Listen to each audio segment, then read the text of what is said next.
together voices, ideas, and experiences that matter deeply in the present time. The Sustainable Development Goals are not just distant ideals, they are practical commitments that guide us toward a more just, inclusive, and sustainable world. They remind us that progress must go hand in hand with responsibility, equity, and care for both people and the planet. Now, as we begin, we would like to request our founder managing trustee Nellie Ahmed to please come up on stage and address us with her vision and idea behind the SDG ESD Conclave 2026. I think that was a wonderful dance of the different tribes of Assam. Do please give a big hand to them. I know they're not here.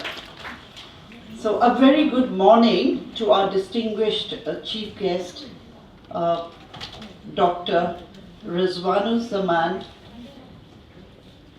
Can I just move this? Director Paramjit Kaur Dhillon, acclaimed academicians, Principal Ritu Chabra, who's come all the way from Punjab, the Nehru School, and we are very happy and we welcome you to the WICCI Conclave Day 2. We have welcoming you all the acclaimed academicians, sustainable industry leaders, members of WICCI India, esteemed colleagues, and most importantly, the vibrant youth and dedicated teachers of Marias Public School and the many other participating schools of Guwahati present here today. Thank you all. I'd like to also welcome Rakhi Kolita Moran, Sonia Baido, Sheila Bora Baido, I'm so sorry, Nandini Kolita, who's a colleague, and Polly, who is going to give the presentation soon after our sessions of the other two will be over. Welcome to Day 2 to SDG and ESD Conclave 2026. As we gather here today at NEDFi House, I carry with me the profound energy and inspiration generated during our opening day at the India Club. Yesterday we set out with an ambitious vision to bridge the space between our classrooms and the boardrooms of sustainable enterprises. Looking back at the discussions, interactions and connections made yesterday, I can say with immense pride and humility that our conclave has not only headed in the right direction, it has exceeded our highest aspirations. On day 1, we witnessed something truly magical. For years at Maria's Public School, we have championed education for sustainable development goals as a foundational pillar of learning. We teach our students about ecological stewardship, circular economics, social responsibility, and climate resilience. But yesterday, those textbook concepts took on human faces and inspiring life stories. When our students interacted with our guest co-pioneers, women and innovators leading green enterprises across Assam and the Northeast, they saw ESD in action. They listened to real-world stories of turning bio-waste into soil wealth, preserving traditional handloom heritage without harm to living beings, and building zero-waste lifestyle brands. The vibrant interactions during our showcase and the open sessions between women in SDG businesses, educators, and students embodied the exact essence of what this conclave aspired to be: an ecosystem where learning sparks action and where action inspires leadership. To build seamless continuity as we step into day 2, I wish to reflect on 2 powerful insights shared by our speakers yesterday that resonated deeply with me. First, our chief guest, Paramjit Kaur Dhillon ma'am, reminded us sustainable development goals cannot remain decorative posters on our school walls. So true after we saw your presentation. They must become the living, breathing culture of our classrooms, our homes, and our communities. Her words reinforced why our commitment at Marias Public School to experiential learning is so vital to the region. Second, while speaking on ethical textiles and heritage preservation, Mr. Narmohan Das shared a profound thought. True sustainability is achieved when traditional wisdom meets conscious entrepreneurship, ensuring that economic growth never leaves our social structure, our social and local artisans, or our fragile ecosystems behind. These insights serve as our guiding light as we transition from yesterday's focus on grassroots innovation to today's focus on institutional, policy, and business integration. One of the best achievements of our gathering yesterday was ensuring that our conversations do not remain confined within the walls of an event venue. I am thrilled to highlight the launch of the SDG Connect network. This platform stands as a concrete, substantial artifact and legacy of this conclave. The SDG Connect network will serve as a permanent bridge between our educational institutions, SDG councils, and sustainable enterprises. It ensures that the mentorship, collaborative projects, and cross-sectorial dialogues initiated here will continue to thrive long after this conclave concludes. If day one was about understanding the possibilities of sustainable action through stories and lived experiences, day two is about scaling those possibilities into structured strategies. Today's program brings together an extraordinary august list of scholars, policy experts, and business leaders across plenary sessions and presentations. We are privileged to hear from eminent thought leaders today, Dr. Rizwanul-Zaman. Sir, we welcome you once again and we look forward to your presentation today. Professor Sheila Bora, Dr. Rakhi Kolita Moral, Dr. Polly Walklin, Meeta Nangya Goswami, and Dr. Alakananda Das, who has been very, very instrumental in this WICCI gathering today, and always she is the ASEAN captain, I would say, the national president. She will, and among others, I am confident that the insights will provide us with a clear roadmap for how sustainable practices can be embedded seamlessly into local governance, education, and business ecosystems. Before we begin with today's proceedings, I must extend my heartfelt gratitude to everyone who has made this initiative possible. My deepest thanks go to the SDG Council WICCI under the national leadership of Dr. Paramjit Kaur Dhillon ma'am, Vice President Charu Chabra, am I okay in that? Yes.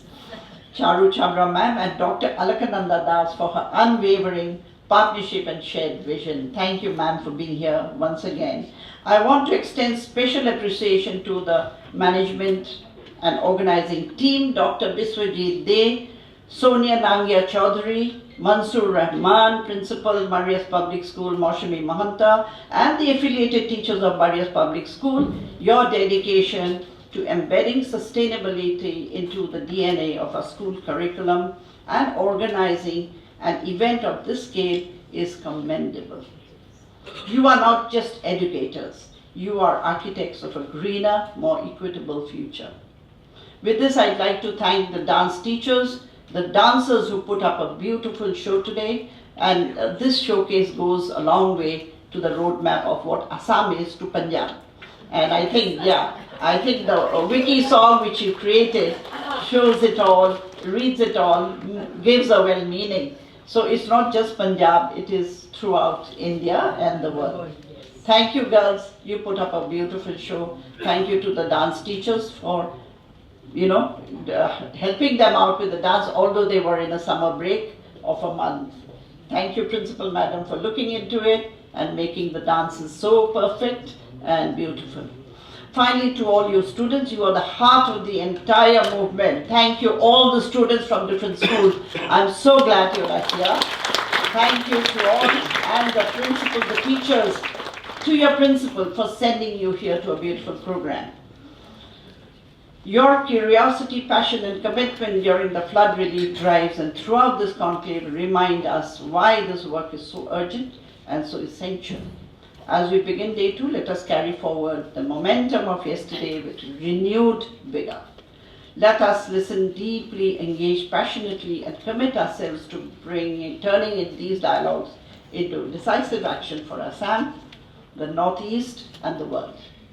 Thank you, and wish you all a deeply rewarding, impactful second day of the WICCI MPS SDG and ESD Conclave 2026.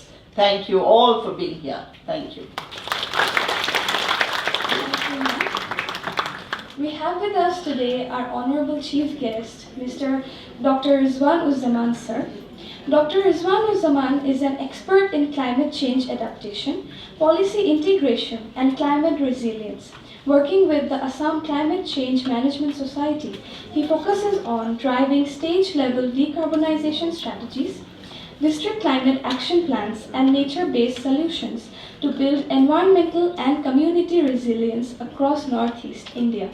With equal pleasure, we invite on stage Dr. Rizwan-uz-Zaman sir to kindly address the gathering. We would also request Nellie ma'am to come up on stage and felicitate Dr. Rizwan-uz-Zaman sir.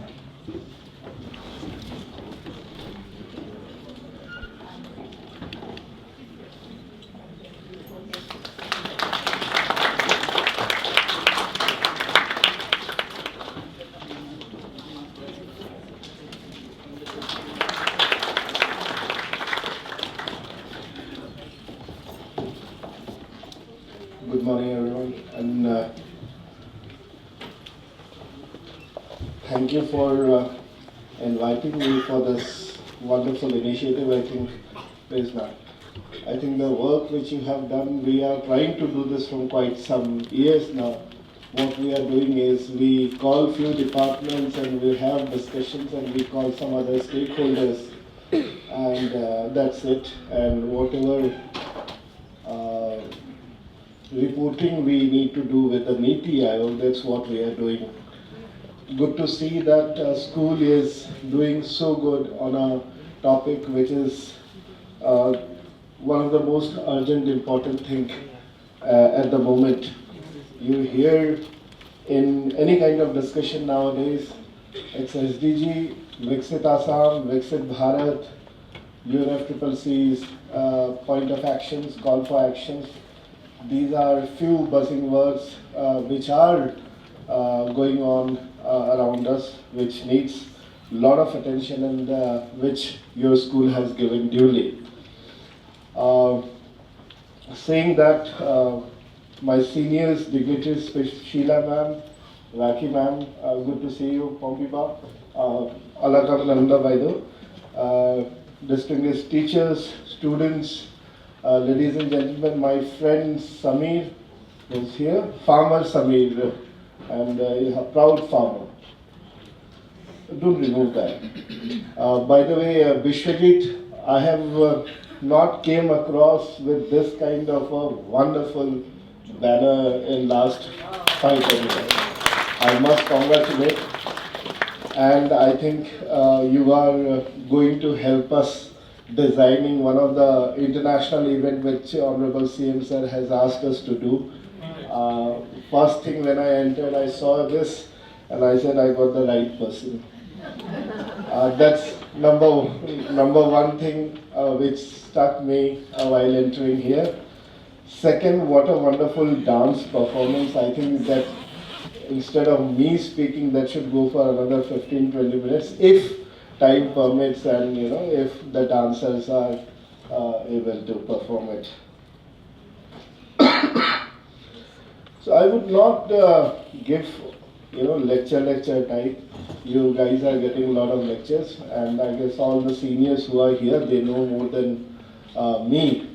I'm just for namesake, Hindi में कहते हैं खाना पूर्ति के लिए chief guest होना चाहिए, तो चीफ गेस्ट है. I'm not a chief guest. You can ask me any questions. People who knows me in this room, I see a lot of faces whom I know, whom I have interacted previously. I'm a very ground-rooted person. I'm still doing some farming activities, not like Samir, but I do in my own farm. Samir is a tangent of having green commandos everywhere in this planet, which is a good thing.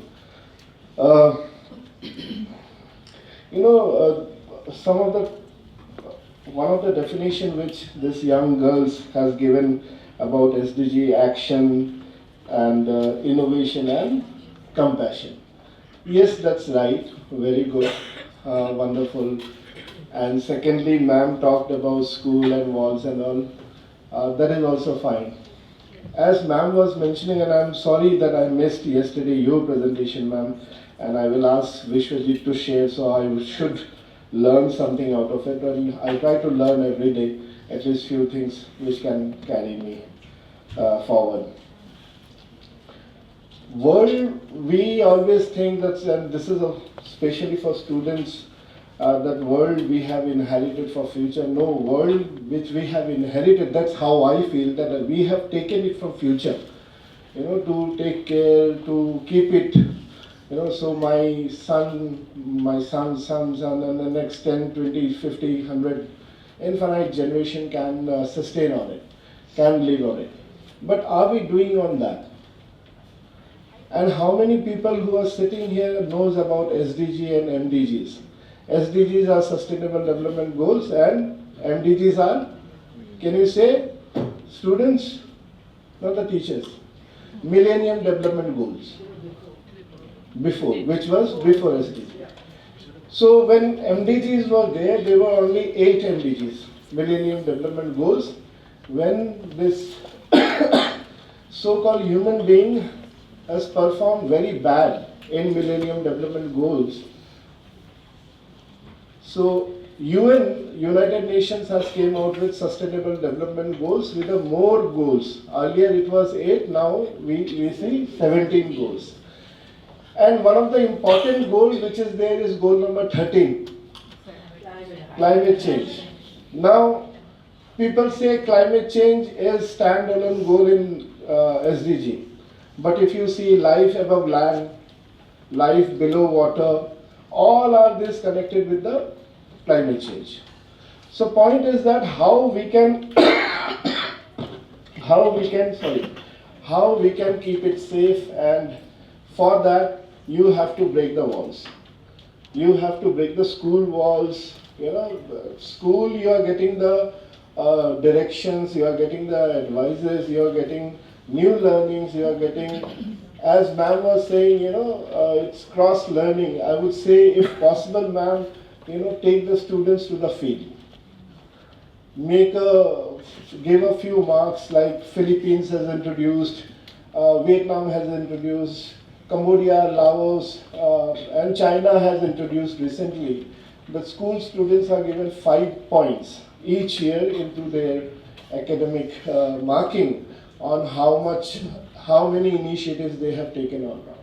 So one, they get marks, and in return they are contributing to the environment, they are contributing to the nature. It could be anything, not only planting tree. Planting tree, we are doing planting a tree. Every day you see, ek ped maa ke naam, ek ped aapke naam, ek ped aur kisi ke naam. But these are going on. But after planting the plant, how many of we are taking care of it? So before adaptation, before mitigation, whatever 17 goals you see here, that stands on only one single word, which is care. If you are here, someone has taken care of you. You have friends, when you go together, you are going for a movie, or you are going to some other city for a vacation, you take care of each other. When we can take care of each other on different issues, if we start taking care of environment like we take care of our friends, families and all, then only we can save the environment. Then only we can work for the climate change. Now, there are many examples which I can give you. There are wetlands. Assam is known for, as you have seen, there were 4 or 5 performances. Each and every performance talks about agriculture, right? They talked about various crops, cash crops, vegetables and so on, and they spoke about sowing of seeds, harvesting, and then I guess it's a Deuri or missing, they talked about various seasons also. So point is, we need to take care of our environment by various means, various ways, and one of the point is care. Start influencing people. We have influencer in what do you call this, mobiles, which is a very dangerous thing. I feel it should be invented. We should have got handled of a lot of issues. Now mobile has, of course, it has a lot of beautiful things, beautiful features, beautiful apps, which really helps you on a day-to-day basis. But how much education has gone into using of a mobile? It is so easy to simple to buy a mobile, just you need some cash, go and buy. I have a mobile which is just this much, it's in my car, 800 rupees, which doesn't have camera, recording, those kind of stuff I have eliminated. So it's a CD phone, I use that phone. This is just for office. I am forced to use WhatsApp, otherwise I don't use. So that is another thing. Now, being from Assam, we know about Kaziranga, we know about biodiversity hotspot, we know about our wetlands, we know about our rivers, and we know about floods, right? Everyone knows here what happened few days back in Sibsagar and Najira, right? Everyone is aware of it. So flood was a fun for us. When I was very young, we used to wait for flood. That means people who have grey hairs, that's a festival season for us. Swimming, fishing, doing all sort of masti was flood time, but now you can't. And who did it? Us. So point is, you all should, after this SDG Conclave or else also, we should influence each other. That don't throw water bottles, don't throw plastic bags, take care of wetlands.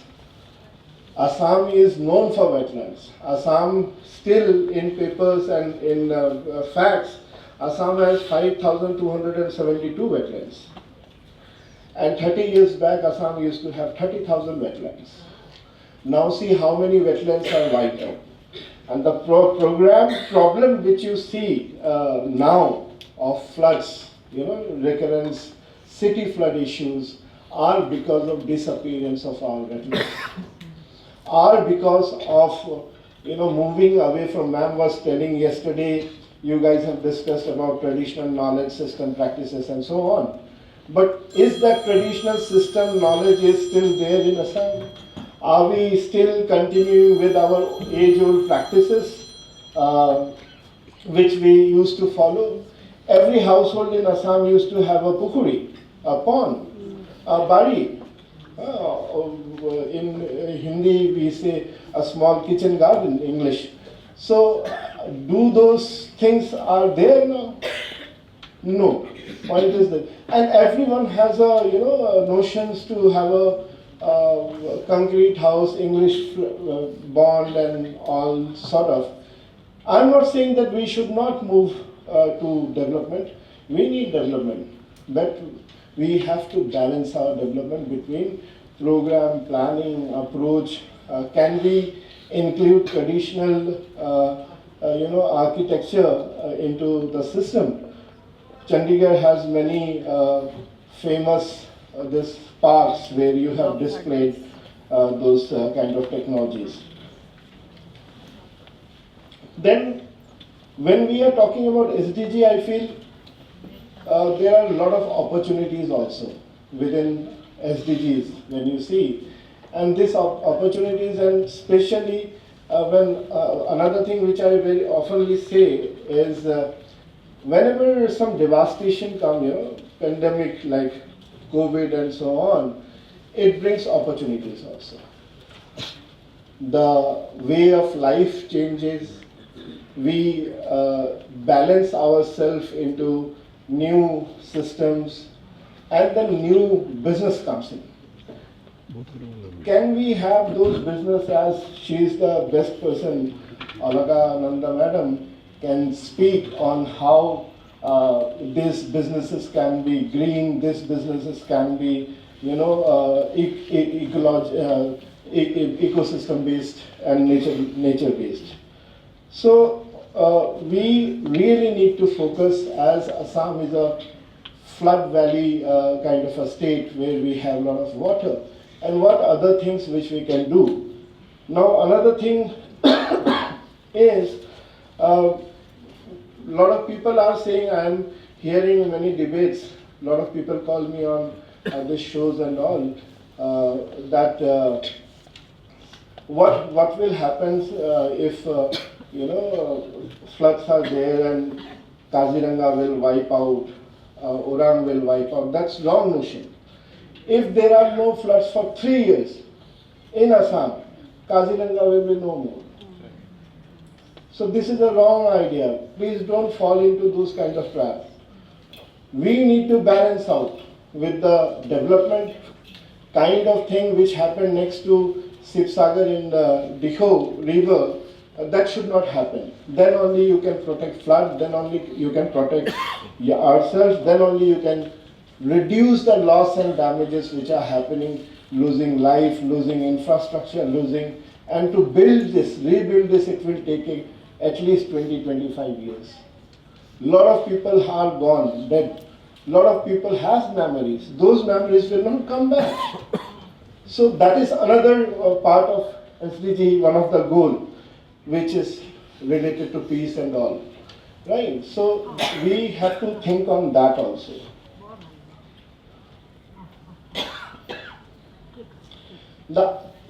Ma'am, you again, means since I have missed yesterday the discussion, the entire answer on this SDG thing is around innovation. The more innovation, the AI which you see now, what is that AI? AI, the common answer is it's a software programming and technology, but no, it's an innovation. Now with the AI help, if we were having that AI, some robust AI platform or something integrated our FLUES, which is flood early warning system, we could have eradicated this flood issue in Najira or Sibsagar or wherever. Now, government of Assam puts a lot of money on anti-poaching activities, conserving, keeping safe Kaziranga, Orang, Raimona, and various national parks and reserve forests.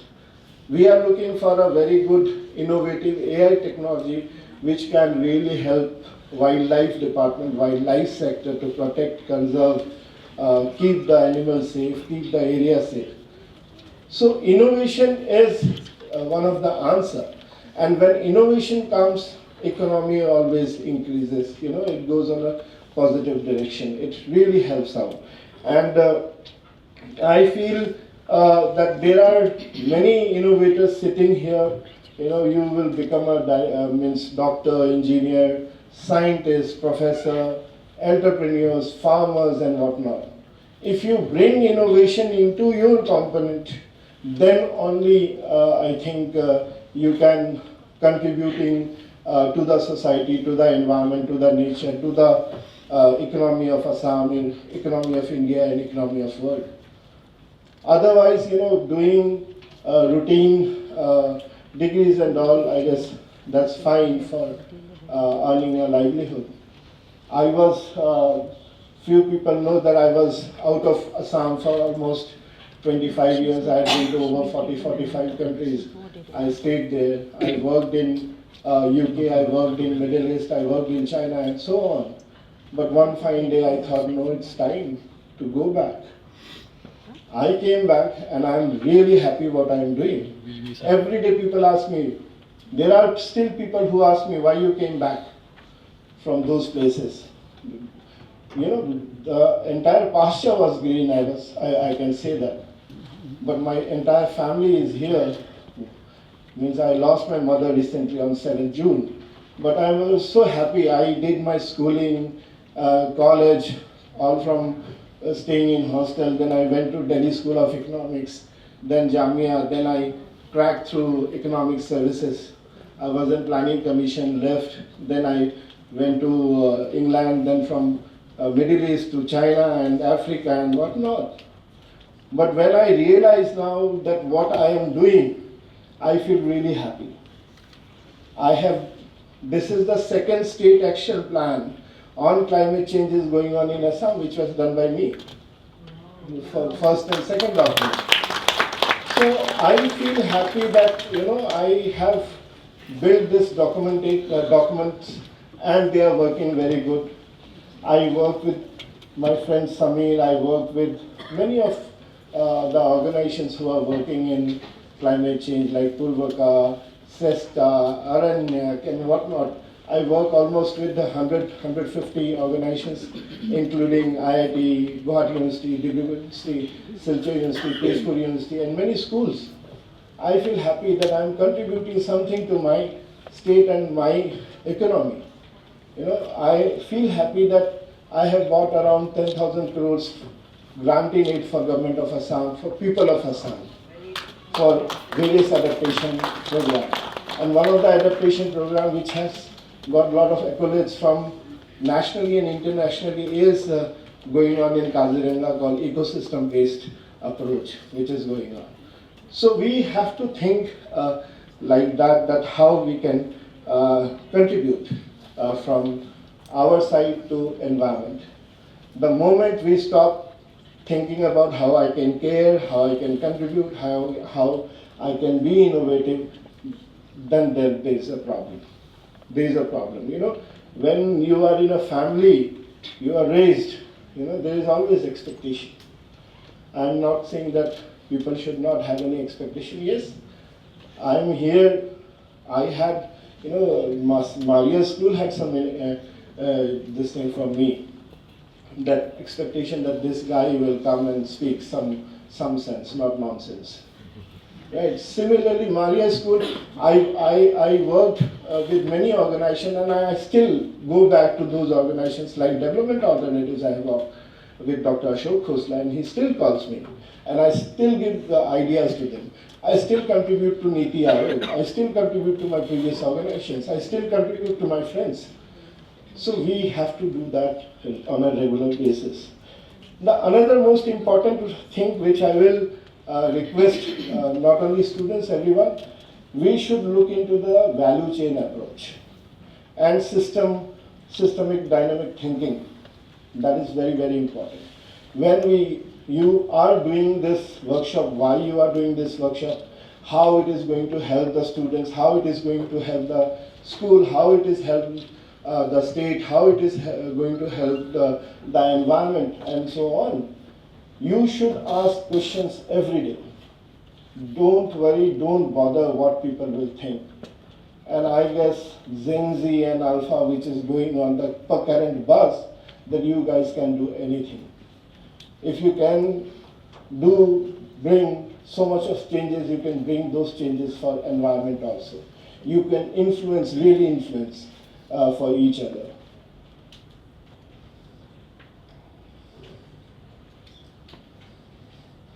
So, I will not take much time on this. If you stick on these 4 or 5 basic principles of life, I would say, then you are working for climate change. Climate change is there from giving a birth to a child until your last ride. How you are sending the body away, and how a mother, I see a lot of mothers here. If you remember, or you know guys, I don't know how to put it correct way, that child is supposed to be breastfeeded like this, right? Not like this, that. Why? Because mother is not burning calories in that position. That's climate change. So climate change is from born to death. How you are, keeping your lifestyle. Now every day, the moment you open this Facebook and all, so on, you will hear only fatty liver, diabetes, this, that, arthritis, thyroid. So why? Lifestyle. The moment we go back to our basics, there will be no problem. Start walking. Don't do anything. Okay, riding bicycle is calling, Yamraj in Guwahati. But you can walk. You can do some exercise at home. You don't sleep after having food. Before having food, you do something. These are basic things. These are taught in every home. And believe me, these are part of SDG. And if someone wants to debate on that, I can debate how it is part of SDG. Well-being. Yes. That is very, very important. One of the logo which is there at second last, life. What is that? That's all about this lifestyle, which our ancestors were saying from so many centuries. I don't even remember when it has started. If you read a book, there's a book called History of Civilization, which was written by a British author, Eliot, and in 1800 and something. It has lifestyle, it has climate change. The dance which you have seen, that's another thing which I wanted to discuss with Vishwajit. Then can we do a program on Assamese culture, literature, where climate change is mentioned? If you see our Shastra, Guhas, Sabade ase. If you read Quran Sharif, what is the use of water and all? Hygiene, do wazu. Wazu is what? It's a keeping hygiene, right? How you can connect science with this. So that's another thing which I wanted to discuss with you. And I will stop here. And if anyone wants to ask any questions, I'm here for some time. You can ask now if there is time. So thank you, and thank you, ma'am. Thank you, Vishwajit. Thank you, Sonia, for inviting me. Thank you, Marian School. And I hope other schools of Guwahati or neighboring state can do similar programs, so children will have more exposure to SDG. And I would say next time onwards add others also. WICCI Bharat, WICCI Assam, because these are all interlinked. And you are not repeating yourself, you are not duplicating your efforts. Doing this kind of program, it needs a lot of efforts, a lot of resources, and I feel that we should not waste resources, any kind of resources, monetary resource, human resource, that is very, very important. So thank you everyone, thank you ma'am, thank you.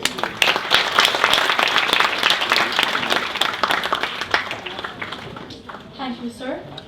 We now invite our Honorable Chief Guest, Paramjit Kaur, to please address the gathering.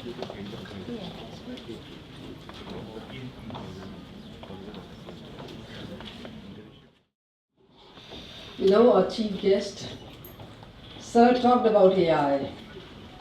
I'm here to share what we do in AI in our school, in a village, Chak Hakim, where we cater for children from 65 villages.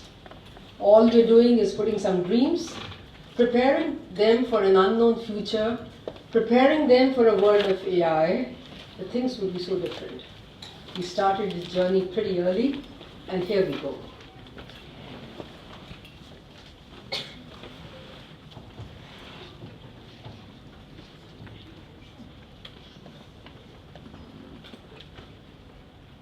In Kamla Nehru's realm, where dreams take flight, The AI journey began in 2018, a beacon of light. 73 educators attended an AI workshop on March 7th. Guided by Mr. Aditya, they set forth with strength. CBSE introduced AI to grades 8 and 9. With Microsoft's support, the adventure did align. In May 2019, a grand exhibition did unfold. AI's theme, innovation, a story to be boldly told. Innovations that brilliantly shine. From mobile phones to 3D holograms, AI's coding prowess, a carbon controller's guide. Honored by Mr. Satya Nadella for AI answers with pride. 3D prosthetic hands with microbits flair. Accessibility triumphs beyond compare. Subjects like design thinking, AR, VR, and more offer to students knowledge to explore. Magnitude of impact, KNPS stands tall, critical thinking and innovations call. Prompt engineering careers, students aspire. In AI's realm, our dreams take fire. The teachers, honorable guests, the chief guest of the day, and all the learned dignitaries who are present here. There are two schools of thought, and we are aware of it. One is never to use AI because it kills creativity. Another is we're preparing our children for the world of tomorrow. So if we don't equip them in the school, who's going to do it?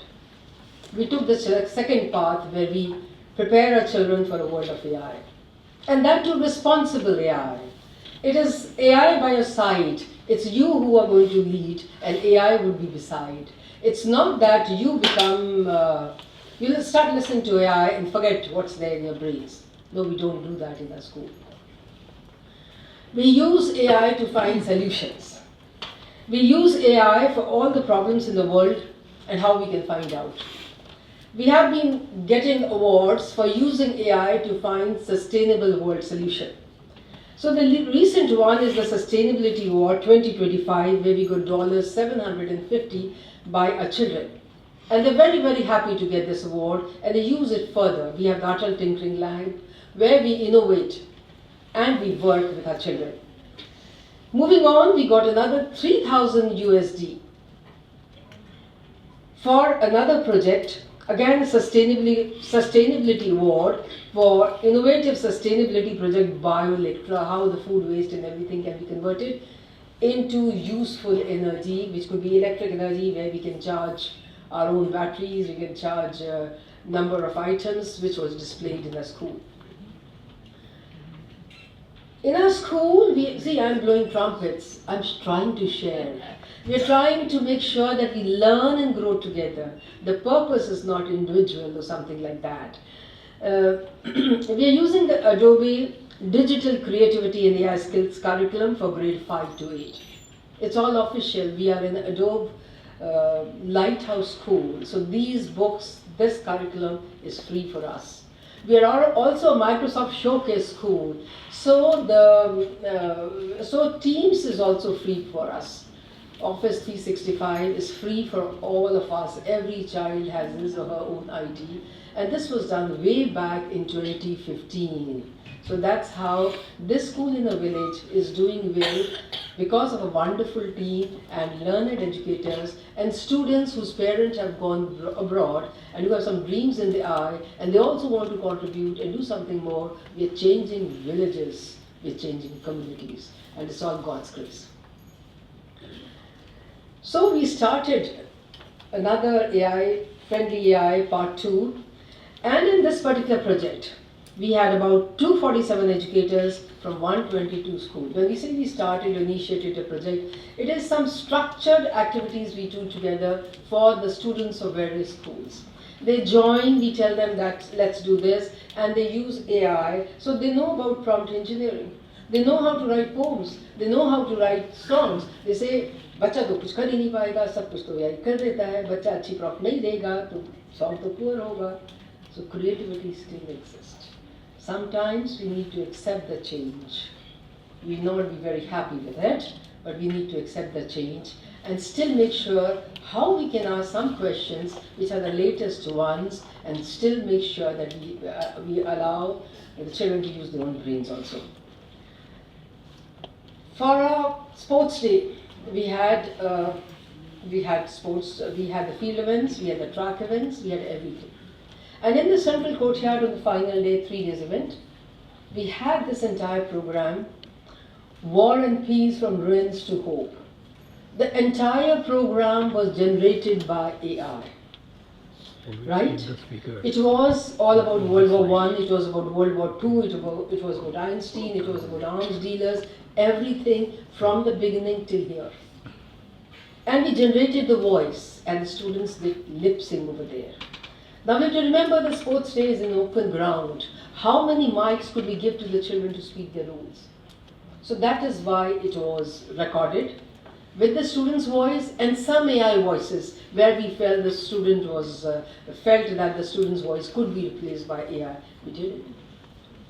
If we had to do it in person and write it personally, I think I would have taken maybe a month along with a team of teachers, and this was done hardly in 2-3 days. Why can't we let our brains rest? Why can't we teachers go out for a walk? Why can't we do some exercises, some yoga? Why can't we think something new and different? Something good for my children? That is why we use AI. We wanted to create a song, an anthem for WICCI. We created and we shared with Nellie ma'am, and I'm sure she's going to share. Recent activity which is happening in our school is, we have the children from grade nursery to grade 8. Since they are from a rural background, even English communication skills need to be developed, promoted, experienced. So we have all the children from nursery to grade 8 having class poetical recitation. So everybody has to come on the stage, recite the poem, and then move on. Just imagine the class is 35 are there. And we invite the parents. And then we turn it into a class show, where there is a dance, there's a song, and the children, 30 of them are reciting. And from where did we get these poems? It was the job of the teacher to make sure she gets it through our AI. Being a Microsoft Showcase school, we use Copilot. Topics were given, and the children and the teachers, they generated these poems. And the poems were given to the children. The latest topic, what you want, it could be as good as bullying also, we had poems. It was all about our country, our, everything, our freedom, whatever it is, everything was there. But we generated. And just imagine the change in the school when everyone is a good speaker. If I'm not a good speaker, what am I going to tell about myself? I might be winner when it comes to a written examination, but when it comes to an interview, I need to speak out. And that practice we're giving to children who are from a rural background. The parents have gone abroad to greener pastures. They're sending smartphones, everything. Madam, इनको अंग्रेजी सिखा दो, madam इनको IT सिखा दो. बस यही 2 चीजें हैं हमारे लिए पढ़ाई. उनका education, it's limited to 2 days. So that's what we have been doing. So thank you, ma'am Nellie Ahmed. If you had not called us, if you had not invited us, our journey would have been incomplete because we could never have participated with Assam. Thank you so much. Thank you, my beautiful boys and girls. The world is yours. Now don't use AI, write it yourself. It's your world. The way you want to live, make that world of your choice. A sustainable world, a beautiful world, where you live SDGs, where you feel SDGs. Thank you, sir. It was a pleasure to listen to you. You're so practical when you talked about, and I'm delighted and honored and blessed to be here in your presence. Thank you so much. Thank you, all the children. Thank you, all your team, Maria ma'am. You have a fabulous team. Thank you very much. God bless. Sustainability begins with mud on the boots. We are proud to begin our plenary session of the second day by introducing the Green Commandos. The Green Commandos of Assam are a network of young eco-social entrepreneurs, youth volunteers, and farmers trained in organic and natural farming. Founded by Mr. Samir Bordoloi an expert agricultural extension specialist and farmer, as he identifies himself, this grassroots movement works to make sustainable farming a respected livelihood across Northeast India. Joining us today, we have with us two special Green Commandos, Minasha Kashyap ma'am and Bandita Deka ma'am. Minasha Kashyap is a Green Commando Junior from Army Public School, Jorhat. Inspired by a tree planted in her name during her primary school years, she joined the Green Commandos in class 9 and since has become an active environmental volunteer. She founded Minasha's initiative for a natural Assam for sustainable habitats and agroecological transformations, through which she visits schools encouraging students to plant 2 trees, one for ourselves and one for the earth. Can we please have Ms. Minasha Kashyap on stage? A very good morning to one and all present here.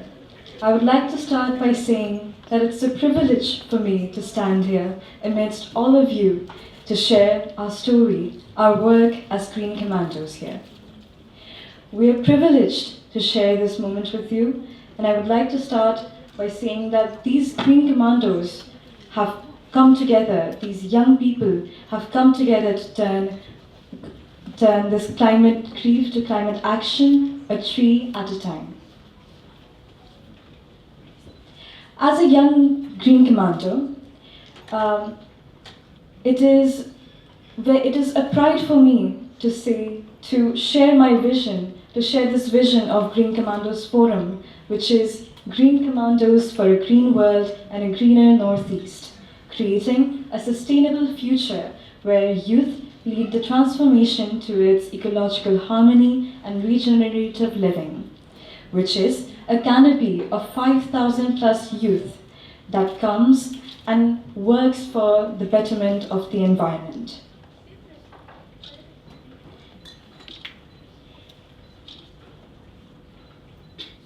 Well, let me start by introducing myself. My name is Minasha Kashyap, and I am a Green Commander Junior from Assam, a student of Army Public School Jorhat, an 11th grader pursuing science.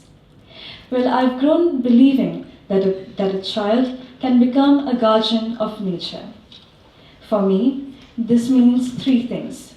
I plant to make our earth greener, I nurture to help nature thrive, and I inspire to build a better tomorrow. Well, it all started when I was in 4th grade, and a team of Green Commandos with our founder, Farmer Samir Bordloi, came to our school.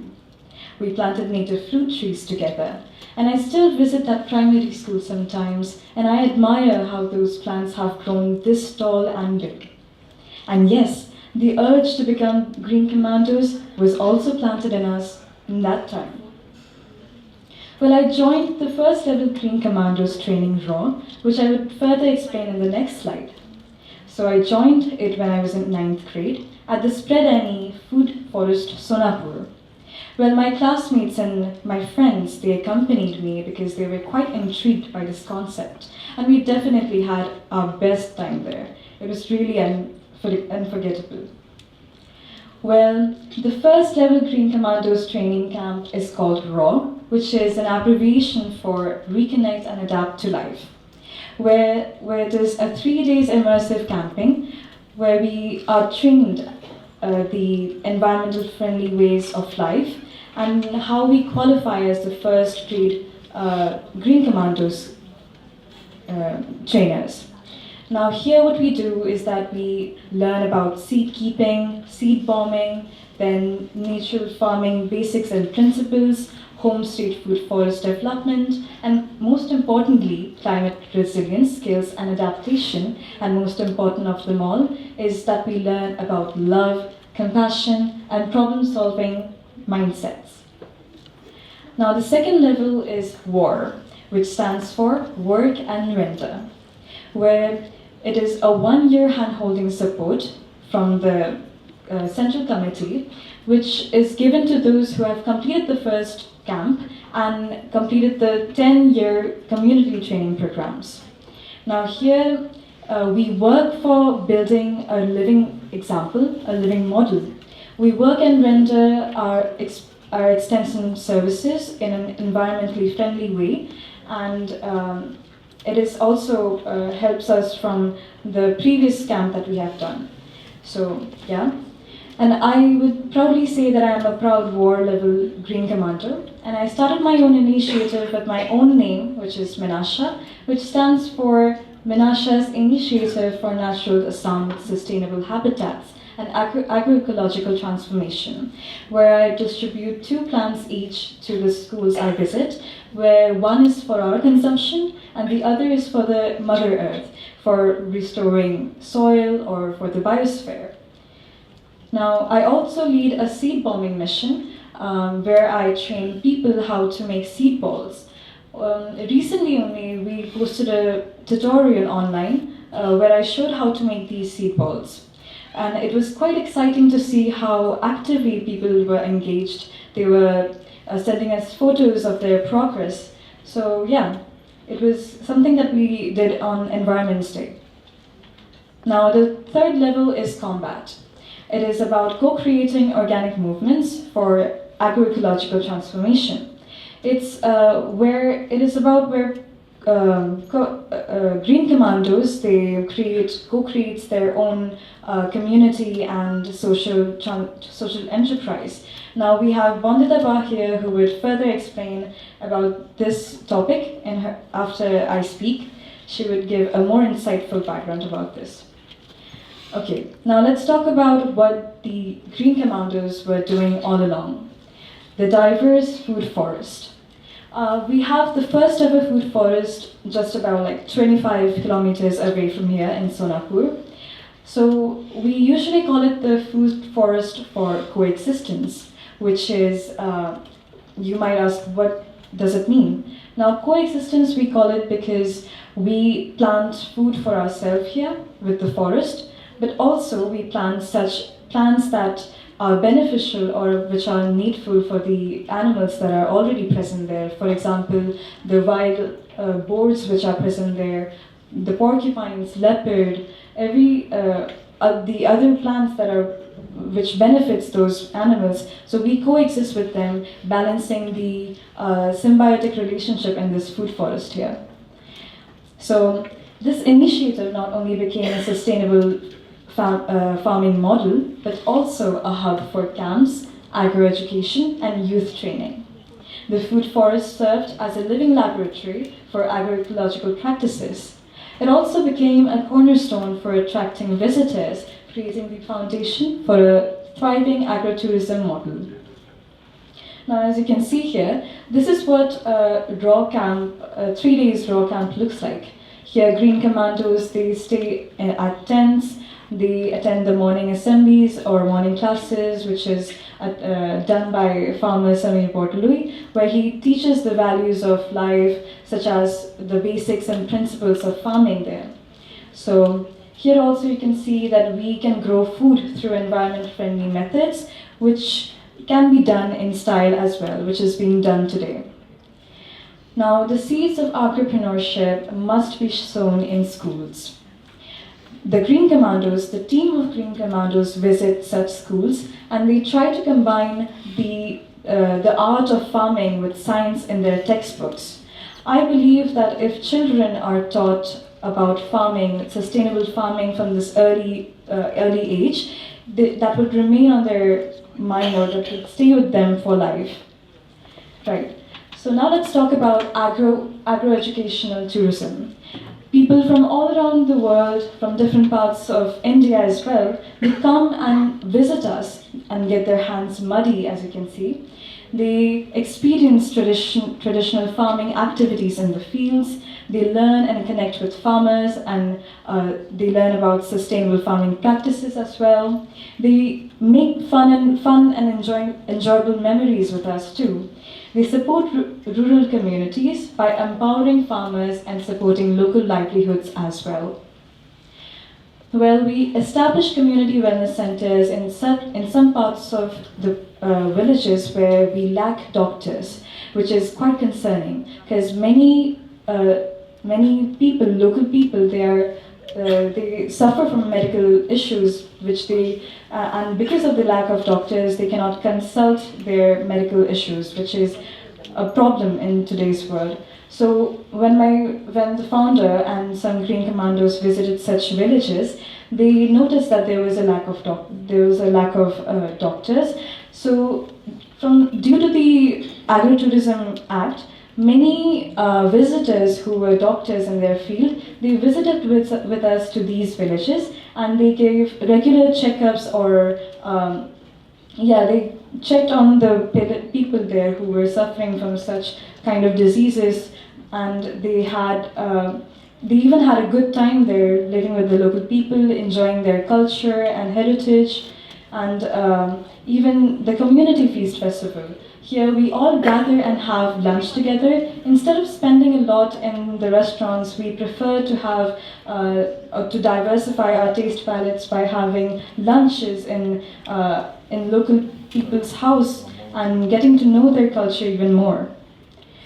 Right. Even people from different parts of the world, students from all around India, they come and they get immersified in all these activities. You can see how determined they look to make the future even better. As you can see here as well, food forest trails, right? The visitors, they usually, with the founder, they used to explore the depth of the forest and the food forest, and acquire a lot of knowledge from them. Here, this slide actually has a special story to it. As you can see in the bottom right, there's a girl drawing a Assam lemon plant in the blackboard because her father sadly died due to a human-elephant conflict. And it was because there was no fence there, so the elephants would trespass to their houses and they would destroy their house, and it eventually would harm their properties, and even it could cost lives of people as well. So the Green Commandos, they came up with a brilliant idea that they should plant lemon plants which actually has thorns in their stem, which would prevent the elephants to trespass to their places, and it would also profit the people, because from the lemons you can make lemonade, which can be quite profitable. As you can see, the visitors, they're having lemonade in the glasses made by bamboos. So, and even this is another example of coexistence, where elephants, they stomp on the turmeric plant, and you can see how big those turmeric they get, and this can also really profit the people, the local farmers, as it actually can be sold in a good amount, and it can also be used in herbal teas as well. Now lastly, Umsoi Valley. Umsoi Valley is located in the West Karbi Anglong district of Assam, where 100 Green Commandos have planted 100 food forests, and each Green Commando planted thousands of plants in the food forest, making it 1 lakh, planting 1 lakh native trees planted as food forests there, which is quite a big achievement for us. Now at last, I want to close with an appeal. Our hearts are with all those who are affected by this recent flood issue. So I would like to invite you all to take a moment to pray for those flood victims, sending them our love, strength, and healing energy. So let's please do that, and let's take action. Join our Green Commandos in our reforestation drive in the hills, and this combat operation that we are starting, please, you can obviously go and look it into our page, where it is quietly good. Where it is nicely mentioned that this combat operation can be joined by many of the youths which are present even in this room right now. So be a Green Commando and be the change. Thank you. Next, we have Bantita Deka Ma'am, who is a Green Commando social agripreneur, the founder of Greeny Urban Technologies, which is dedicated to promoting sustainable agriculture, waste management, and urban gardening. An award winner of the Catalyze Tech Entrepreneur Innovation Challenge, she has trained over 1,000 farmers, women, and youth in vermicomposting, nursery management, and natural farming through collaboration with government agencies and development organizations. Ma'am, please come on.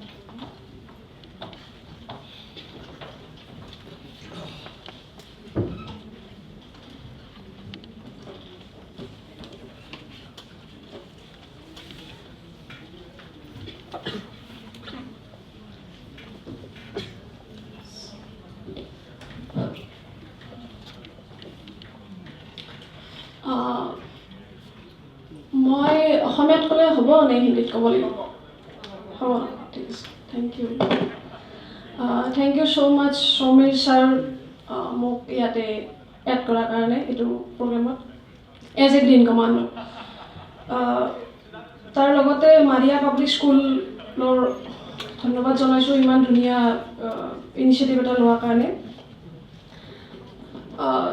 মানে actually প্ৰগ্ৰেমটো SDGৰ ওপৰত আছে বুলি ছাৰে কৈছিলে but মই exactly গম পোৱা নাছিলোঁ কিহৰ ওপৰত হয় বুলি তো এতিয়া যেতিয়া ইয়াতে আহিলোঁ মেইনলি ইয়াতে ছাষ্টেইনেবিলিটি ক্লাইমেট টেক চাৰ্কুলাৰ ইকনমিৰ ওপৰত কথা পতা হৈ আছে চ' আমি একচুৱেলি আমাৰ যিটো ষ্টাৰ্টআপ আছে তাত আমি mainly climate take sustainability circular ইকনমিৰ ওপৰতে কাম কৰি আছোঁ আমি দুটা টেকন'লজি ডেভেলপ কৰি আছোঁ মেইনলি যি দুটা আমি এগ্ৰি ৱেষ্ট আৰু আৰ্বান কিটচেন ৱেষ্টক কেনেকৈ আমি মেনেজ কৰিব পাৰোঁ আৰু তাৰ পৰা আমি ফাৰ্মাৰ্ছ হওক বা হাউচ হোল্ডক হওক কেনেকৈ এক্সট্ৰা ইনকাম এটা দিব পাৰোঁ তাৰে ওপৰত আমি মেইনলি কাম কৰি আছোঁ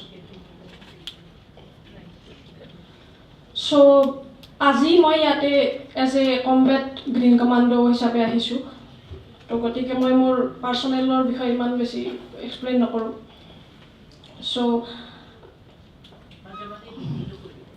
ঠিক আছে Thank you.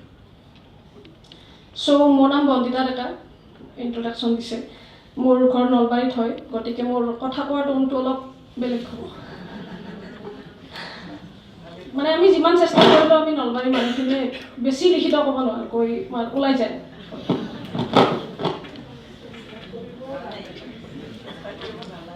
হয়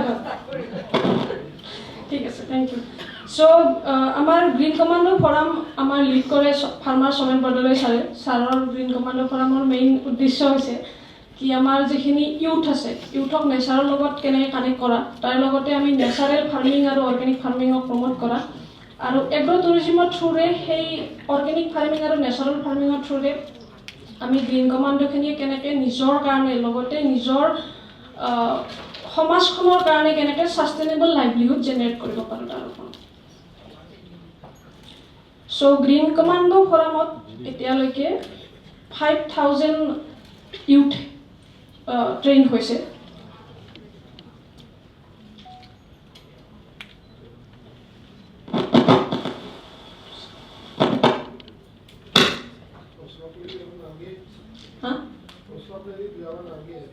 দূৰত থাকিলেও হ'ব ঠিক আছে চ' আমাৰ তিনিচুকীয়াত এটা স্কুল আছে য'ত নেচাৰেল ফাৰ্ম স্কুল বুলি আছে তাত আমাৰ 3rd level green combat green commando Padma পাও চলায় তাত মেইনলি ক্লাছ 10 মই এইখিনি ইংলিছতে কৈ দিছোঁ here we bring the class 10 dropouts and provide coaching to class 10 through national open school but the beauty is that they learn natural farming practices while learning 3 batches have passed class 10 and joined formal school with the skills of a literate natural farmer with ASRLM and organic Baronian model is replicated in 219 blocks and about 2 lakhs women farmers are practicing raised beds, zero tillage beds, bamboo biochar production, seed balls, cow dung cakes and vermicompost. As our founder, Farmer Samir Bardole is associated with UNFAO and GIZ. The Green Commandos model of organic and natural farming is promoted in these projects with agrotourism as a marketing tool. তাৰে লগতে recently মানে যোৱা 2 বছৰ আগত green commando ফৰামৰ ফালৰ পৰা বা স্প্ৰেডিনৰ ফালৰ পৰা আমাৰ নলবাৰী জিলাত এটা প্ৰজেক্ট এটা লৈছিলে পশ্চিম নলবাৰী এৰিয়াত য'ৰ পৰা মই বিলং কৰোঁ তো তাতে আমাৰ নলবাৰী বুলি একচুৱেলি নলবাৰী জিলাখনৰ নাম নলবাৰী এইকাৰণে হৈছিলে কাৰণ নলবাৰীত বহুত ৱেটলেণ্ডছ আছে মানে বহুত নল ঘাঁহ আছিলে সেইকাৰণে তাক নল বুলি কয় মানে গোটেই জিলাখন ঘাঁহেৰে পৰিপূৰ্ণ সো আমাৰ সেই হিচাপে চাব গ'লে নলবাৰীৰ প্ৰতিটো ব্লকতে বহুতখিনি বিল আছে তাৰে ভিতৰত আমাৰ পশ্চিম নলবাৰীতো বহুতখিনি বিল আছে তো কিন্তু আজিকালি কি হৈছে বিলখিনি মানে ফিচাৰীলৈকে কনভাৰ্ট কৰা গৈছে যিটোৰ কাৰণে যিটো তাৰ বায়'ডাইভাৰ্চিটি বিলত থাকিব লাগে সেইখিনি লাহে লাহে কমি গৈছে তো সেইখিনি ধৰি ৰখাৰ কাৰণে ফাৰ্মাৰ সমীৰ বৰদলৈ ছাৰৰ নেতৃত্বত আমাৰ নলবাৰীত এটা ৱেটলেণ্ড কনজাৰ্ভেশ্যন প্ৰজেক্ট কৰা গৈছিলে তাৰ আণ্ডাৰত আমাৰ যিখিনি লোকেল মাছ আছে বা যিখিনি বিলৰ লগত জড়িত যিখিনি পৰম্পৰা আছে সেইখিনি কনজাৰ্ভেশ্যনৰ ওপৰত কাম কৰা গৈছিলে সেই সময়ত আমি আমাৰ গাঁৱত আমি এৰাউণ্ড 200 গৰাকী মহিলাক ভাৰ্মিবেট ডিষ্ট্ৰিবিউট কৰিছিলোঁ আৰু তাৰ প্ৰায় 50 গৰাকী মহিলাই এতিয়াও ভাৰ্মি কম্পোষ্ট বনাই আছে আৰু সেই ভাৰ্মি কম্পোষ্টখিনি আমি আমাৰ মোৰ ষ্টাৰ্টআপ গ্ৰীনিয়াৰ বানৰ ফালৰ পৰা আমি তেওঁলোকৰ পৰা কিনি পেলাই যিখিনি আমাৰ আৰ্বান গাৰ্ডেনাৰ্ছ আছে যাক আমি ছাৰ্ভিচেছ প্ৰভাইড কৰোঁ গাৰ্ডেনিঙৰ ৰুফটপ গাৰ্ডেনিঙৰ বেকয়াৰ্ড গাৰ্ডেনিঙৰ তো আমি তাত আমি সেইখিনি চেল কৰোঁ যিটোৰ কাৰণে আমাৰ সেই 50 গৰাকী মহিলাই এটা লাইভলিহুড পাই আছে এডিশ্যনেল ইনকাম এটা পাই আছে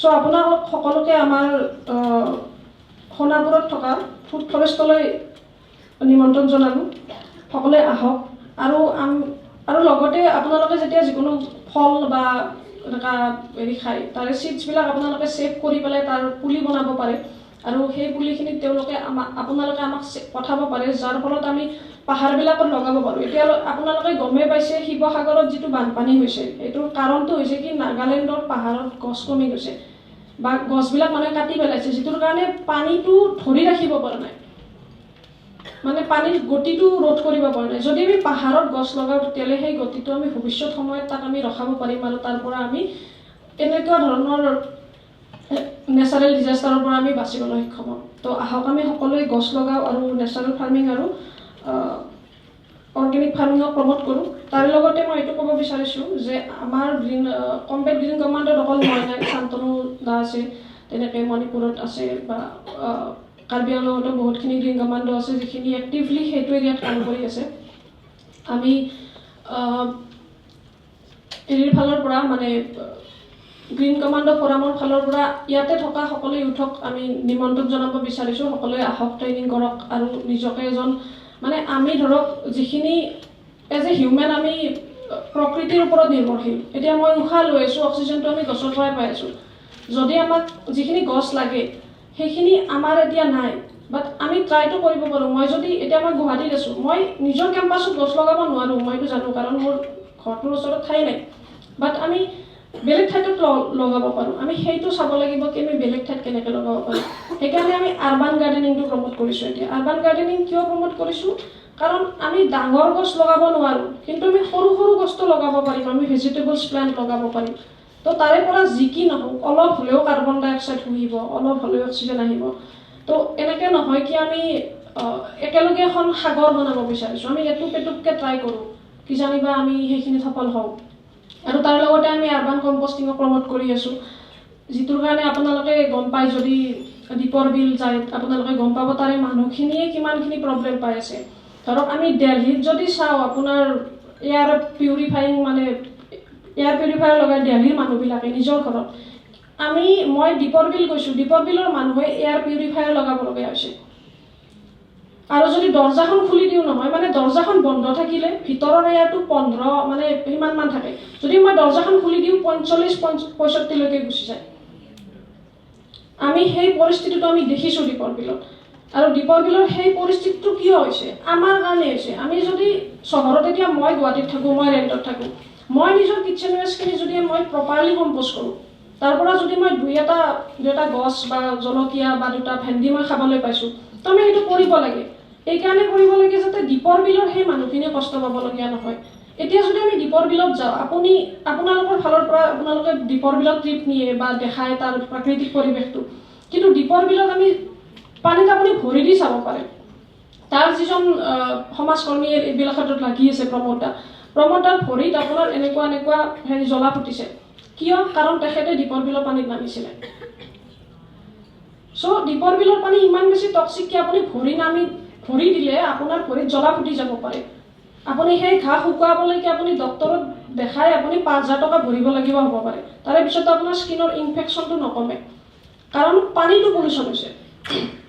চ' আমি সেই গোটেইবিলাক দিশ পৰ্যালোচনা কৰি পেলাই আমি যিটো আৰ্বান কম্পষ্টিং আছে সেইটো প্ৰমোট কৰি আছোঁ। আৰ্বান কম্পষ্টিং প্ৰমোট কৰিলে নহ'ব যদি আমি আৰ্বান গাৰ্ডেনিং নকৰোঁ। চ' আমি আৰ্বান গাৰ্ডেনিং কৰাটো বিচাৰিছোঁ মানুহে। যদি আমি গাৰ্ডেনিং কৰোঁ দেন অট'মেটিকেলি আমি কম্পষ্টিং কৰিম। ধন্যবাদ মোক ইয়াতে নিমন্ত্ৰণ কৰাৰ বাবে। আগলৈও আমি নিশ্চয় আপোনালোকৰ লগত কাম কৰিব পাৰিম।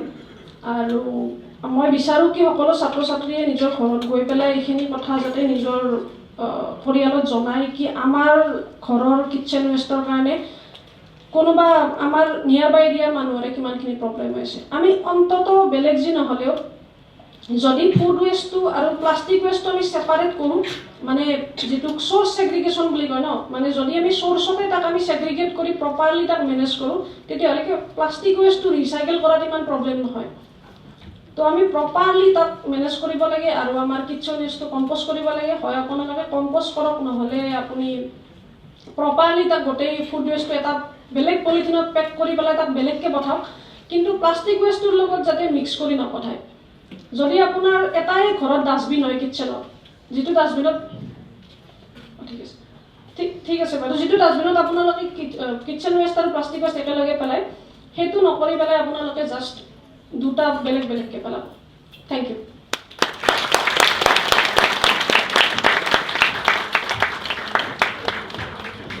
Everyone will now take a short break, so kindly head to the dining hall for tea. And we have also put up presentations of various projects from our school, so kindly have a look at it. We'll resume shortly with the plenary sessions after the break. Thank you.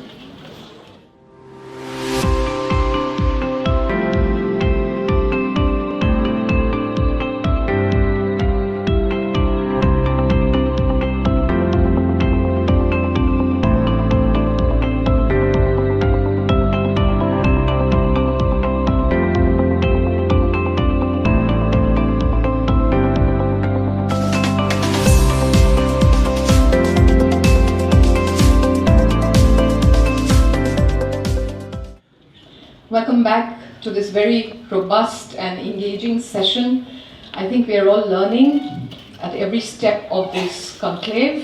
So first of all, I'd like to place my gratitude to WICCI, the Assam chapter, yes, and Maria's Public School, Managing Trustee Mrs. Nellie Ahmed for inviting me to this conclave to share with very young minds and older people about what we do, how we move, what are the constraints when we talk about something as loose, as broad, but as complex as gender equality.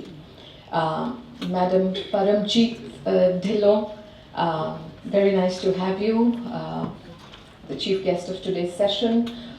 The speaker who I'm missing, Rizwan, who gave us a very wonderful account of also Northeast India vis-a-vis sustainable development goals, our own climate action gaps, and the many innovations, ideas, and the transformations that are happening in the region. A disclaimer. So there was no equity. I'm trying to be a little provocative. You're giving us 10 minutes, okay? We are failing on equity right here. Yes? Yeah. We are failing on. I'm just pulling your leg.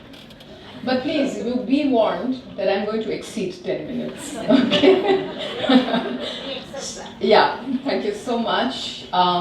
a wonderful start to the day which we all had, and I'm hoping to just add my 2 bits here.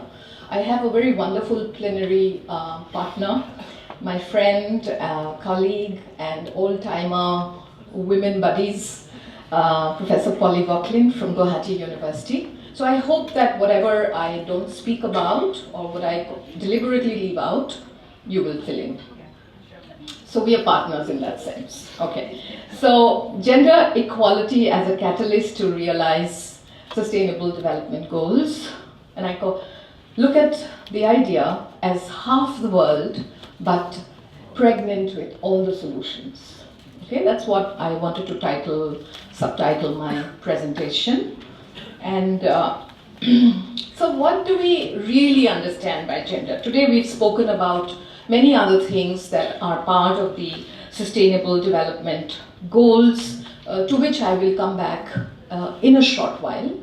But to understand gender equality, one of the primary problems and the basic, because I think a conclave like this really goes back to basic things, which is the beauty of it.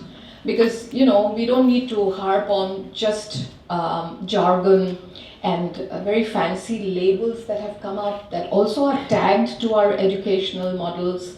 But first and foremost, it's very important to address these basic concepts, these notions that we live with, these ideas that we are constantly transacting, sending out, disseminating, and allowing people to understand, engage, and transform society. So what do we understand by gender equality? I'm sorry, I need to go back to the first slide.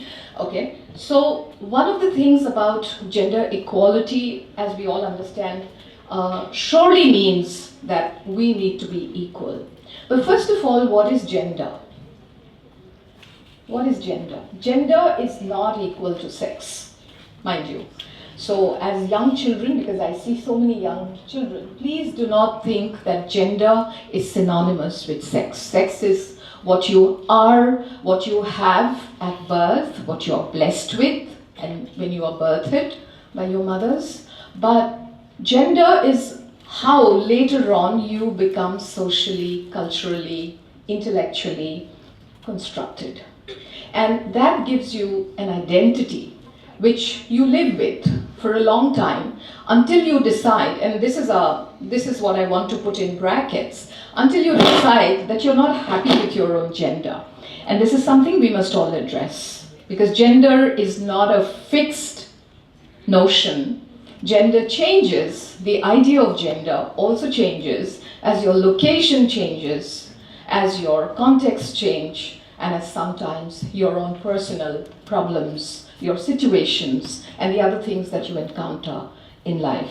So it's very important to remember that when we go to gender equality, which is SDG 5, we all know that the SDGs are those 17 SDGs. For whatever reason, they had 70 and not 20 or not 12. They decided on 17. And many of you can now rattle off all the SDGs. SDG 1, SDG 2, 3, 4, 5, 6, and so on. But we are concerned in this plenary on gender equality. What does that mean? So as I say, it is first of all a human right. It is not in question at all. It is your right to be free, to be equal.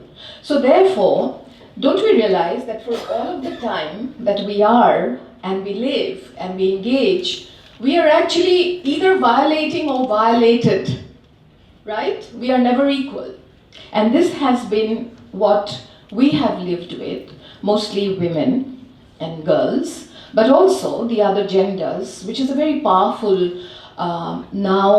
stakeholder for having been recognized legally that there are other genders than men and women, which was the normative, heteronormative societies that we always lived with, mother and father. So when you went to school, you had to fill in a form which said your mother's name and your father's name, your sex, M/F. We all know that we're no longer talking about M/F, we're also talking about other genders. Okay, so that's the point I wanted you to just keep a check on. But gender equity is something that we don't talk about often. So I want you to see what is equity. We talk about equality. Equality is regardless of who you are, you must be equal. You must have an equal share, you must have equal rights, you must have equal wages for jobs that you do on the same platforms, and you must have equal rights to property, to resources, etc., etc. But what is gender equity? Now, gender equity is a process which then allows women and other genders and men to have the rights according to their needs. So, for example, gender equity would mean that you are not just being flattened out as the male gender or the female gender, women or men or other gender, but your gender is further specified on the grounds of where you come from, what your intersectional identities are, what your age is, for example. So, for example, you couldn't put a woman, just a small example to everyone, that is equity for you. You can't put a woman who is age 70-year-old to do the kind of labor that a 30-year or a 40-year-old woman would do. And therefore, you cannot give her the compensation that a woman of that age does, because she is expending more energy, she is more at risk, her health factors are in question. So therefore, do we have such notions about equity? So this is just a thought for you to think about, okay? Equity has roots in moral equality. We go back a long, long time when we think about equality. The child is not equal to the youth. The youth is not equal to the adult. The adult is not equal to an aged or a mature, reasonably older person. So these are, then at the same time, I'm coming to another intersection, and that is equity for us, is when we are measured by factors and stakes and criteria which are good for the Western world but not good enough for us. So we need to make distinctions whenever we talk about gender as to which part of the world are we from.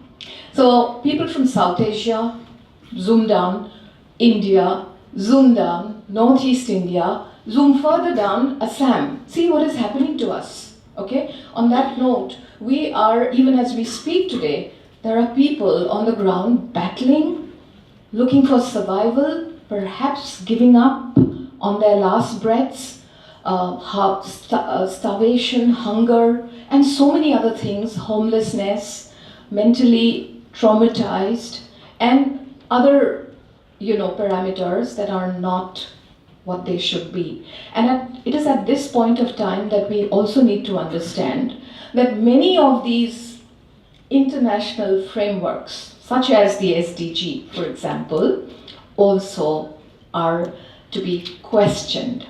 We accept them as really directives for sustainability, livelihood, transformation. I know that is coming, but I'm barely beyond my third slide. So think about it. I'll just leave it. These are ideas that you can go back home and unpack. I'm just leaving you with the thoughts.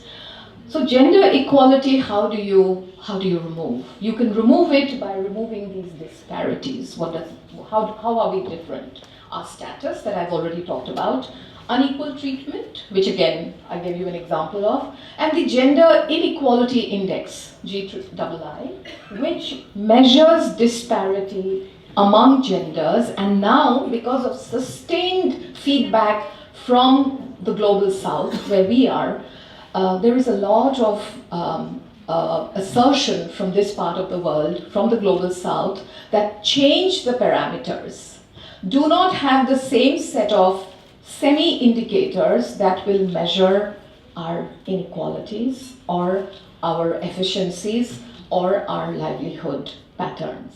So that's there. So we'll quickly move to why the SDGs. The SDGs, I mean, why did we need SDGs? We were talking, before the SDGs, did we not talk about human rights? We did.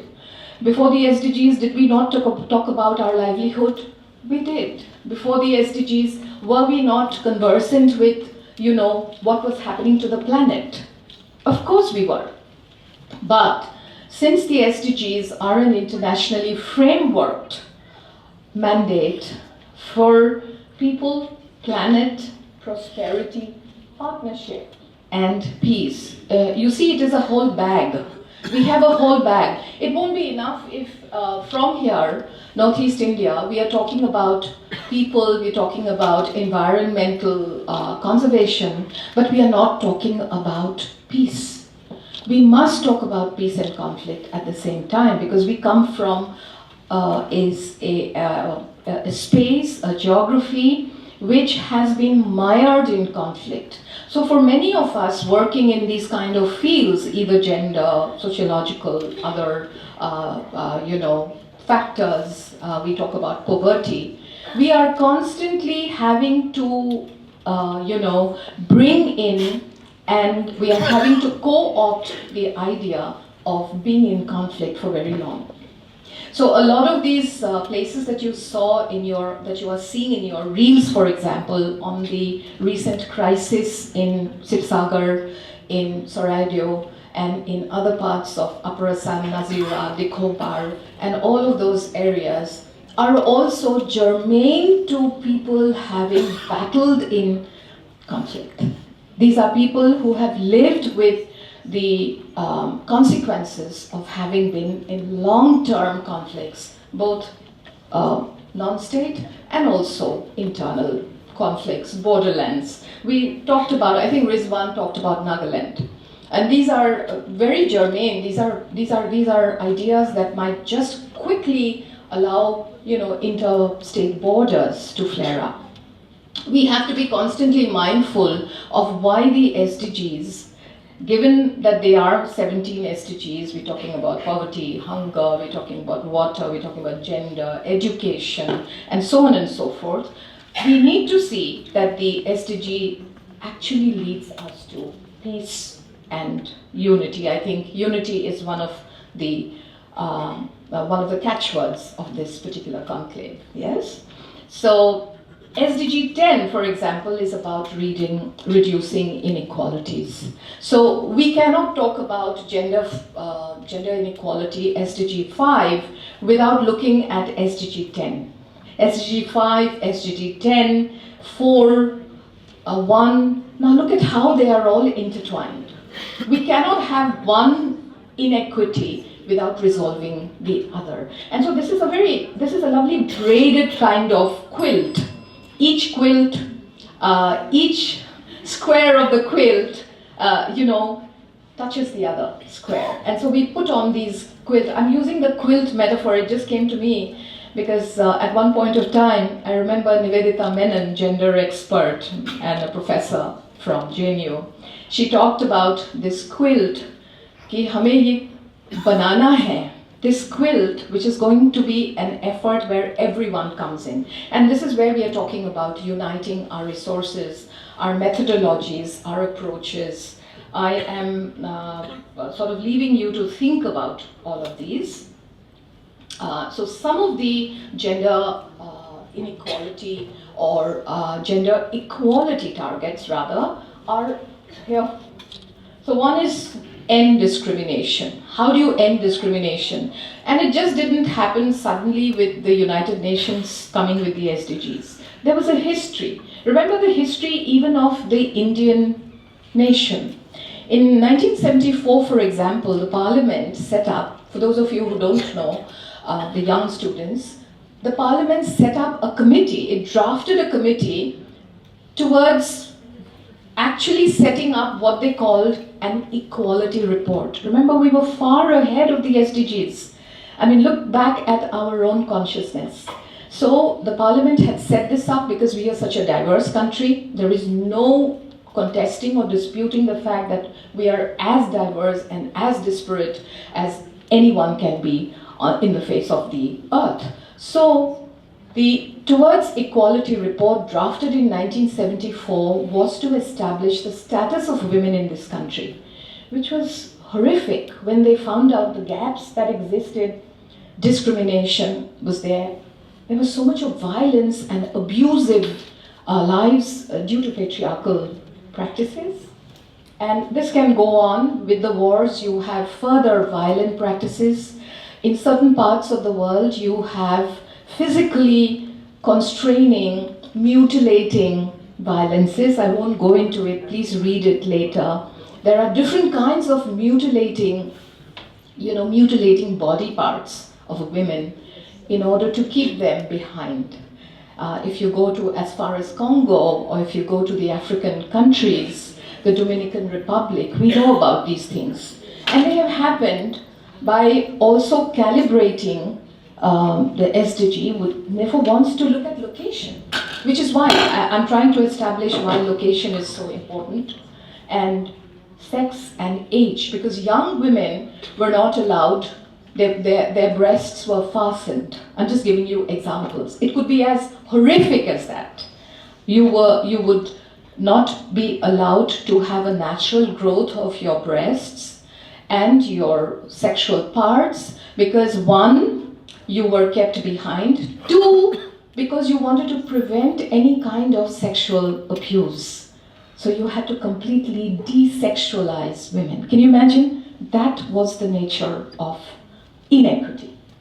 Leadership and participation. I'm quickly jumping to the next target. Why we need leaders. But leaders are not one person, led organizations. Leaders are communities. And I'm so happy to talk about these very rural kind of communities that have been taken up by great feminists of our country, who have for a very long time been working with communities.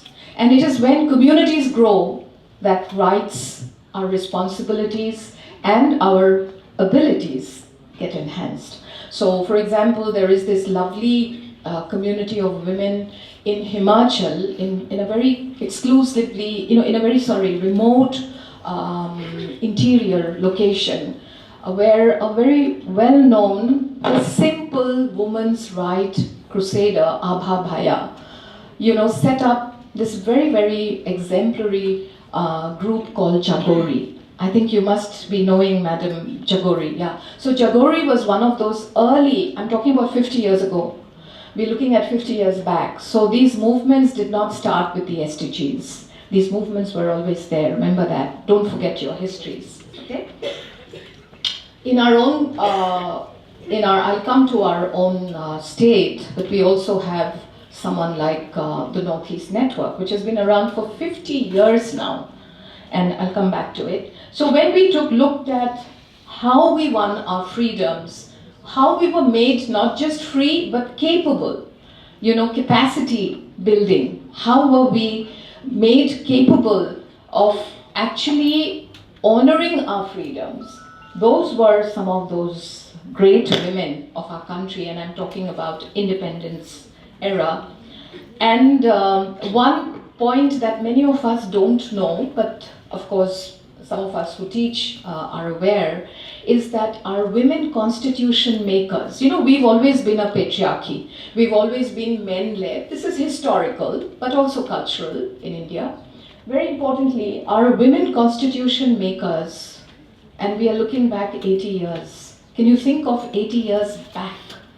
80 years back, we had someone like,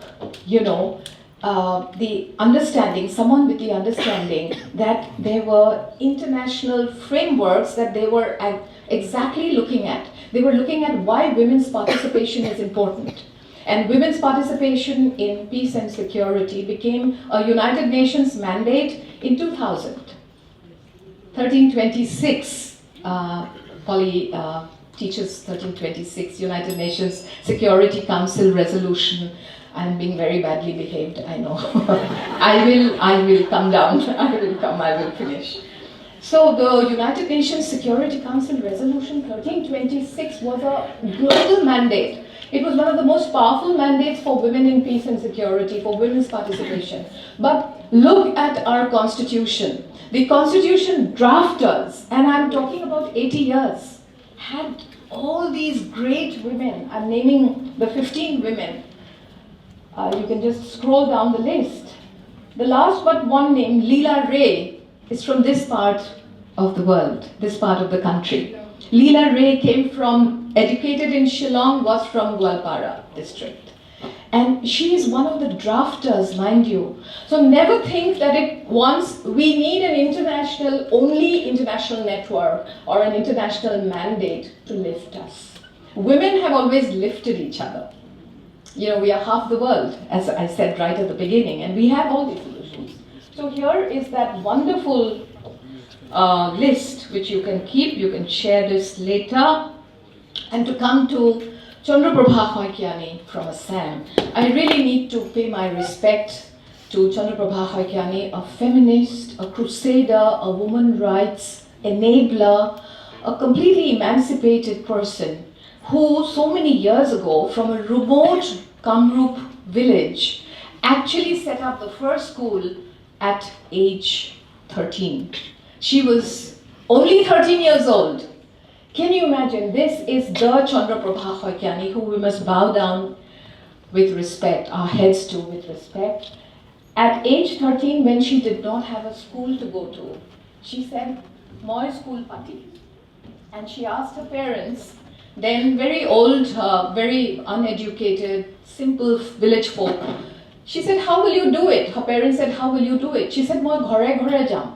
She went to households, doorsteps, and she mobilized young girls who said, "Ami porhim." See, these are simple ones. You just want to read. You just want to educate. So she set up that first girls' school, and she never looked back. So in 1921, she was addressing the Dispur Women's Convention, as many of you might know, in which Gandhiji was present. And Chandraprabha Hoikiani was exemplary as that one Assamese woman who had led a whole lot of other women enthusiasts for human rights, education, capacity building, freedoms, and struggles against patriarchy. And as a crusader, the other distinction she has is reproductive right. She chose to have a child out of wedlock when she met with her partner, but they were heavily resisted by social inequities that you cannot marry so-and-so. And she went ahead and chose to have her reproductive right. So this is just, a kind of understanding that women can hold up half the sky. And if we all get together and we put our hands together, I think we can hold this world together. On that note, I'd also like to remind you that in this part of the world, because we are not just talking about rights, equality, we are talking about, as I said, peace and security, we're talking about climate. One of the most exemplary women currently who is showing us the way is Purnima Devi Barman, who managed to upgrade the vulnerable and critically endangered greater adjutant stork, the Hargila, to a non-endangered species. And I have had great understanding of her work. We shared a podium together in Delhi, and the kind of passion she put into her work with village women. You know, we are the elites of the world. We speak in podiums, we go to our classrooms and our boardrooms, and we have our meetings and we make our policies.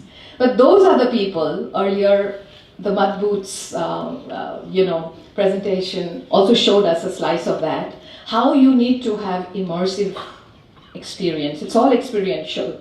And Purnima Devi Barman got her army of 1,000 women conservationists, and they rescued this bird, which is endemic to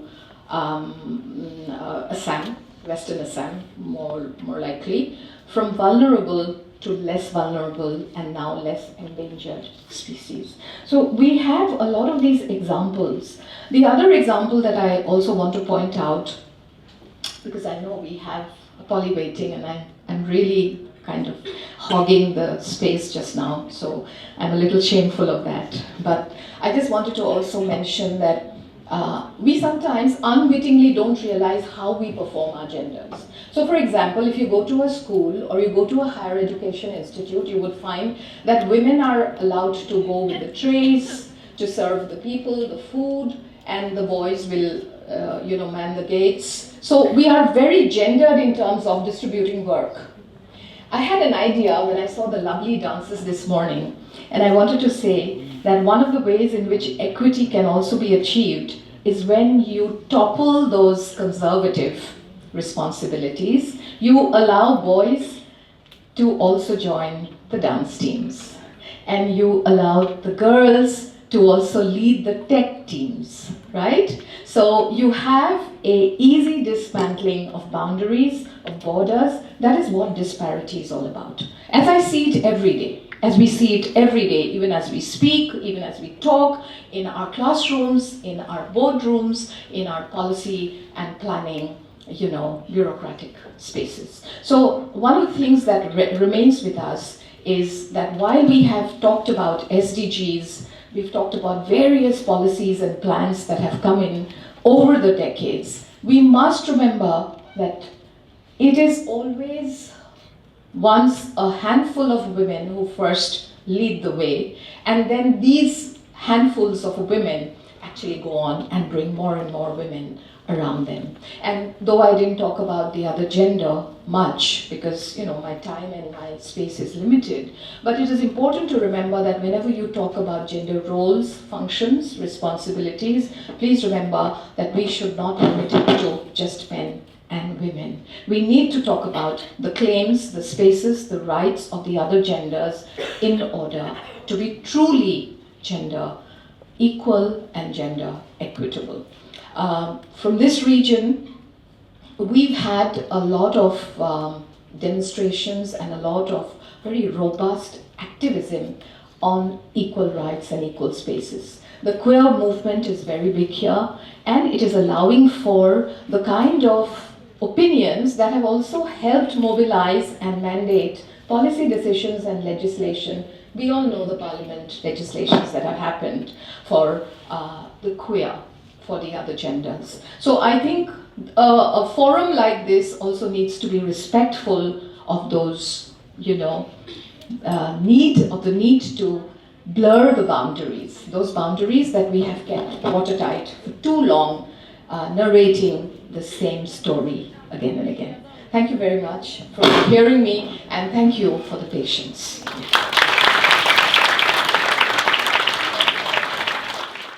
She is a distinguished academician and researcher who specializes in gender studies, human rights, and social equity.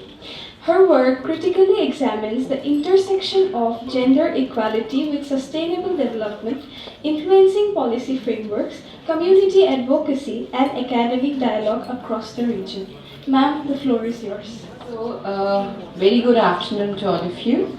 And at the very outset, I would like to thank the organizing team for having me here, because whenever maybe this is a very different type of feeling for me, because being here, I'm feeling I'm in Maria's public school, because I can see my daughter's teacher here, and when I see the students, I think about my daughter more, and somehow it is making me feel lesser.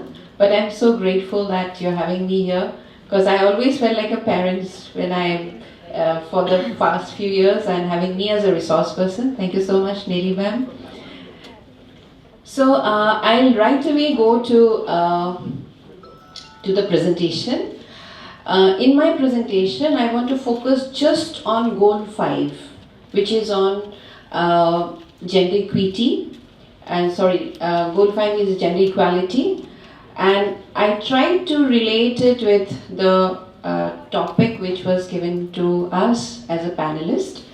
So, I have heard the other speakers, we talk about feeling sustainably, behaving sustainably, but I feel that it is also so important to think in a sustainable way. So when we think in a sustainable way, we have to think critically in a sustainable way, like look critically at the things. So these are certain things which have been bothering me for a very long period of time, and I'm so happy that Rakhi Bairo she just started off and gave you the conceptual understanding, and I'm trying to tell you, I'll try to reflect on like what is the data telling us, because many times, knowingly, unknowingly, consciously, subconsciously, we leave away women from the data. So I'm sorry to say, like when the posters came out, we have 3 women there, but we don't have men, and we don't have the queer also. So Vishwajit, you have to add men and queer also to make it inclusive, because this is how we subconsciously we leave out women. And fortunately for women, us, in the SDG we have at least one goal. But for what? For the queers. They're not even mentioned there in the SDG goals. So basically I'll try to reflect on that. I'll just pick, you try to reflect on it. Now, in the 2 maps that you see, the map towards your right, it shows the SDG goal 5.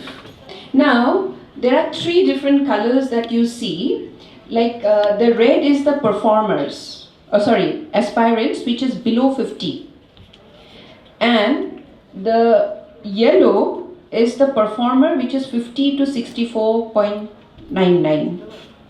And front runner is the green. Now, of all the goals, 17 goals, goal 5 is the worst performing goal of all the goals. Now, if you just reflect, when we look at the goal in 2018, whole of India was red. Subsequently, and these are government data which I have collected from NITI Aayog's report. And in 2020-21, few states are yellow and some of the states are still red, and there are only 2 or 3 union territory were green. And in 2023-24, which is the latest one, we have few green states and union territories, but majority of them are still red, and we have just 4 years left to achieve these goals. Now, on the other hand, on your right side, I'm making mistake of my right side and your right side, I think you can make it out. So the other one is the total, the reflection of all the 17 goals. So in 2020-21, none of the countries, none of the states or the union territories were below 50%. And in 2018, only 3 states or 4 states. Assam was still under red. In 19, it became better. And in 2020-21, majority of the states are doing well. Like they have achieved more than 65 to 99%. Now, what happens? So this is how goal 5 is performing and how the other goals are performing. So if we have a map, if you just go through the NITI Aayog's report, you will get a map of the entire indicators. And of all the goals, goal 5 is the worst performing one. Now, when we look at the states, I have taken the data of the different, these are the different scores. So these are the different scores according to the years. I just put Chhattisgarh because Chhattisgarh is very similar. Its female literacy is lower than Assam. It's 60 point something in 62% according to 2011 census, as a 65. Maybe it is far different now. Now in 2019-20, Chhattisgarh, all the states of Northeast were just aspirants. It's below 50%. And Assam happened to be one of the last states. Its score was among the last ones. Same in 2020-21, like Tripura went up high. The last state of goal 5 was Assam. Now, in 2023-24, we see 3 states who are doing better: Nagaland, Mizoram, Sikkim, and Chhattisgarh also. It was shunting in between, because I'm just giving a comparison with Chhattisgarh because it's a new state and it has somewhat similar with us, but performance of Chhattisgarh is better than Assam, which as a researcher, it raises certain questions like, are we really not performing well? Why Assam's rank is so low? So that curiosity in me, that critical thinking and critical, like asking critical question, it haunted me and I wanted to go deeper into that. So I looked into the SDG goal targets. So there are 14 different indicators and 9 targets which needs to be achieved, or these targets need to be achieved in goal 5. Okay? Now, these are there. One is violence. It talks about discrimination. It talks about violence. It talks about harmful practices. It talks about work, value work. It talks about leadership. It talks about health. It talks about economic resources. It talks about technology. It talks about policies and legislation. So almost this 9 targets, it touches almost every aspect of a person's life. So these are the targets which needs to be achieved. Now, these data are collected from 11 different sources. So I'll just go back. So are we doing well or not? We need to have some sort of data to prove if we're doing it right or not. So the data are provided from 11 different organizations to critically look into goal 5. So it's from the departments. These are very, very strong departments working for the upliftment of women. Some of them are totally women-centric, some of them are not. National Crime Record Bureau, they have a separate chapter on crime against women, which is a very reliable source of finding out crime against women. Then the census is there. Now when we talk about the census, when we have a last census, 2011, and today, like so many years has gone by and we still do not have the census. So when data are coming, we have to be careful what data are we talking about? What the data is representing? Which data is talking what? So these different data sources are feeding and giving a reflection about goal 5. So when I again dug into that, I found out that of the 14 different indicators to analyze the 9 different targets, only 7 are providing data. So in 2.1, I'm just giving you 2 examples, 5.1 and 5.2. 5.1, to study all forms of discrimination against women and girl child, 2 different indicators are taken. One is sex ratio and ratio of female on male wage, average wage, salary earning received among regular wage, salary wages. So what I'm trying to highlight here is that we do not have sufficient data to feed or reflect about goal 5, goal 5, gender equality. And what is frustrating for us as a researcher, some of the indicators are not even there in the National Indicators Framework, which are supposed to provide data regarding women. So I have just highlighted those, like when we talk about adoption and strengthening sound policy and enforcing legislation, it is not even, those indicators are not even there in the national framework. So data are not coming and feeding it. So from my analysis, I find that it is because of the data we are not getting a right picture of goal 5. Because Assam, from whatever research, as researcher we have been doing for so many years, Assam cannot be the last in terms of gender equality. And one of the indicators why it is dragged to the last one is because high report of crime against women.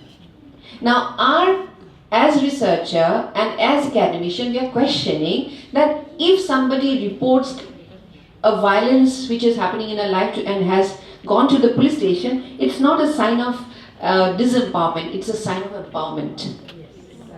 So when you're reporting, if there are no reports of crime against women, it doesn't indicate that, it cannot be an indicator in Indian context. And when we talk about the Northeast, what happens when we talk about Nagaland, Mizoram, Arunachal Pradesh, they have their own local self-governance system.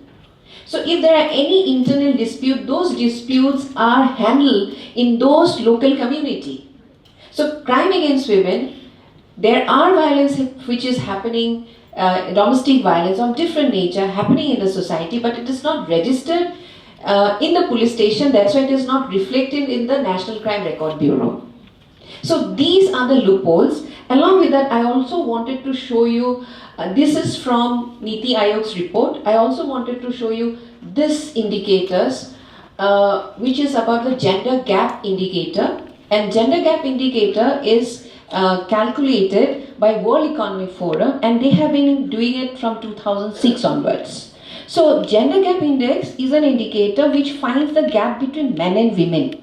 Forget about the queers. Queers are not even reflected.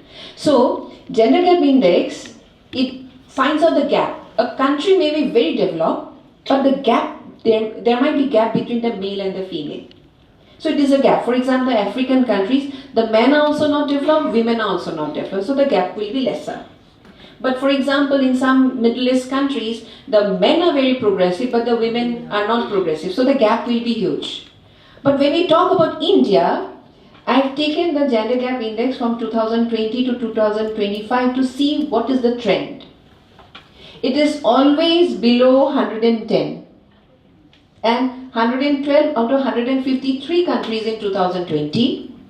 Again, 140 out of 156 in 2021, and in 2025, 131 out of 148 countries. So the gap between men and women is very large in India, and that's a reality. So even though the goal 5 may not be performing well, but this is also reality. And again, here I again want to focus your attention, because you are the catalyst, and you, if we can capture, if you can if you can nurture your thinking process from a very gender sensitive way, it will really help the country in the long run. How? For example, why only these 4 indicators?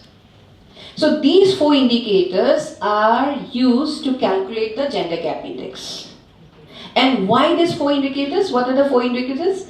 Economic participation and opportunity, educational attainment, health and survival, political empowerment. So these data are found across the 148 countries. That's why these indicators are used to analyze the gender gap. So why did I started off? So, okay, let me finish this part. So when we talk about the gender, these, just 1 minute, okay, 2 minutes, okay. So when we talk about the economic participation, India's rank in 2025 is 144. Only 4 countries are below India. Education attainment, 110 out of 148. Now, why India is performing better? It is because of the political empowerment. Now, as Rakhi Baidu has rightly pointed out, who are the politicians? Who are the women politicians? Are they grassroots people like us? Or they are somebody's wife, somebody's daughter, somebody's aunt, somebody's niece? This is the reality. Can somebody from the panchayat election, like she nurtures herself as a panchayat leader, then she participates in the local legislative, then in the as MP. Are the leaders which we are seeing in Indian scenario, are they somebody like from the grassroots level? It is not. And only because of that, India's performance is, India's rank is 131 out of 148. So here again the problem is that we are getting to know, only from these 4 indicators we are getting to know about the gender gap. We do not have data across the globe about the different aspects about a human's life, about women's life. We don't know about the wages, we don't know about the reproductive rights, we don't know about many things. The data are missing. So what I feel like we have to change various things. This is, I think this picture is there, but I wanted to explain it from the data's perspective. We talk about inequality. Why gender inequality is there? Because it is unequal. So there is inequality, so we have different policy to bring in equality. So what did we do? We gave equal resources. So we gave equal resources, equal opportunity, and on the basis of that, we thought we'll achieve certain goals. But after equality, we saw that no, even after when we give equal resources, it's not working. Then we talk about equity. So when we talk about equity, we'll give anybody according to how much they deserve or how much they want, according to the need. So the leather of the person, which is on the other end, one side, is will increase so that the person can achieve whatever they want. But the problem is with the structure. So gender justice talks that we have to correct the structure. Correct the structure of collecting data. Because we can talk many things here, but it is the data which speaks. So that's why I started off saying that we should have an inclusive poster, because that poster will stay. And nowadays those posters are virtual data. So those data will stay. So every time we have to think like how to make it inclusive. And we have to take diversity into, gender diversity into consideration. So we can have in the picture, if we have men and queer, it is there as a virtual data and it will stay. Because when we talk, everywhere when you go and when we try to justify certain, they say, where's the data? So many times, not many times, for a long time, data on women are missing. Because there are few women who are doing research on women. So it is very important for research to come up, because data is developed through research. So as young minds, it is when you are going to the field, and research doesn't mean you will do a PhD and you will do a research. When you go to the field, when I heard about that young girl when she was talking about the forest. So when you're going there, be conscious. What are you talking about the women? What are you talking about the girls? What are you talking about the boys there? Try to gender segregate many of the things. It will help us in the long run. And I think that is how you can work as a catalyst in collecting data on the basis of gender. Thank you so much.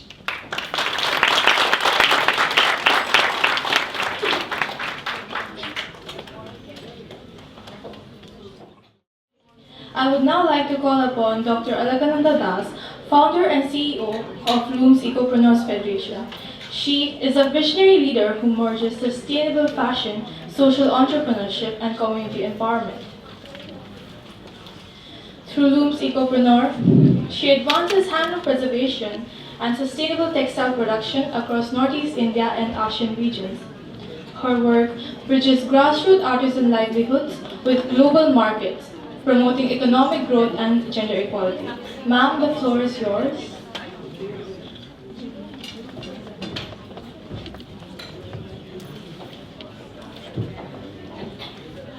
Good afternoon, everyone. So I would like to talk about what I do, but I don't believe in giving a presentation because I like to work with the grassroots, so it's more about talking about the facts. So here I would like to just say that everybody today we were talking about data and the documentation. Even yesterday I had mentioned the same thing.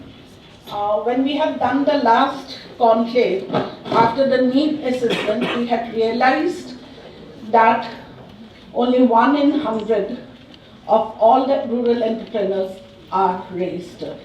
So the main fact that we have to all look into is the documentation. Till our work is not documented, we cannot be visible to the market for the entrepreneurs especially, and even for the artisans. We need to document their skills. They have to understand everything. So the main idea in many rural communities, community-led or, just a second, in community-led and social impact spaces, excellent work remains unseen. Not because it lacks values, but because it is not recorded, shared, or presented in a way that others can recognize and present and support it. When we document our work well, we move forward from invisible to investable, credible to scalable. Documentation is not just a paperwork, it's a proof of effort, proof of learning, and proof of outcomes, along with the proof of possibilities that is there. So it's high time we move to documentation. The matter really is deeply affected, because we have an initiative called Togor. Togor is actually a flower, but actually what we mean is, by Togor, is traditional opportunities, growth of rural resources. So when we have like that initiative, because that is how the rural Assam can relate with us, so we have that. And in Looms Conclave, where the looms actually, when we are talking about looms, we are talking about livelihood opportunities, ownership, mentorship, and scalability. So these are our initiatives which are based on reweave, that is reweave the society so that we are able to make them visible. It can be reweaved in the textile sector, it can be in any of the traditional sectors. It can be even our traditional manuscripts which can be revived. So reweave is actually revival. Then we are talking about race to zero. So race to zero, that one of the initiatives that we are taking in looms is the chicken feather waste. The chicken waste is actually one of the most harmful waste that we have. And we have not realized that most of the diseases that we have on the planet right now is due to the chicken waste that we are having. Because if it is not sent for cleansing or the other processes, within 4 hours it produces 35 kgs of carbon. And it is very harmful, and that is one of the causes for 4 types of cancer and hydrophilia. Because when you are putting it into the water, it is leading to hydrophilia. So that is one of the things that we are working on. We have come out with chicken feather papers, we have come out with fillers, and also the other one is the yarn. So we have worn scarves and all, which is as good as pashminas. So pashmina, we are taking out the wool from the live animals, but here we can do it with the waste. And the third part to it is that Assam Agricultural University here has come up with a solar powered slaughter cart which does not emit, it doesn't allow a single drop of blood also to come out. And it segregates all the butcher waste separately. So the blood goes separately, which has a different market value. The skin goes separately, which has a different market value. And the feathers are also separated. So we can really segregate that and make it more to the market. We have to get it introduced to the market now, at least to the poultry vendors. Because if you see the local consumption in Guwahati market today is 7,000 ton daily. So you can imagine, because the whole thing is 7,000 tons daily, and we consume only 35% of the chicken. So the rest are all waste. So you can imagine how much it is affecting our society. Then with that vision, the documentation is one of the things that we were talking about. And with documentation, another thing comes in is the IP, our patent and our copyrights. Because since none of our traditional crafts are documented, we do not have the IP value. We have got so many GI tags, nearly 40 of them. But since the compliance are not done, so as a result, we do not have the, we are not getting the authorized users certification, nor are we getting the value for the GI tags. And if you look into the simple case of Munga, we have got the GI tag. For the last 18 years, no compliances are done. As a result, Chennai is the highest exporter of Munga fabrics from India. They export 95% of the Munga. And we are having a revenue loss because we are only, from us, it's only the cocoons that is going, and that too it is going as a waste. Cocoon falls under the waste material. And Japan is the biggest importer of cocoons, and they are using it not for textiles, mainly they're using it for cosmetics. So another loss. So why not we have a center here where we can give them that, because that technology we might have lost it because we have not documented it. But now we can have an Indo-Japan relationship to have that documentation, and we can start the research once again. So that is one of the points that we are working on. And the other one is that the documentation, like I submitted to the Ministry of PNRD, how we can do the documentation at the rural level. We can start it from class 1 by having digital labs. They can at least document how many households are there in the village. They can find out what talent each or one of them has. So if they start documenting, so that will be a more authentic documenting, because they will know how many family members are there, who were their ancestors, what is their occupation. So like that, it can take it to class 12. They can come up with a nice documentation record and a data for others. Another thing that we have to be aware with the digital progress that is happening, we have to be aware about our digital footprints. So that also should be an awareness for the rural schools and the rural entrepreneurs. Because we have the digital school, online classes are going on, but we don't know who is behind that screen.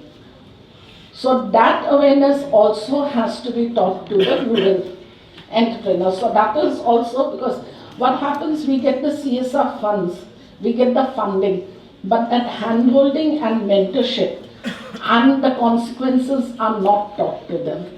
So that also one has to be aware of.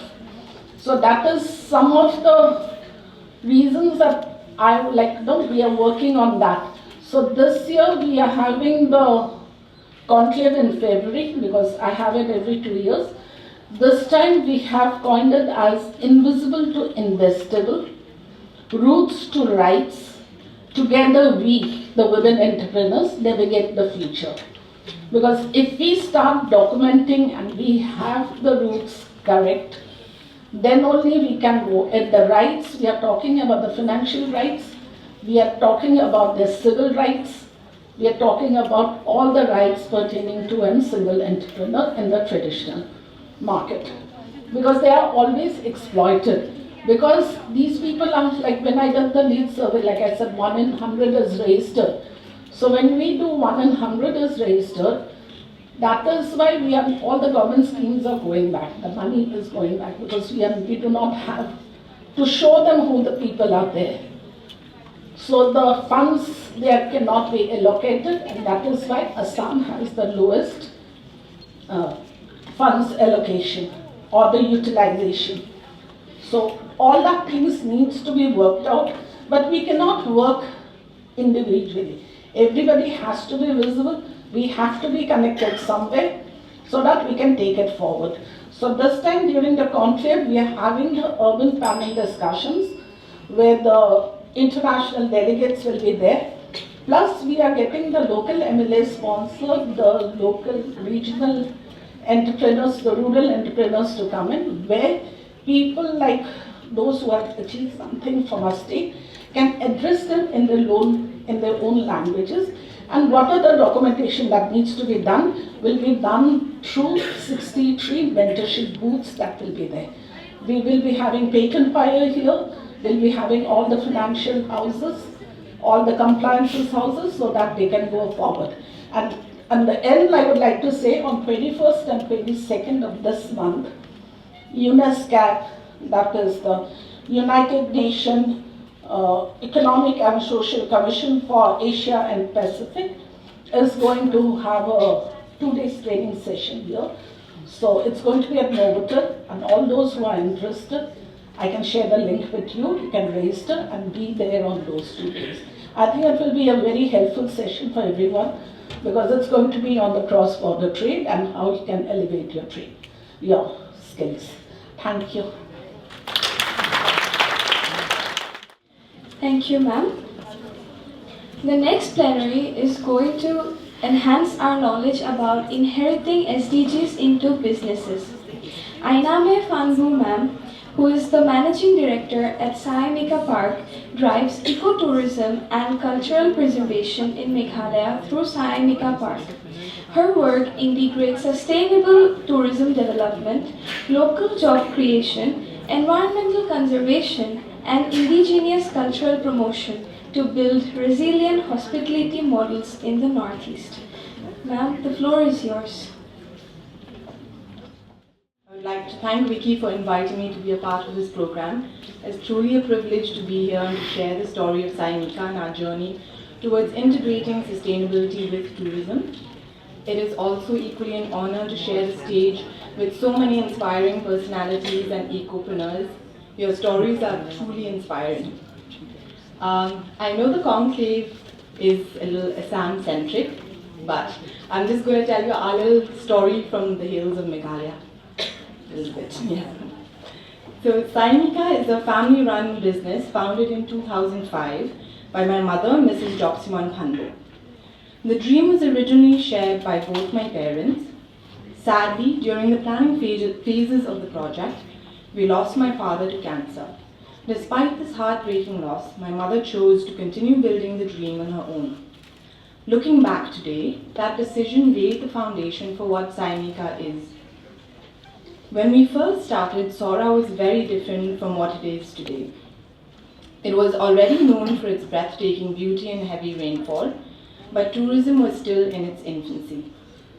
The area where Saimika stands now was completely uninhabited. We were the first to bring in electricity and running water to this part of the village. Over the past 21 years, we have witnessed extraordinary growth. Today, the road leading to Saimika alone has 10 guest houses and homestays.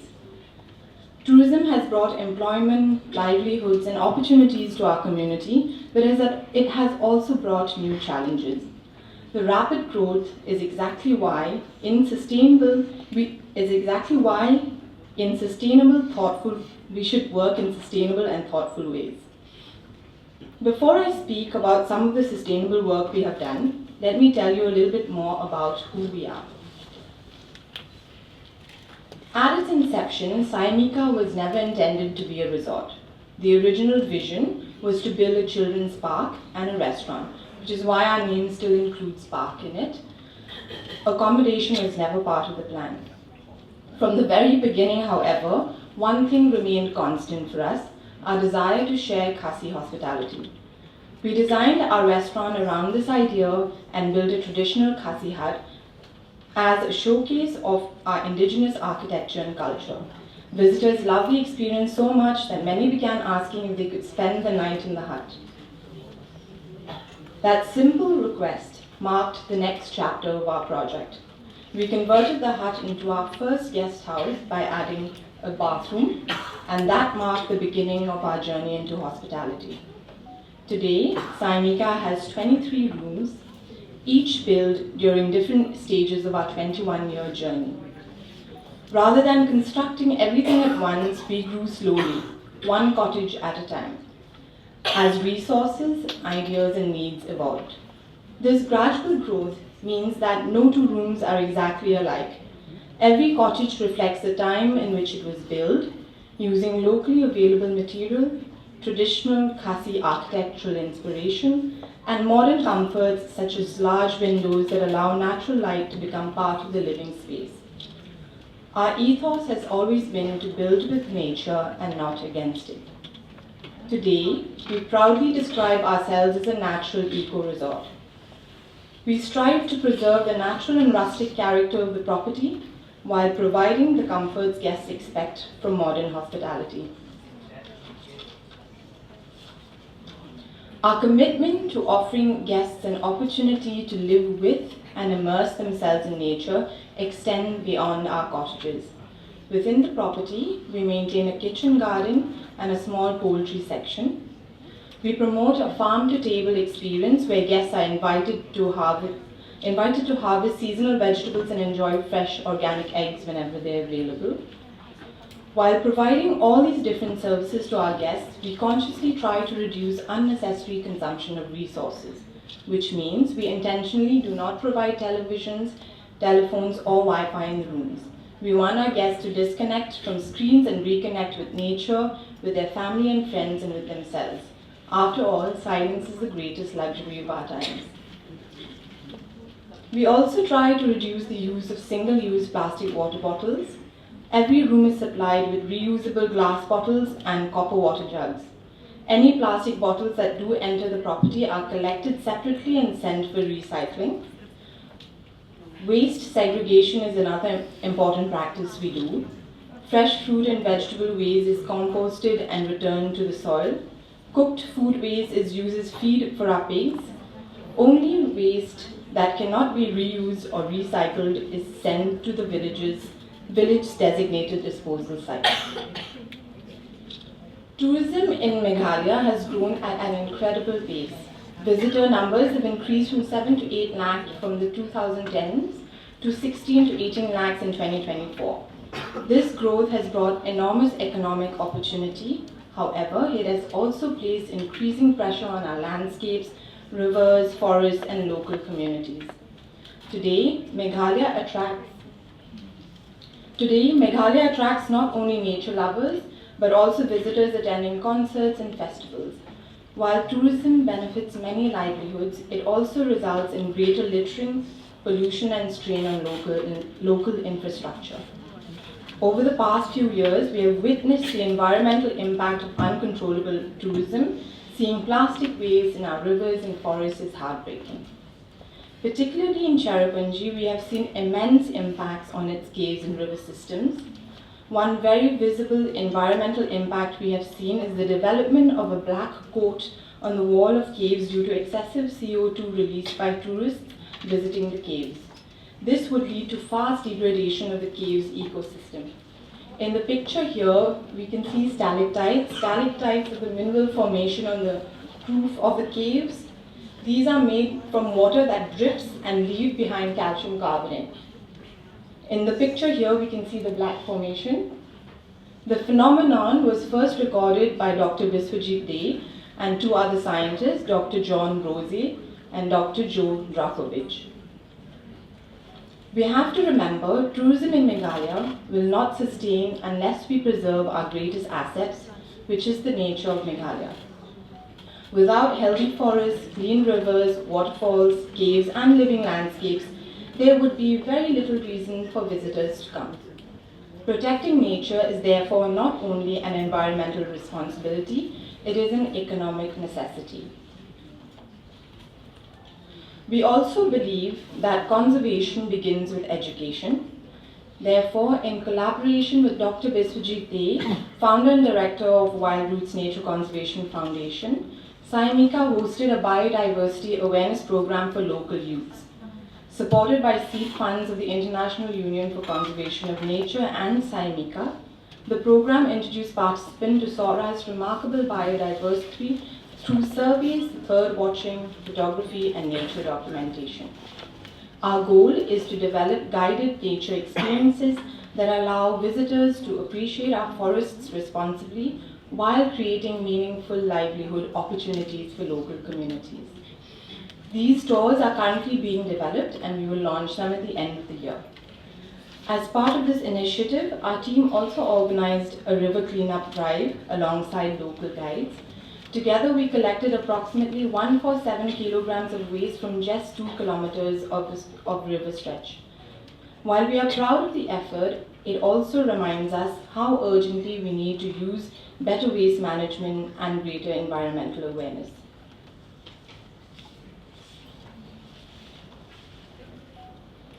Sustainability begins with each one of us in our daily lives.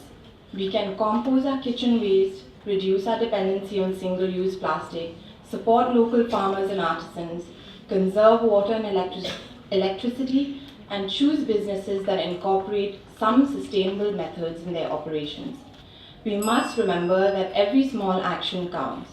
When thousands of people make small choices every day, together they can create lasting change. At SciMica, we are always learning.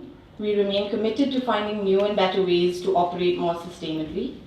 While we are proud of what we have achieved over the past 21 years, we know there is still a lot more to do. Looking ahead, we hope to work even more closely with our local communities and create new opportunities that protect our natural heritage while generating sustainable livelihoods. We believe that tourism can truly thrive only when it grows in harmony with nature, with the people who call these landscapes home. I would like to conclude with a simple thought. Our future depends on the choices we make today. Every effort, no matter how small, contributes to protecting the place we cherish for generations to come. Thank you.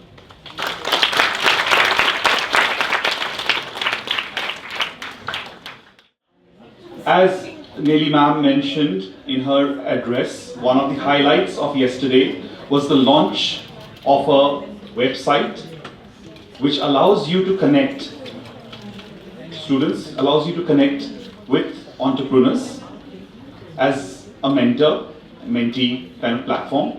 It also allows you to learn different courses that will be put up for free. These learnings and courses are the accumulation of so many years of education that Maria's Public School, for instance, has done in the ESD sector, as well as, even our experts. I remember Rahima ma'am, we're so sorry that we couldn't accommodate all of your slides today, but this is a great opportunity to act as a mentor and provide some of the material which will educate all of our students. So, without any further ado, let's go ahead and have a look at our site. It's called the SDG Connect Network, and the website address is sdgconnect.org. Connecting global change makers to accelerate SDGs. So, if you want to connect to it, I will give you a QR code on the screen and you can just scan and go to the site. But I'll just go through quickly. For students as well as mentors, you can first go and join the community, right? And there will be a sign up, that process. You will get a 2-factor code when you sign up. And then once you confirm the code in your email, you basically become a member. Once you become a member, right, you can go to Spaces. So Spaces is basically discussion spaces, a discussion area. It's essentially like a forum, or you can call it a social network for SDG enthusiasts. And you can join different SDG goals. So, you just click on join and then somebody, so let's say this is the first one, which is poverty. And then, okay, I didn't join it, but let me see if I can join. Oh, I'm not logged in. I'm in incognito mode. So this is, once you join, you basically get logged in, and then you can start posting, and then others, you can have discussions, things like that. It's just like a normal social network, but exclusively for SDGs. I'll just go back to the courses part. So we don't have any courses right now, but once you start building, we will put up courses for free that you can start accessing immediately. So I'll just give an example here. So this is like SDG 1, it's a free self-learning academy. You start learning whatever you want. And the idea is that you will also, especially for the teachers from other schools, the hope is that you will also put up your learnings so that we as a community can benefit. And then finally, we have the mentors section, which is incomplete, I'm sorry. But I mentioned this for the entrepreneurs yesterday, so please sign up. And we have our first mentor who volunteered, which is Nellie ma'am. So this is just this is still incomplete. So you will obviously, you know, as it fills up with more and more mentors, you will be able to book time with them. So for students, this is what will happen. You'll have these mentors, right? So you can click on mentors, and you'll be so mentors will basically say that I can give you, you know, 15 minutes a week or maybe 30 minutes in a month. And as you can see, for Nellie ma'am, she's quite booked for this week. So let's jump to the next bookable date. And then there's one on Sunday, the 9th at 11 o'clock. So you say that, okay, you know what? I'm going to click here, you enter your details, your last name, and you give your agenda, that what is it that you want to discuss. And yes, so, and you get a Google link that and you can join. So this is, it's just right out of the bat. You can do it right now. But of course we need mentors. So mentors from yesterday, mentors from, you know, if you know, please spread the word. We really need your help to really make this site alive and useful. Because if nobody signs up, it's just going to be another dead shell. The whole idea is to carry forward the, you know, this conclave to connect. So that's it. Thank you so much. And now for the QR code, I don't know if you'll be able to scan it from there, but let's see.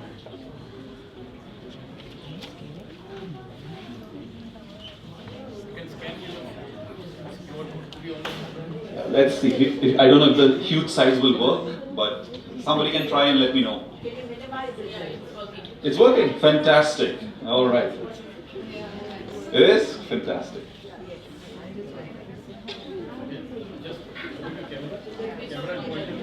Students, I expect, I think there's only one student who was unable to come from the participating schools because he or she fell ill.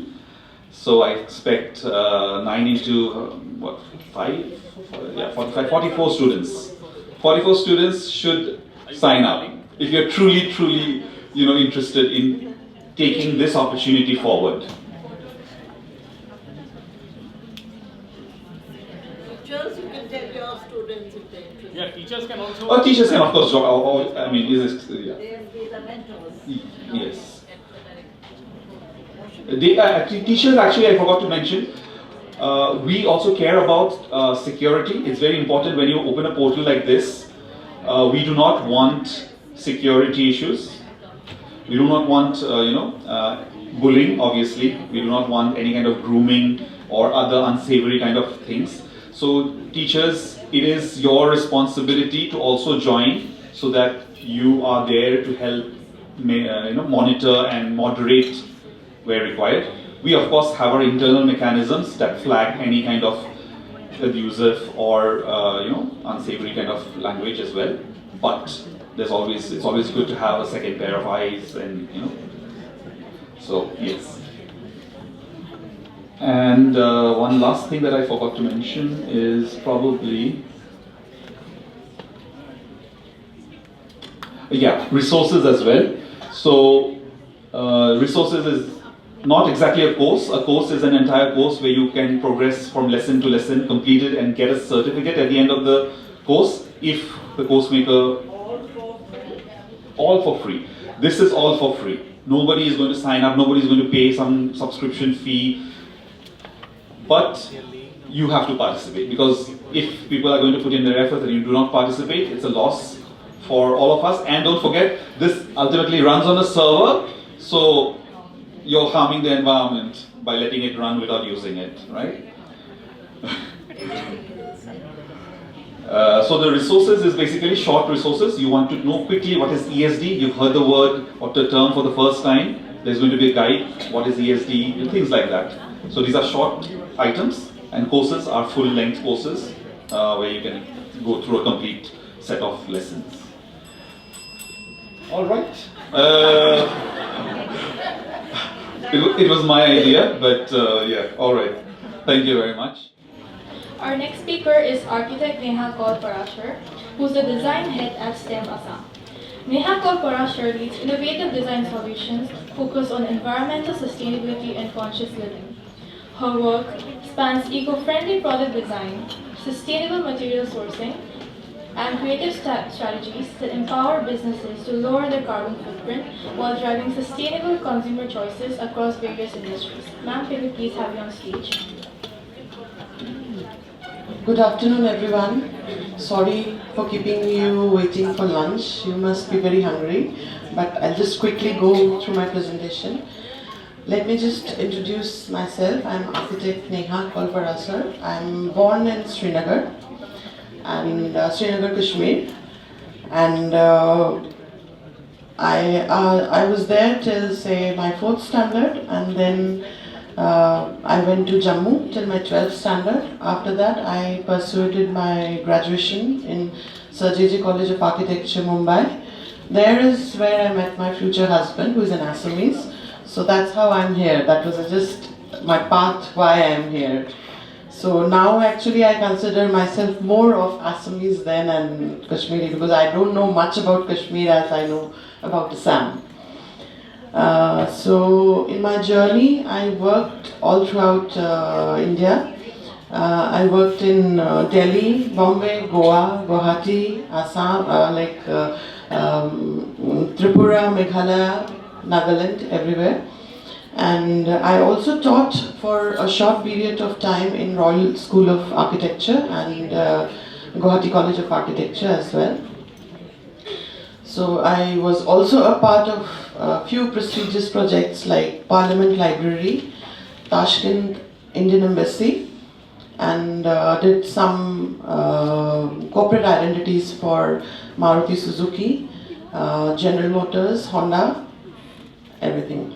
So later on, like after I did all the posh architecture and interior, we realized that it's high time we should be a little bit sustainable. So I'm just introducing you to some of my projects, or maybe sustainable architecture, which is related to sustainability. So architecture significantly impacts sustainability in the world by influencing energy consumption, carbon emission, and resource use. Building accounts for approximately 40% of the global energy use and carbon emission, making sustainable design essential for reducing environmental impact. Architects are increasingly focusing on energy efficient design using recycled materials, incorporating renewable energy sources such as solar panels and use of efficient lighting, and so on. Now, I think sustainability actually starts with our everyday choices. It's not our needs, it's our choices. Architecture is much more than designing buildings. It shapes how we live, interact, consume resources, and respond to the climate challenges. Sustainable architecture is designing buildings that meet today's needs without compromising the ability of future generation to meet theirs. Every design decision, from orientation of the building, introducing a window in the building, the choice of materials, has a power to reduce environmental impact, improve people's life, and create resilient communities for the generations to come. Now, I just want to give a brief about women in architecture. As you were all talking about datas, we also have some data that there almost more than 50% of women are there in architecture schools or colleges in India. But as we go on in the profession, as we move ahead in the profession, there is a leak somewhere.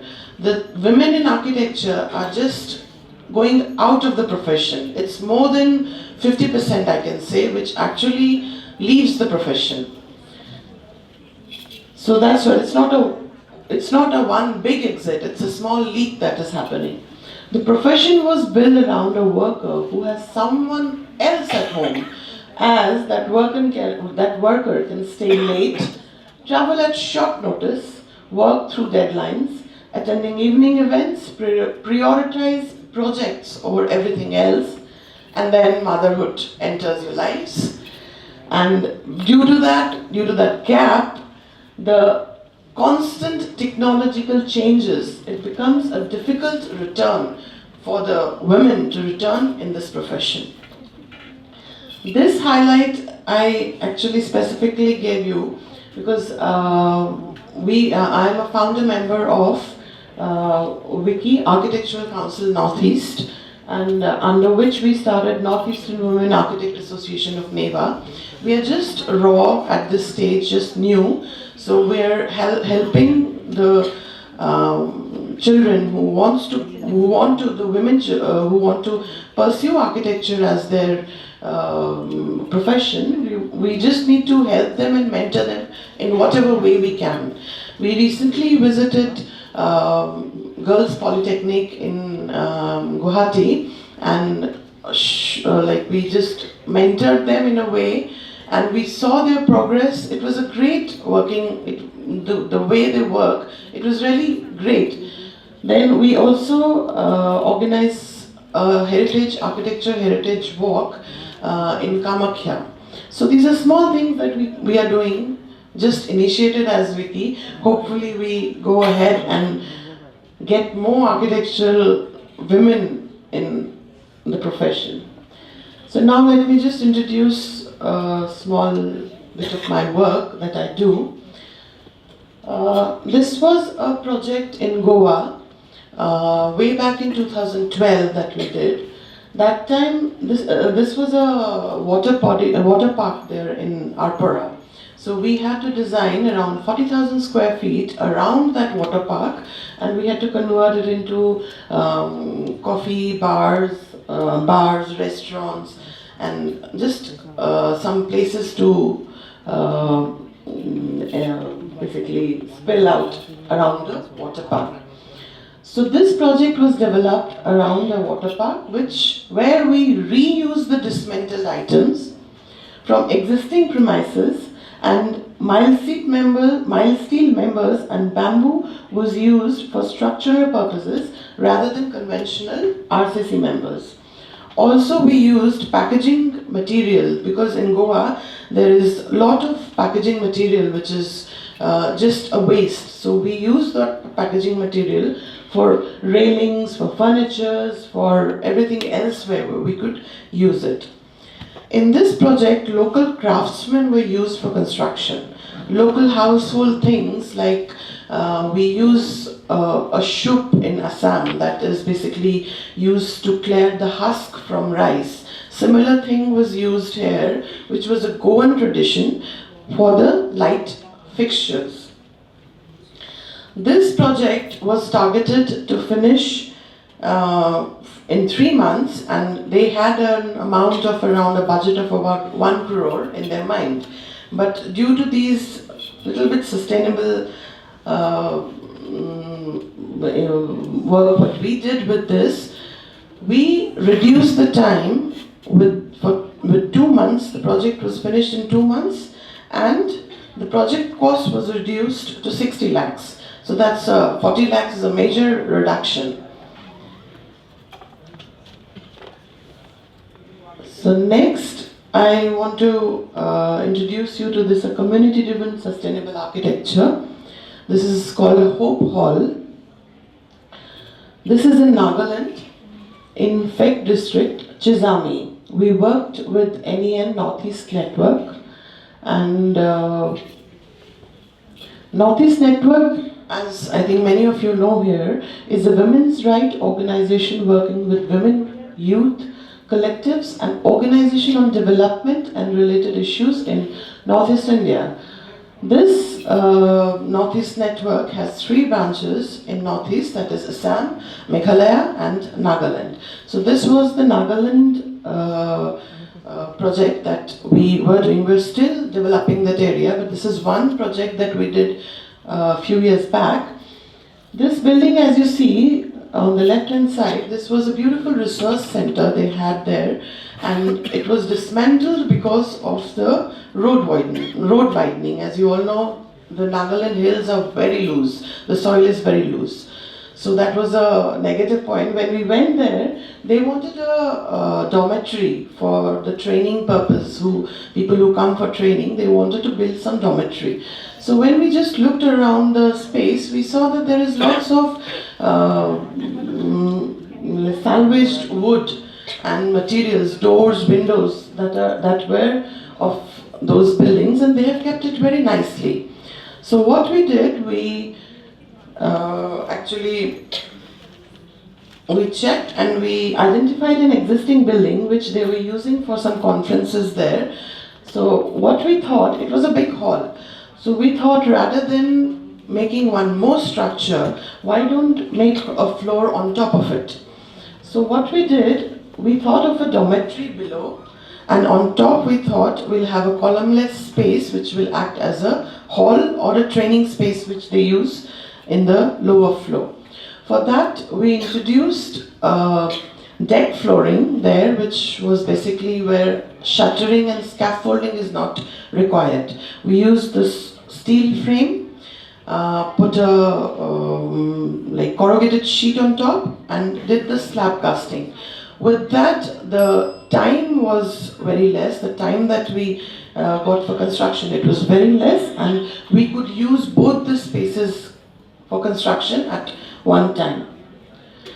Another point here, we used community, the local villages for the work. So it was a totally community-driven space.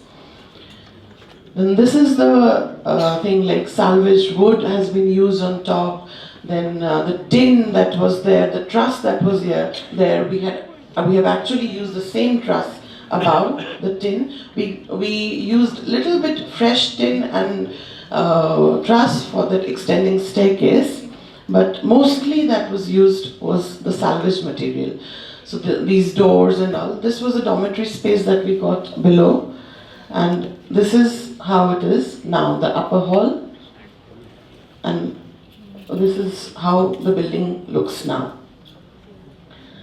Another project which we are actually just initiated, it's like we are trying to bring back Assam type house, that is basically the Europeans made it, but they made it for the earthquake zone, for the kind of climate we have for Assam. So that's what it's called, an Assam type group. Now this project, we have named it as Zaranga. Zaranga is a gathering ground for culture, creativity, reflection and community. From the very beginning we knew we did not want to build another resort. Instead of large permanent structures, we chose temporary spaces and low impact design. We believe sustainability is not just about materials, it's about restraint, sensitivity and learning to grow with the landscape instead of over it. In this project, we have tried to use old Assam type construction. As you see, we have used timber, bamboo infill walls and cement and cow dung plaster on the walls. So this is during construction. These are few. We have used little bit modern technology with the old Assam type technology. In Zaranga, we have also installed 2 barrels for vermicompost. One will be from the kitchen waste, and the other one will be from the say leaves and other organic matters around the site. We have also planted around 100 indigenous and few exotic trees and plants of 70 different species. So we have to go a lot ahead in that now. Another project that we had started was with stabilized mud blocks. So this was basically for a house for an artist and wildlife photographer, movie maker, and it was fortunate that he actually agreed to this mud block house here in Assam. So we organized a workshop in Muduki in village, and we trained the local people there to make these blocks. So this is a kind of machinery, and we just add some cement to stabilize the mud, and with the pressure block we make the blocks. These are the mud blocks that we got from there. And this is the house that is under construction still. The slab that you can see there, we have introduced some earthen pots there, and this is called as a filler slab. This filler slab actually reduces the steel that we use in slab and also helps in thermal insulation. So the kind of steel we use is very less. One more one more apartment that we are doing here, it's near airport.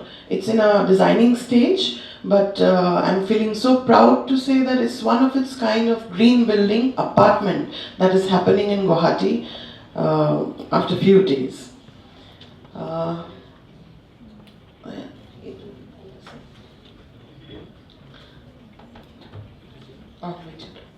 We don't know voice again.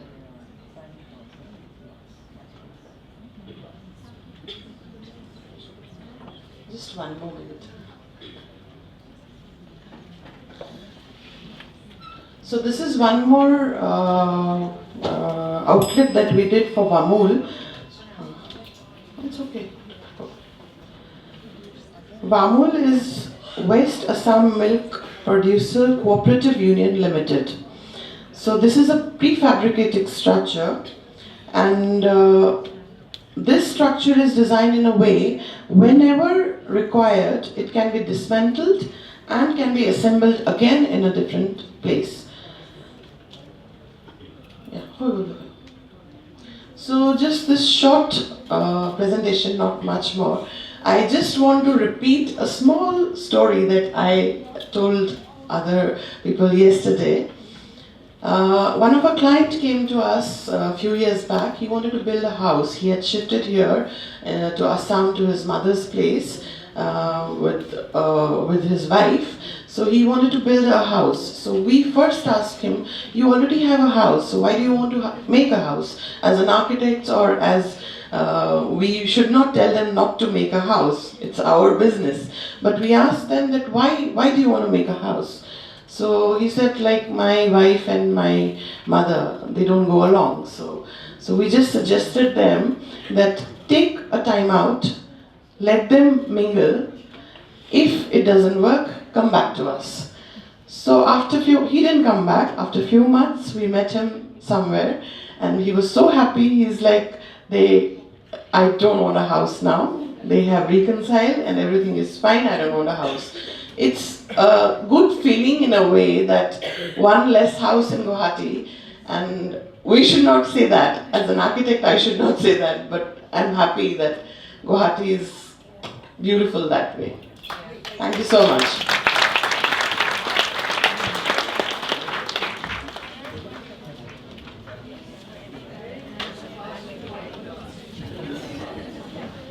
Thank you so much, ma'am. That was, and again, that last line, one less house in Guwahati, like that registers in our minds. And I think, like I'll tell you a bit about why Mansoor sir was showing that portal. If you have been to environmental programs and conservation programs or seminars and conferences on sustainability, it's just a one-day venture. People come, they congregate in large numbers, take a photograph with a banner, and that's done. From the next day, there are no initiatives, there are no follow-ups. Everyone has forgotten what the plenary speakers have spoken. Let's be very honest on this. We don't want that in this SDG and ESD conclave. We want everyone to stay together. We want everyone to stay in touch. Maybe the students and the schools which have been here, the teachers and the students can follow up. we have to follow up with some of our collective initiatives, because Maria's public school cannot make a difference in the city of Guwahati. We need a collaborative coalition from all the schools. Let's form an army. So our, like Nellie ma'am's vision of forming this army was like imbibed in us, and we are actually translating it through the technological portal. But this is exactly what we want. Do not forget what you are learning here. Go back, do something fruitful for the community. Award-winning eco-entrepreneur pioneering organic waste management and sustainable agriculture. Through biocomposting and vermiculture, she promotes soil health and circular farming practices, while actively training local women and farming communities in scalable green entrepreneurship. Ma'am, please share Vermigreen's story with us. Good afternoon, everyone.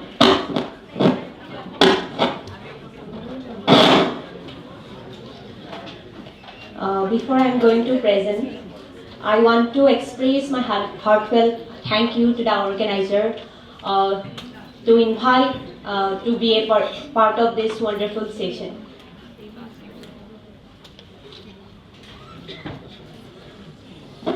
So, yesterday also I have shared my journey from worms to wonders. I feel so glad that I have got to learn. I have got to hear from ma'am, sir, and from many that they love my story, and I really feel grateful for that. So today I can see a lot of students are present here. So I think you're gonna love my journey. I think it's a beautiful journey, but it was not that beautiful for me. I have gone through a lot of struggles, but today I feel very proud. I feel so happy to share my journey in front of you. So, before going to start share my journey, one thing I want to share, how I fell for the nature.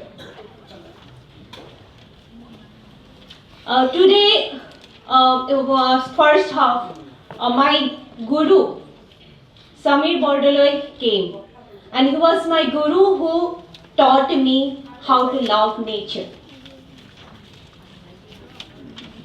Actually, in my school, my teacher one day they gave us a plant, a sapling, a mahogany plant, and I planted that sapling in the backyard of my house. And every single day, after coming from my school, I just run and just go to see the plant, how much it is growing. And every day I just passionately I just observe how much it is growing. And I feel so happy when one single leaf comes out of that plant. One day what happened? I was coming from my school and ran after to see the plant. I have found that some of the leaves were not there. And I was like, what happened? I was crying. I was literally crying. And I got argued with my sisters. And whenever I see people cut trees, I cannot see that. And that's how I have built up to love nature. So in this slide,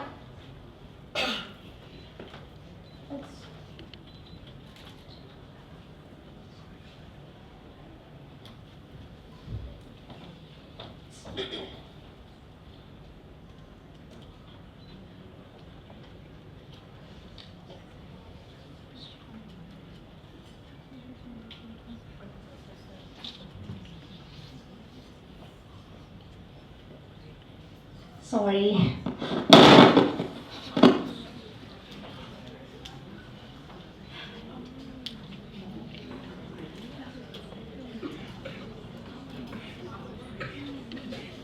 Okay. So I just want to continue.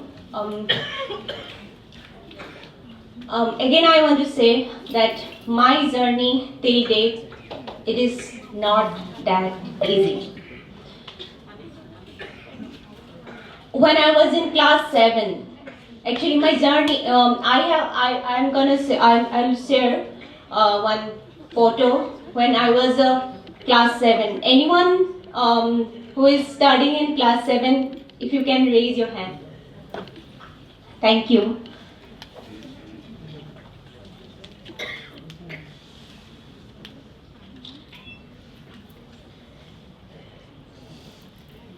Okay. Here in the screen you can see a little girl who is doing something with her parents. That's me. Actually, I was in the 7th standard, and till then my journey has started. Coming from a very humble background,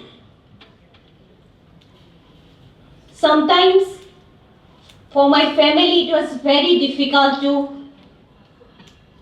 have a very proper meal for our family. Sometimes I cried because I could not afford what other students can. Sometimes I got bullied by my own friends. But that is why I talk very less with my friends. And that time I feel happy that time my school taught me how to grow your own foods, how you can develop some compost out of waste. And that time I got to know how to make vermicompost. My school gave me a handful of art forms to us, to me and along with the other friends of mine, and I took them carefully to my home. And in a small fish box, I started growing those worms from the kitchen waste. After 2 months, it grows to some beautiful compost, that's vermicompost. And I went to the school and I told that my teachers that I have grown my vermicompost. And one day they came to my home and I gave them 2 kgs of vermicompost. In return, they gave me 20 rupees. And that day I was so happy because that was the first income of my life.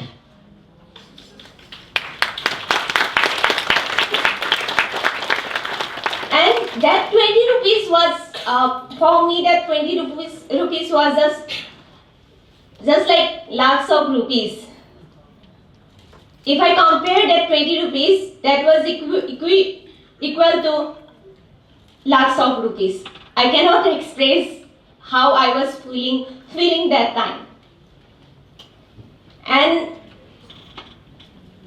here you can see I was giving that compost to my teacher. That time I thought, like, if I can get 20 rupees out of those 2 kg just by selling those 2 kgs of compost. If I expand, then definitely I will get more out of it. And I discussed this to my parents, and they also supported me. My father helped me to build a bamboo case, and after 2 years, I was being able to sell 10 quintals of vermicompost. And that's how my journey was started. And just by doing this, I was being able to complete my higher education. In 2023, I completed my MSc in agriculture from Assam Agricultural University. Thank you. So, I want to share some glimpses of my work. Right now, I have 20 such compost pit where I am doing, continuing this vermicompost, and along which I am also doing mushroom cultivation. I have brought one kit for you to show how I usually produce it.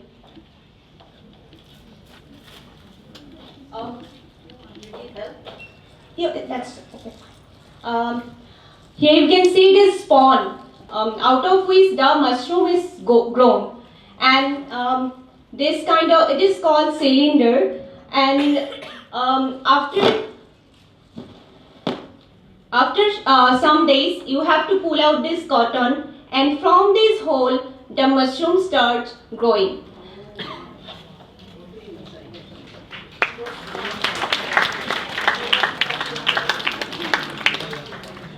And what is there inside that? Spawn and some straw. We have to do like before we have to do it other things.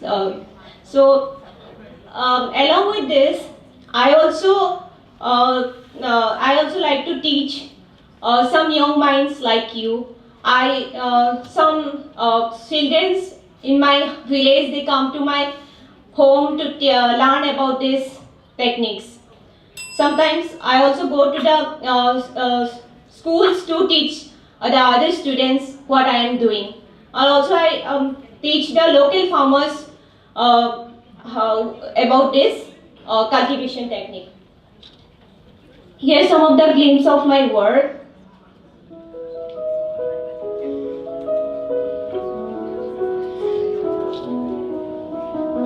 This is my mushroom farming.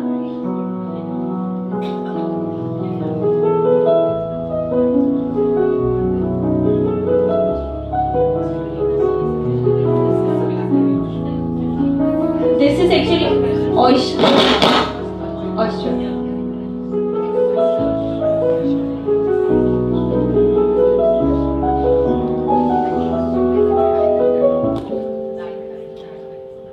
And here it is vermicompost. And before I used to work alone everything, from doing things to the leveling to the marketing. But now I feel happy that under me 2 persons is working there.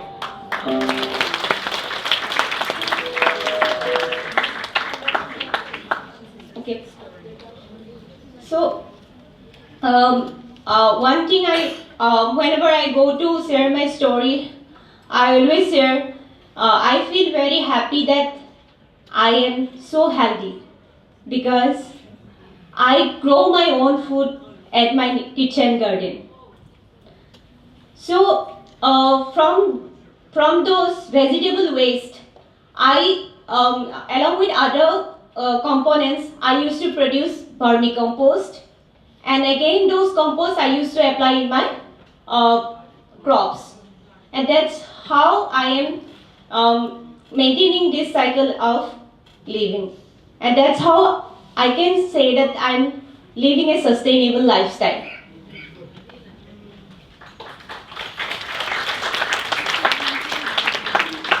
In this journey, I had faced a lot of challenges. Despite all those personal challenges, I had a lot of challenges in this venture also. One is the marketing challenges I faced because I was not from a business background family. My parents, they had zero knowledge, and in fact they were not much literate enough, and that's why it was so difficult me to continue this journey, but I never gave up on this. After completion of my master, my parents always, just like the other parents, my parents also always pressurize me to do some job, because I am the only earning source of my family. But back of my mind, I always thought of doing something on my own. But that time I didn't have any option. I did a job in an NGO sector. There I did for 1 year, and I was quite happy to work with the local people.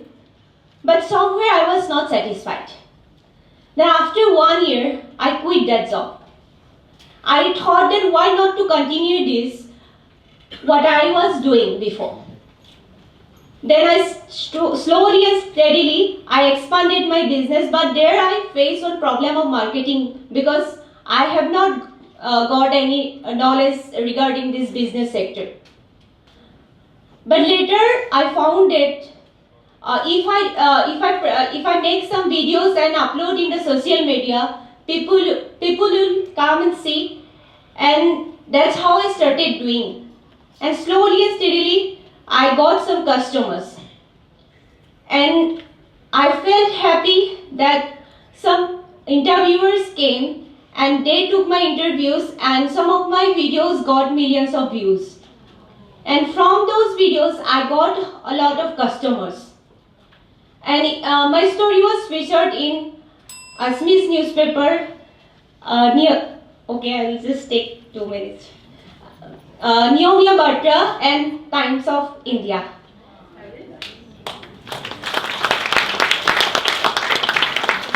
So another problem I was facing, the transportation problem. Before I had a scooty, I used to take 50-60 kgs of compost, and I used to go to door to sell those compost. And just by saving, and later after 2 years, I was being able to buy one chota hati. Here in the picture you can see.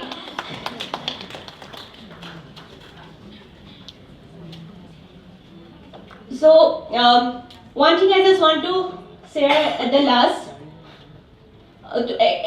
basically to the students, no matter what, never ever give up on anything. Do whatever you like to do. If you give 100% from your side, if you are very much positive and dedicated, definitely you can success in your life. And one more thing, yesterday some of my men, they asked me, they need my vermicompost. So last night, when I was in the stay, I thought of opening one outlet here in the Guwahati. If I get the support, definitely it is not that possible just to open one outlet. Actually, my goal is that if I am having some healthy food, why you can't have? You can also have it. The place like Guwahati, the people are they are having some food which are chemically produced, which are not good at all. If you can produce something good and healthy at your own apartment, I am here to guide you.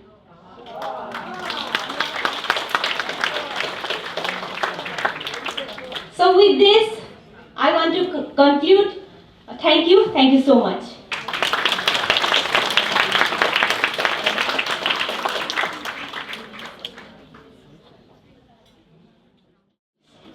We have with us Neeta Nangya Goswami ma'am, who is an international expert in ESD with over 3 decades of leadership in education and environmental policy. Neeta Goswami ma'am specializes in education for sustainable development, formerly with WWF India and the Swiss Agency for Development and Cooperation. She works at the intersection of local community empowerment, gender equity and ecological conservation, driving impactful grassroots initiatives throughout Assam and the broader region. Ma'am, can we please have you on stage? Good afternoon, everyone. And I know after lunch, thank God it was Trishna who came on the floor and not me, because after that good food for thought is something that is not very acceptable, right? So, good afternoon once again, and thank you Nellie Baido for having me here at this, what should I say, groundbreaking conclave, because I don't think any other school in the region has done what you're doing here. So congratulations for that. So since I see a lot of young students here, and you've been feeling very inspired by these stories, and I'm sure you're already envisioning a future for yourself of doing green things and wonderful things, but I'm going to be the bad cop and I'm going to pull you back into school for a little while. Because we're still in school, and I'd like to take this huge global framework and the SDGs, the Sustainable Development Goals, and I'd like to peg them in your context. How is it that we can bring education for sustainable development into our schools? So that's what I'm going to be talking about. And in order to do that, I want you to consider what our planet looks like today. I mean, the Agenda 2030 was created and the SDGs were created because it gives us a roadmap to a sustainable world. But the sustainable world appears to be a pipe dream when we see how the world is today. If you look at the Living Planet report, we have a decline of 73% in, they track about 32,000 monitored populations of some 5,000 plus species, and there's a 73% decline there. And what are the drivers for that? It's primarily habitat destruction because of food systems, all the food that we eat, poultry, dairy, vegetables. And it's a staggering figure of 48,000 square kilometers. That's almost half the habitable space on our planet, which has been cleared to produce food for us, which we merrily waste. And that's, you know how much that space is? It's equivalent to about 6.8 billion football fields. That much habitat destruction. And so we really need to get that in context while we are going about our lives inside these schools, learning to develop ourselves as future citizens who will be running the world in the future. If you look at the other space, the human space, there are currently 26 wars and conflicts. And of course, we all know about the flashpoints, Ukraine and the West Asia conflict, right? You know what Mr. Trump is doing with Iran. And there's a displacement of 117.8 million people. And when we say in our SDGs that we leave no one behind, we've already left 20,000 children who were slaughtered in Gaza behind, right? More than 44,000 were injured, and that number of mortality. So we need to understand the reality of our world. And of course, the climate is changing every day. And these are all interconnected factors.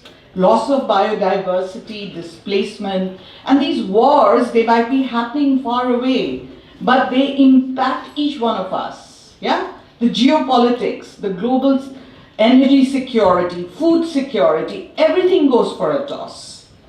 And we have to be cognizant of the world that we live in if we are going to play a responsible role in it. So that's our world for you, but the question that I'm going to throw at you is, what kind of education was given to the people who are making these decisions that we have arrived at this point? So do we need more of that kind of education? No, right? We need a different kind of education. Do you agree with me? Because these are all from MITs and Harvards and in these developed countries that all of these decisions are being made and the geopolitics is being played out. But we have the world that we have.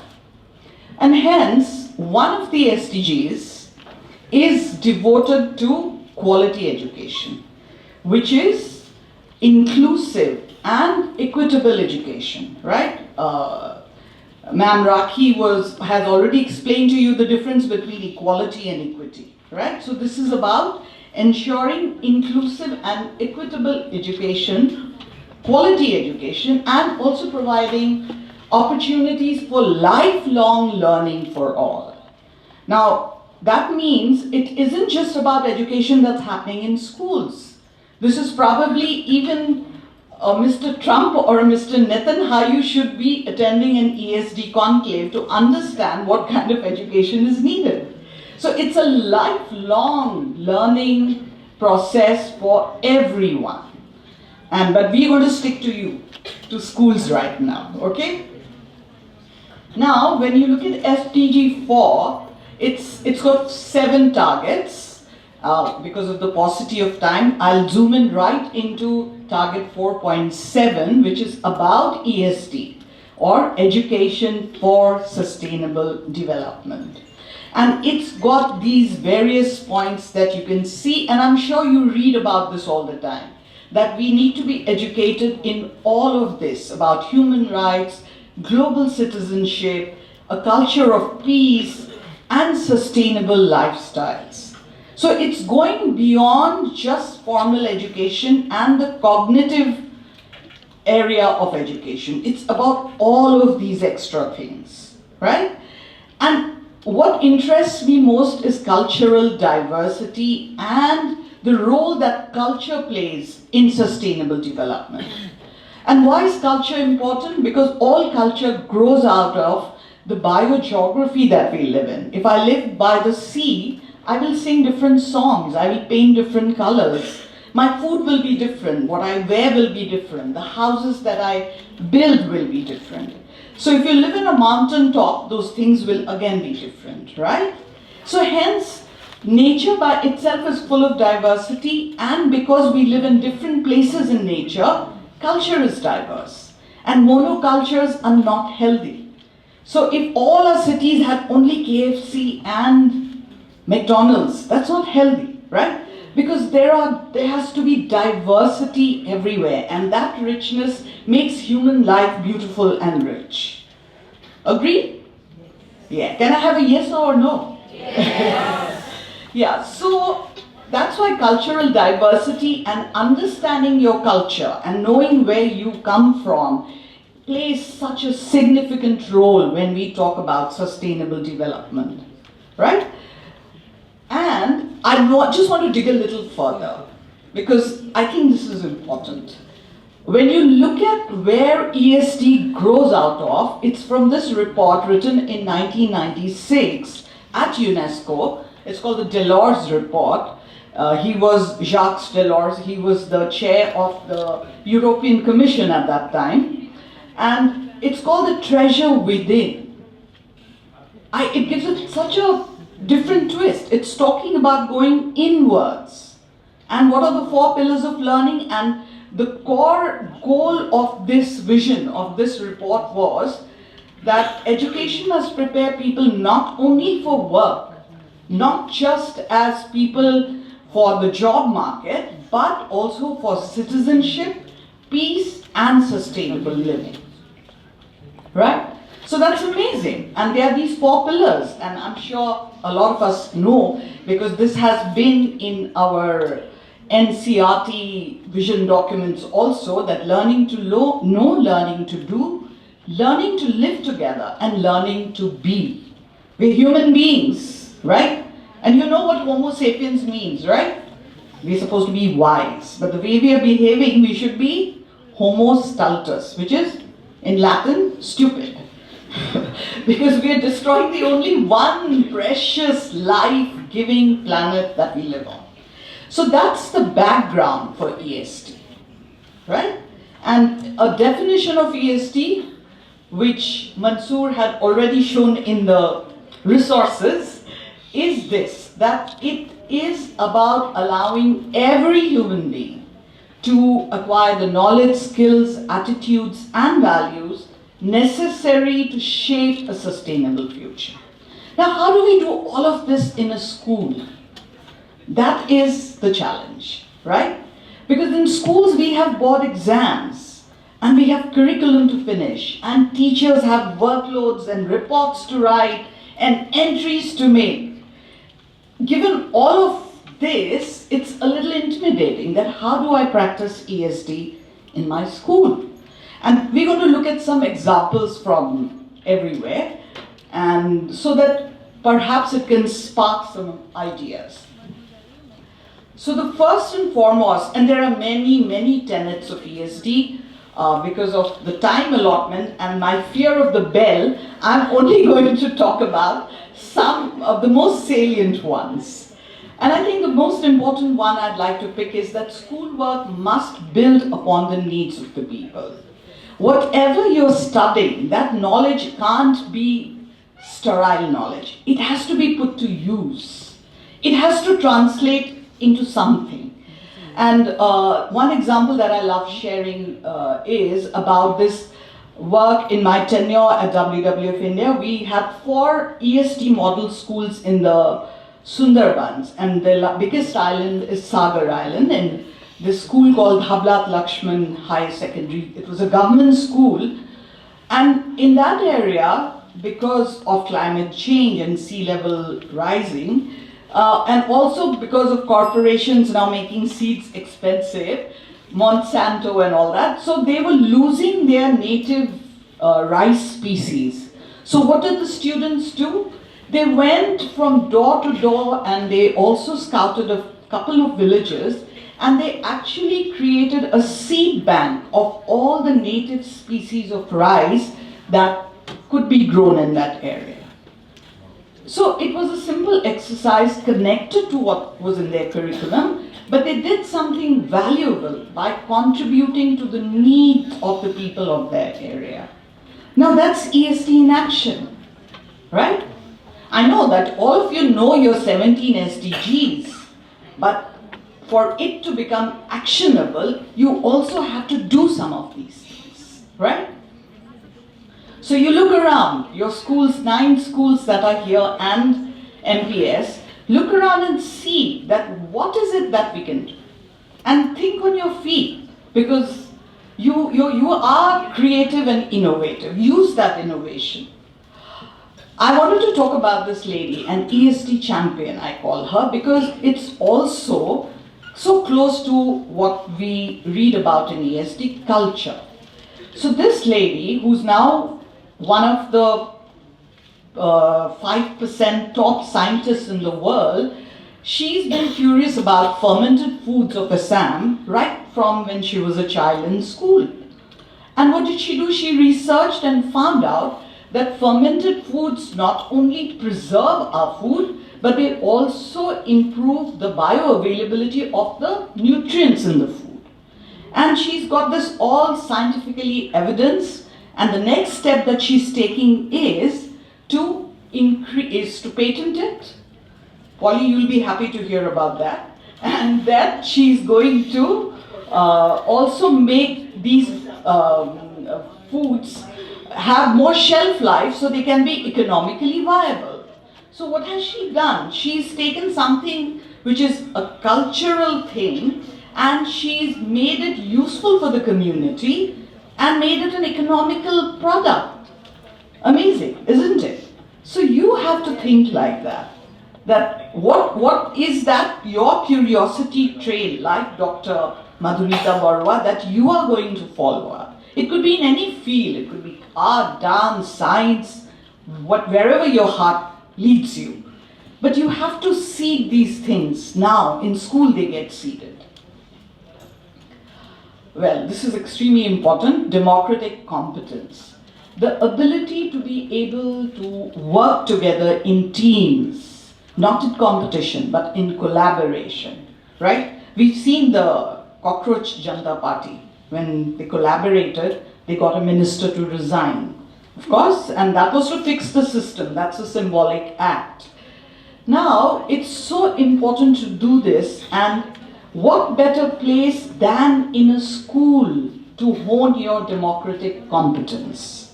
Because what is a school? A school is a microcosm of society, right? And in a society, everyone contributes towards the running of the flourishing of a society. So when you are in school and that is your society, what do? You have a stake in running your school. When I was in Mongolia and we had 30 model schools we established for the government to scale up, we set up sustainability committees in those schools. And the children, it was headed by the children, and they were in charge of the ecological footprint of their school. They knew what electronic waste was coming, how much waste, kitchen waste was, what was it, 2 bells? What were the 2 bells? Okay, so that's just musical notes, those are not bells. And they collected old paper, they were looking at kitchen waste, they were looking at how their janitors had enough time to rest, the support staff of the school, they were looking at the campus. They had a place in the table with the management. And that taught them how to work in teams, to articulate what they wanted to say. And I think it's very important for schools to have this space and provide these committees so that children get involved in the running of all this and manage all that waste. That's a start point. I'm just talking about waste. You could look at other things. You know, your labs have so much waste. Your electronic waste, your paper waste, everything. How are we managing this? Where is it going for recycling? And probably the money you make out of that recycling, you can use for other socially useful, productive projects. The process is very important because, again, I'm a teacher myself. I'm teaching again. And I know how we have to always chase the curriculum, and there is measured syllabus and all of that. But the process is always more important than the final product, right? And we need to keep our eyes on the process as we are teaching. And that would mean we use, this is for teachers, like a diversity of pedagogies. And I would advise you to also look up Prithvi Media on YouTube. And there are a lot of ESD exercises that we had uploaded earlier, which can help you design some of your lessons. And also there's One Planet Academy now, WWF India, which is a free platform. You will also find lots of resources there to improve the process. And also because what's the point if I get a 98% in my board exams, but I don't switch off my lights, I don't turn off the water tap, or I use plastic for my birthday celebration, and I turn my nose down at Paita Bhat and I want pizza all the time. There's no point then. So one has to think about these things. This I can't emphasize enough, that ESD is not something that happens in the environment education class. It's something that happens involving all the teachers and all the subjects.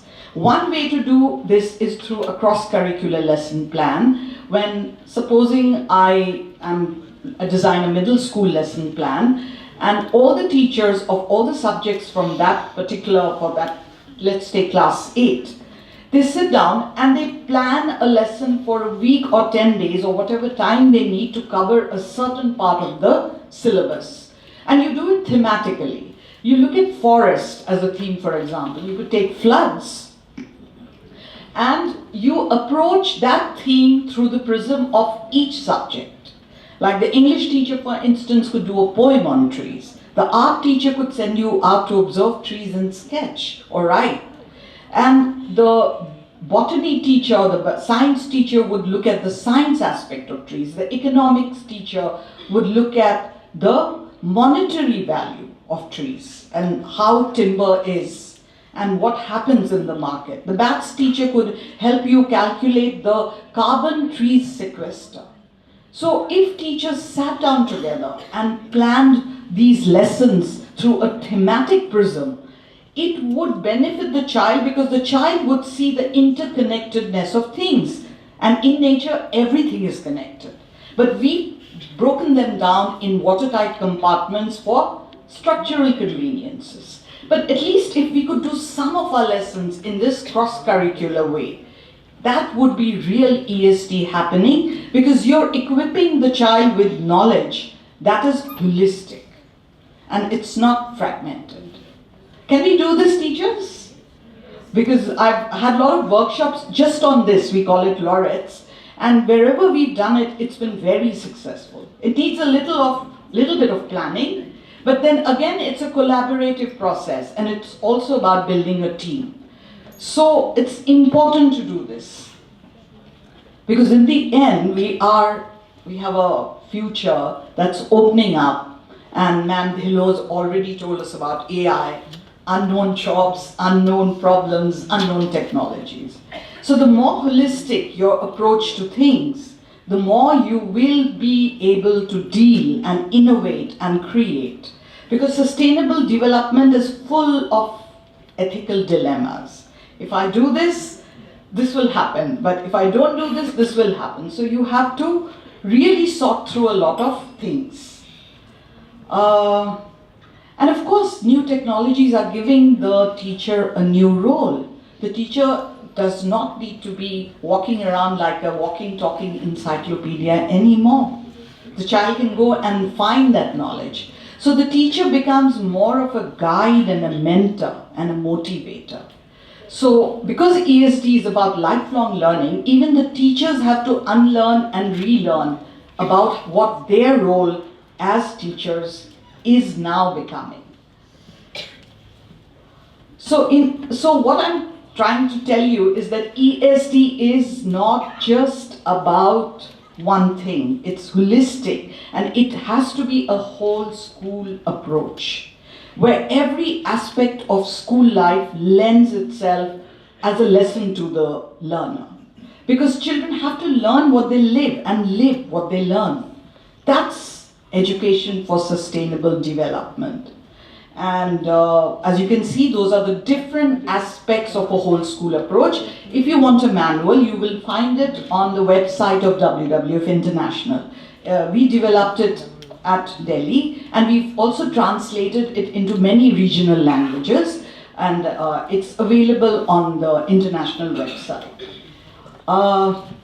Because after all, and this is Gandhi for you, and what he said is so true, because learning is definitely not within the four walls of the classroom. It's about learning for life, through life, and throughout life. And it applies to each one of us. Because in the end, ESD is not a destination, it's a journey, it's a process. And each school will have a different journey, a different process. But they will all hopefully reach the destination of sustainability. I think a lot of Dispur bill was mentioned.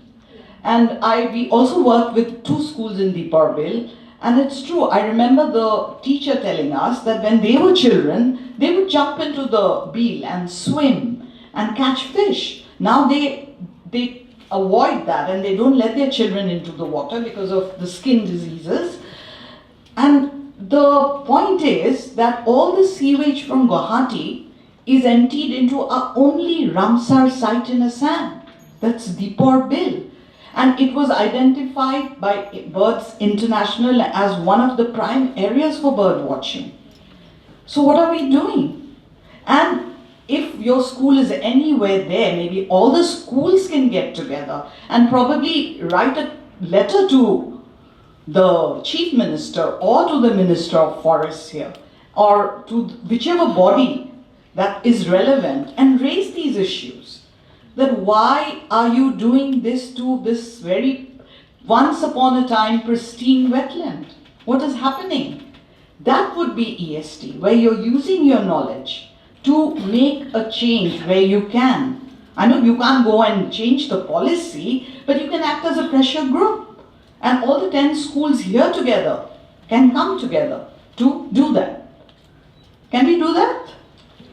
Because Dispur Bill is precious. It's the Ramsar, there was a big convention there, and they identified all the wetlands in the world which were of very great importance. One such wetland is Dispur Bill, and that's the only Ramsar site we have in Assam. So, I mean, schools can definitely take up these things, and then we are talking ESD. That's ESD in action. And so what I'm saying is that I'd like ESD would be building action competence or sustainability competence. It's about having the knowledge, becoming aware. Remember, it's the treasure within. Becoming aware and then taking action. Because who said that silence is a precious commodity? So even our minds, it's always engaged. And I want to hold this slide, the last slide, no more bells, because ESD is truly about acquiring and cultivating action competence, that is knowledge to awareness to action. It's about values, it's about caring, and I think our chief guest in the morning talked about that in a different way. It's about caring. So it's about empathy, compassion, justice, and it's about being mindful. Because if we are not mindful, and we are always being driven by the noise and the competition and all the 110 things that we have to do, the treasure within will not be able to be articulated by us. And each one of us has a treasure within, something to contribute to our society. And by the way, in the UK, they have classes on mindfulness nowadays. And probably schools could introduce that as one of the strongest pillars of learning to be human beings, so that we become mindfulness and we calibrate our life's journey once we are in touch with the treasures that each one of us have within. And thank you very much for your patience and your patient hearing.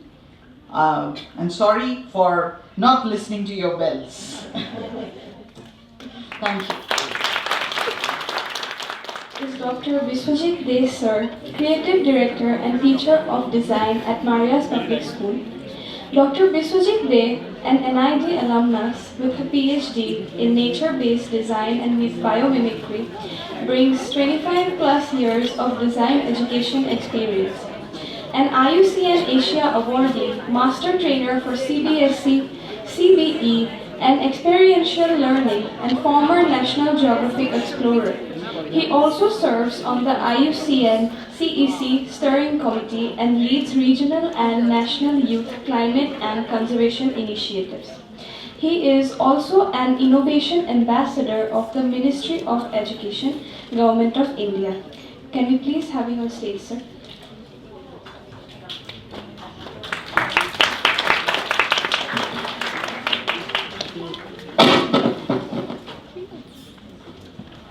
So a lot of learning has been happening since morning, and like I've been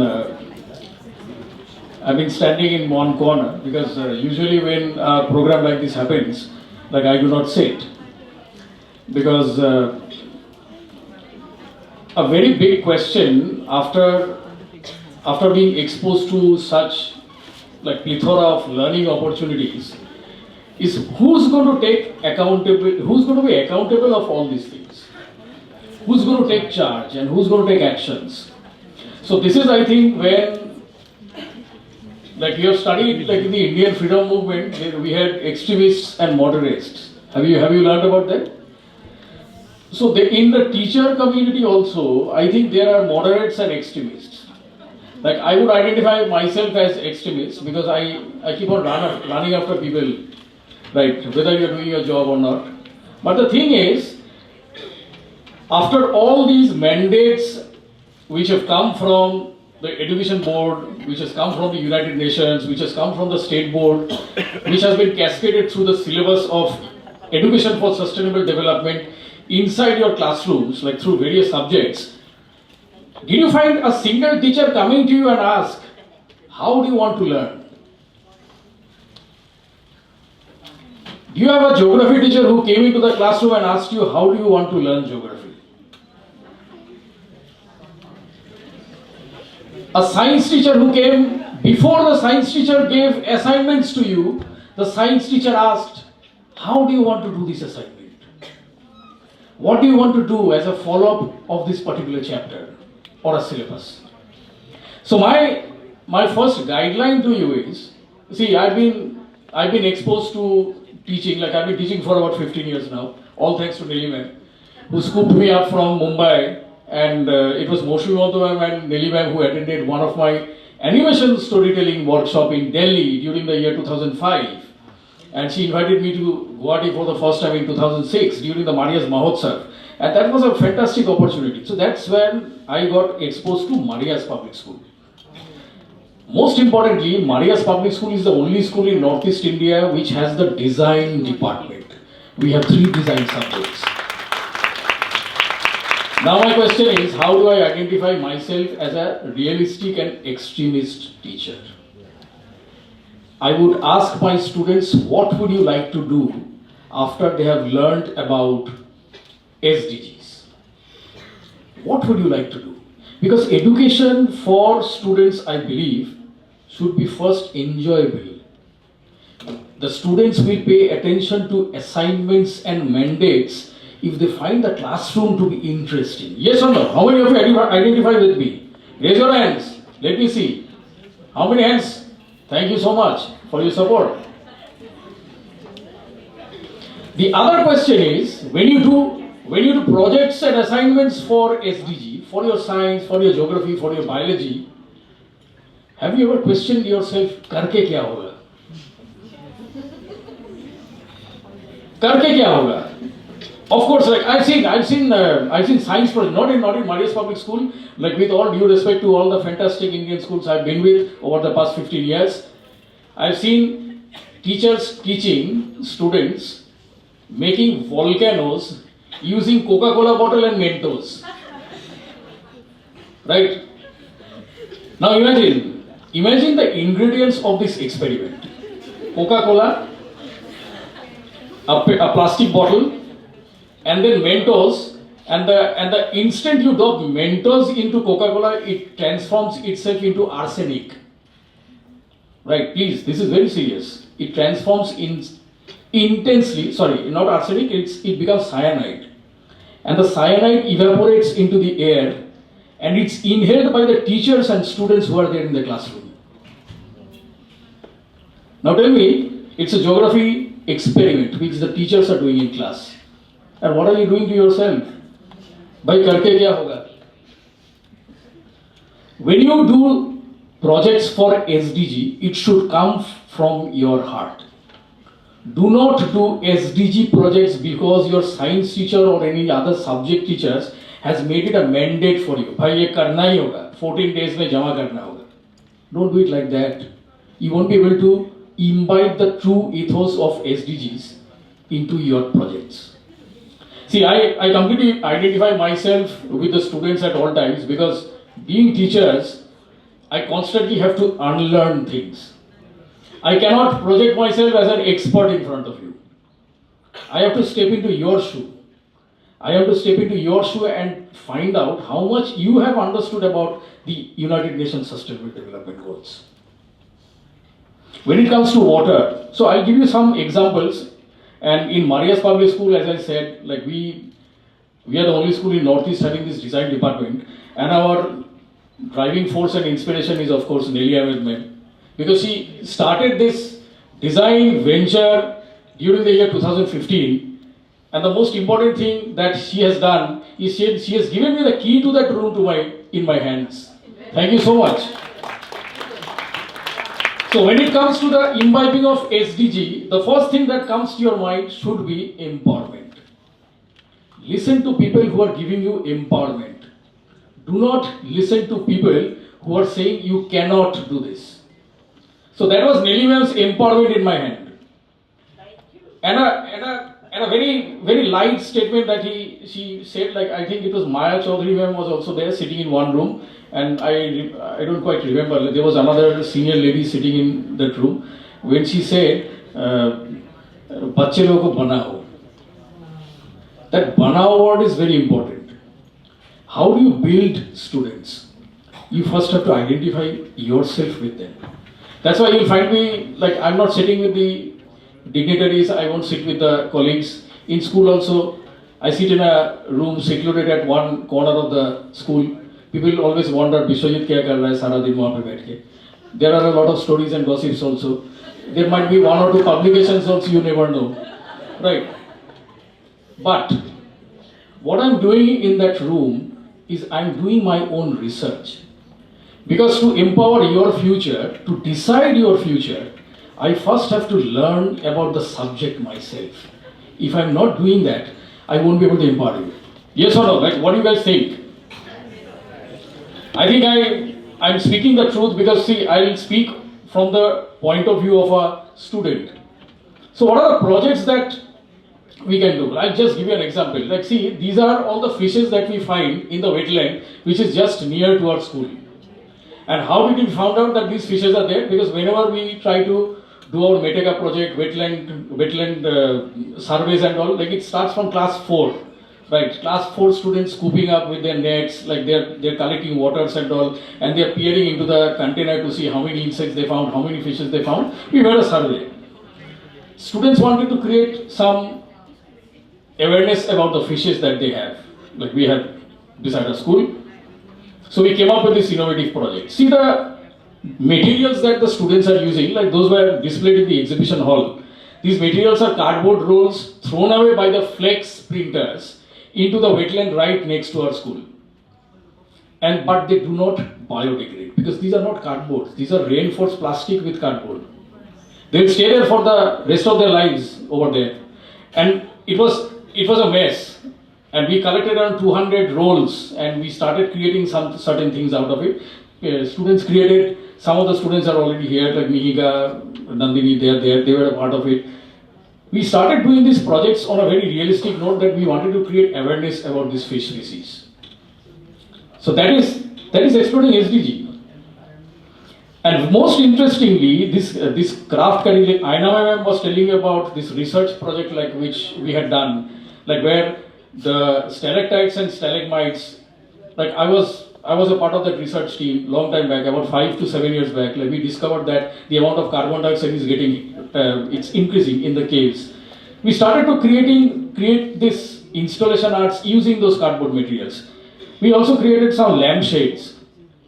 Which we sold back, and in the design room, all the art materials that we buy is actually being funded by the money that we are raising by selling these craft items, using these throwaway and recycled materials.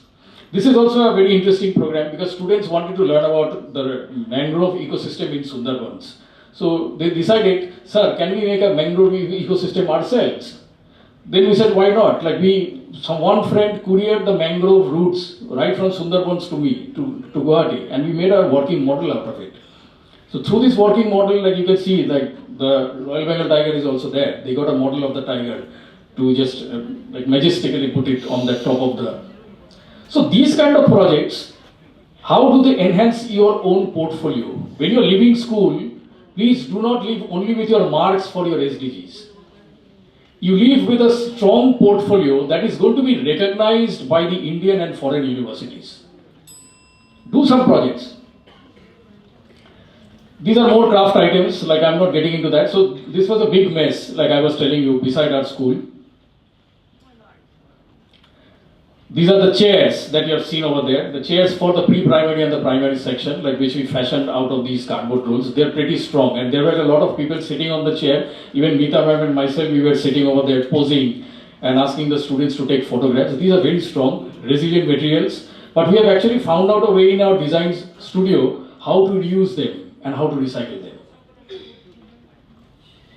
Environmental projects, like sometimes they begin with a problem. So this cardboard rolls stacking up beside our school, and they're rotting up over there, and there's a lot of bad smell coming out. Sometimes they'll burn. So that began with a problem. So I'll end my presentation with a video. So I'll introduce you to two very favorite individuals of mine. But before that, let me show you. Can anyone tell me which woodpecker is this?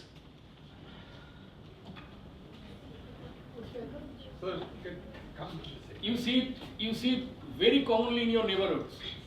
It's a woodpecker. It's a lesser golden back woodpecker. See, I'm constantly working with nature-based design also. So this is a door knocker, which is actually giving you the essence and information about the woodpecker. So what is the utility of these kind of products? It creates an awareness about the lesser golden-back woodpecker in your neighborhood. It is also utilizing the wood which was left over in the school by the carpenters after they have constructed some furnitures. That's reuse. I'll introduce you to two individuals. They started this project. They created a music video addressing the Mother Earth. Thanks to all the teachers who have been a mentor of this project. I think this film was also screened in one of the UN conferences when they went to US. So Surya Prakash Medhi has now become a pilot, and he's trying to advocate green fuel for aircrafts. Antarip Hazarika is a prodigy because he is a music director now and also a computer engineer. These two people have started their journey learning about SDG from Marias Public School, but they have taken it to their professional level. They are still doing SDGs. They are still imbibing the same ethos of education for sustainable development in their own professional sectors. So this was a very, not too recent, but they made another version for us, when we were having the Round Square conference, when we went to UK for that. So let me play this music video. But before that, thanks to all the speakers, wonderful speakers whom we have heard since yesterday, you've given us only one thing, two things. One is hope. There's still hope of doing something positive. That's what I tell to all my students. Never lose hope. Irrespective of whichever career path you choose, irrespective of whether you speak English like the Americans or not, whether you're stammering in between, you can make a difference and do something for the Mother Earth. Please think about it. You yourself is important. Never lose your identity, enhance your skills and abilities. Let's watch the music video.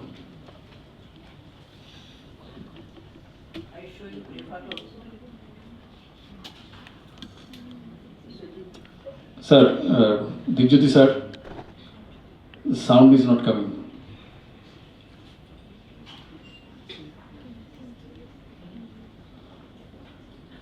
I paused it a bit. Is the sound okay? Okay. Marias Public School again, as Nellie ma'am, thank you for reminding ma'am. We have our own conservation training center in Rajasthan, in a very interesting village called the Gailpur village. The Gailpur village is called the Bat village of India. Why is it important? Because the entire village, you'll find the houses are inhabited by bats in the ground floor and people stay on the first and the second floor. They are coexisting with bats. So there was a farmhouse which was transformed into a conservation training center again from the year 2015. And we have been conducting number of conservation training programs. So we do it every winter. And I would request the schools which have come here today to come and join us during the winter projects and the camps, which we are going to start right from the month of September. We'll send you the invites.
We won't let you die.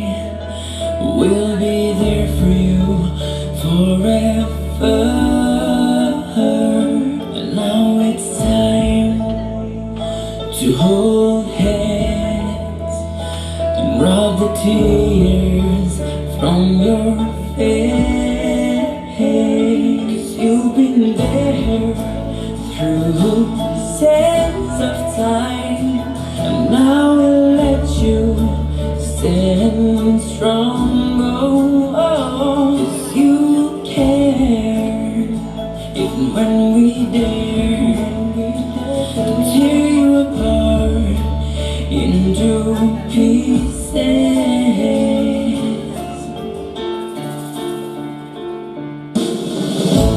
Thank you, Earth, for being at home.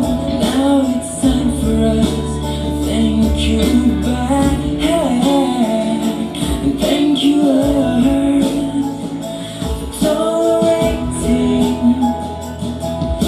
the pain that we give and the trees we couldn't save. We look out and see the trees and the flowers in the breeze, but the things won't be the same, and the north will be gone and we will be one to blame. It's not too late to lend a hand, and we'll have to save our love. Let's make our earth more green and more clean, and we'll make our earth a better place to live. Let's help to fight back the warming of earth, and forever make our earth a better place.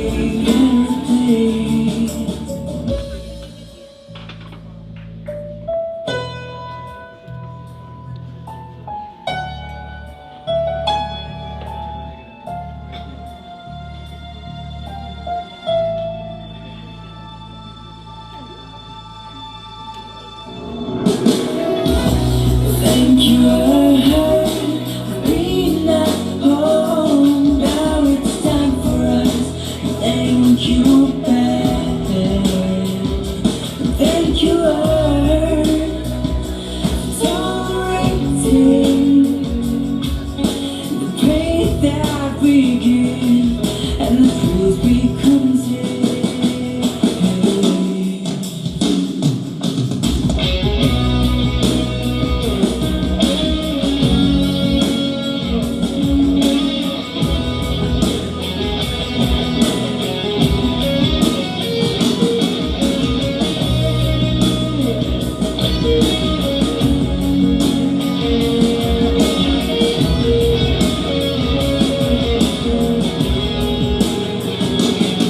Let's make our earth more green and more clean, and we'll make our earth a better place to live.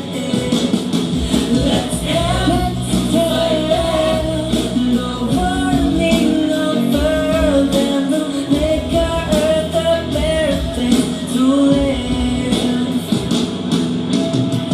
It's not too late to hold hands and save our mother earth.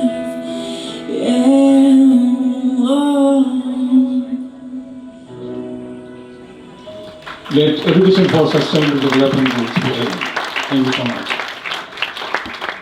I invite Dr. Sheila Bora to please come up on stage. Professor Sheila Bora is a distinguished historian and dean of the Royal School of Humanities and Social Sciences at Royal Global University.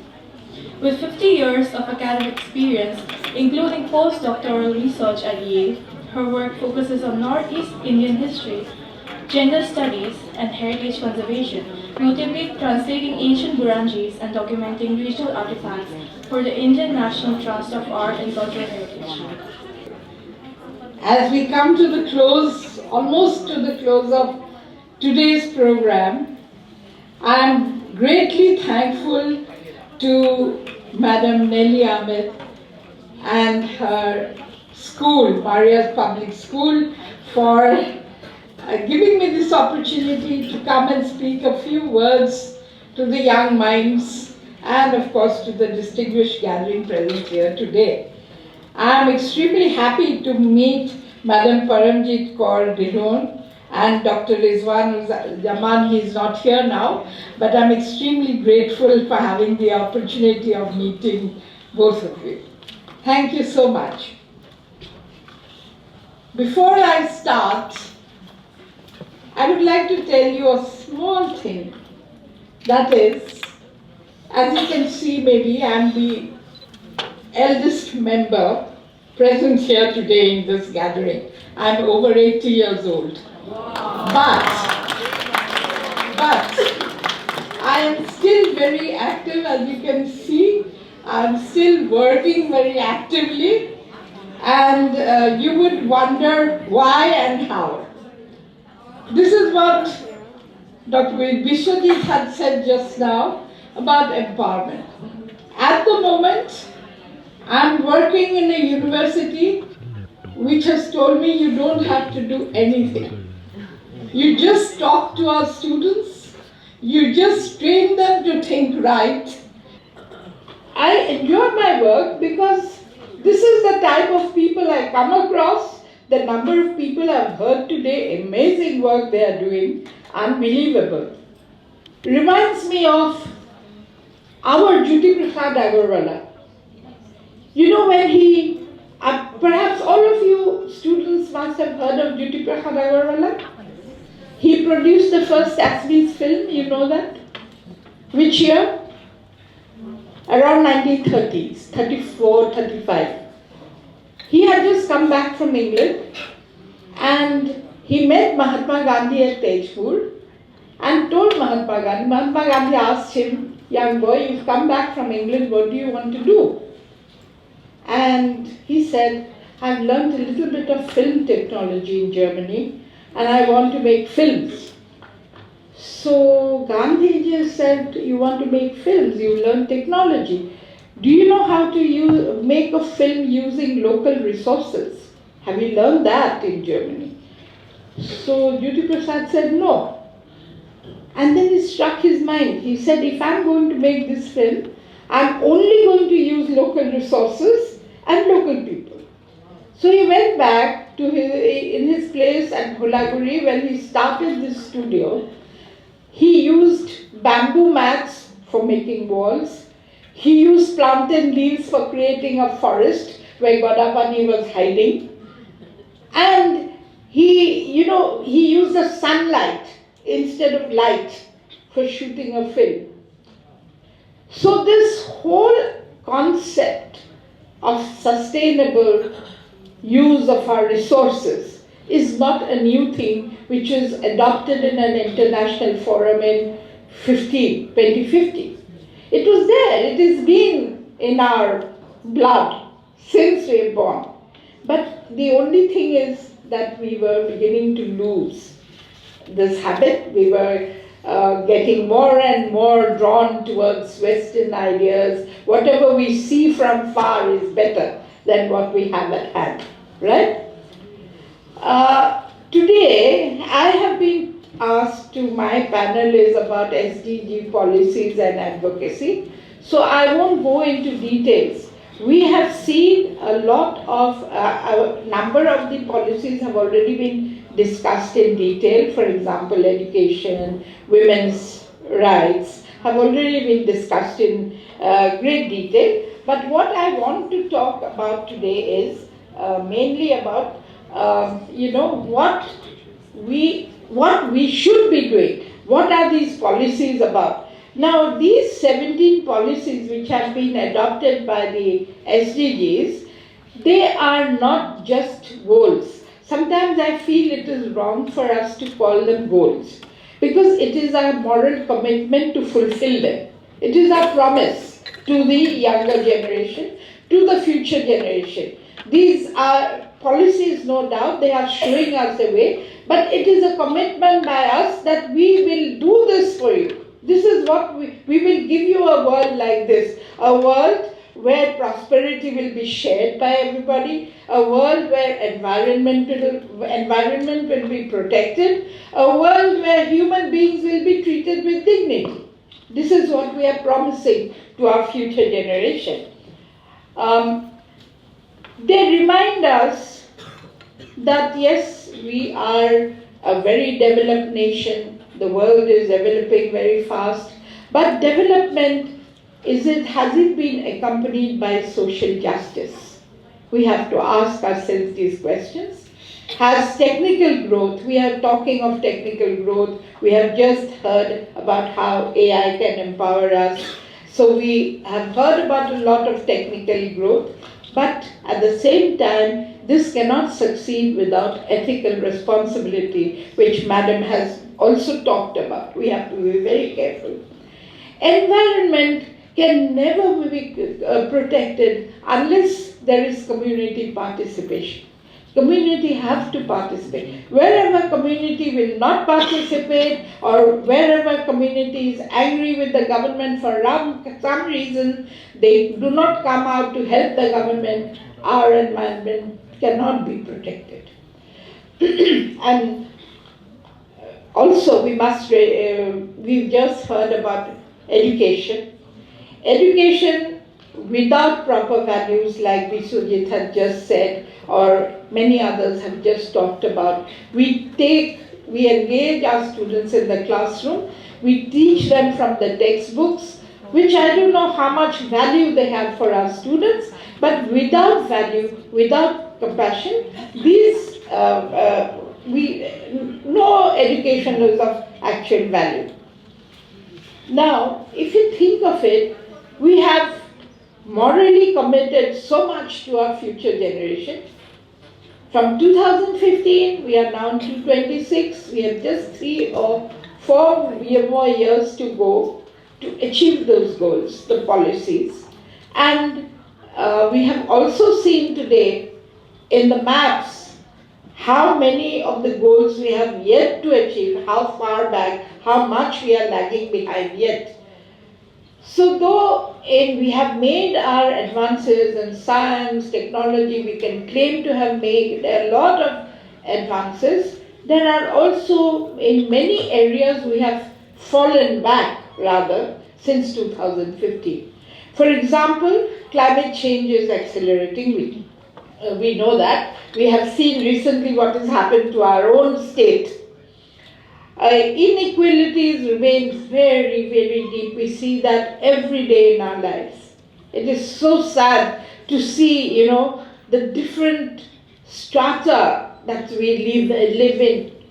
There are some people do not even have the bare necessities to survive, do not have a place to sleep in, do not have a meal to eat. And yet there are others who are living like lords, without even, or maybe even at times, many times doing things they shouldn't be doing, which robs the poor from their, what is due to them.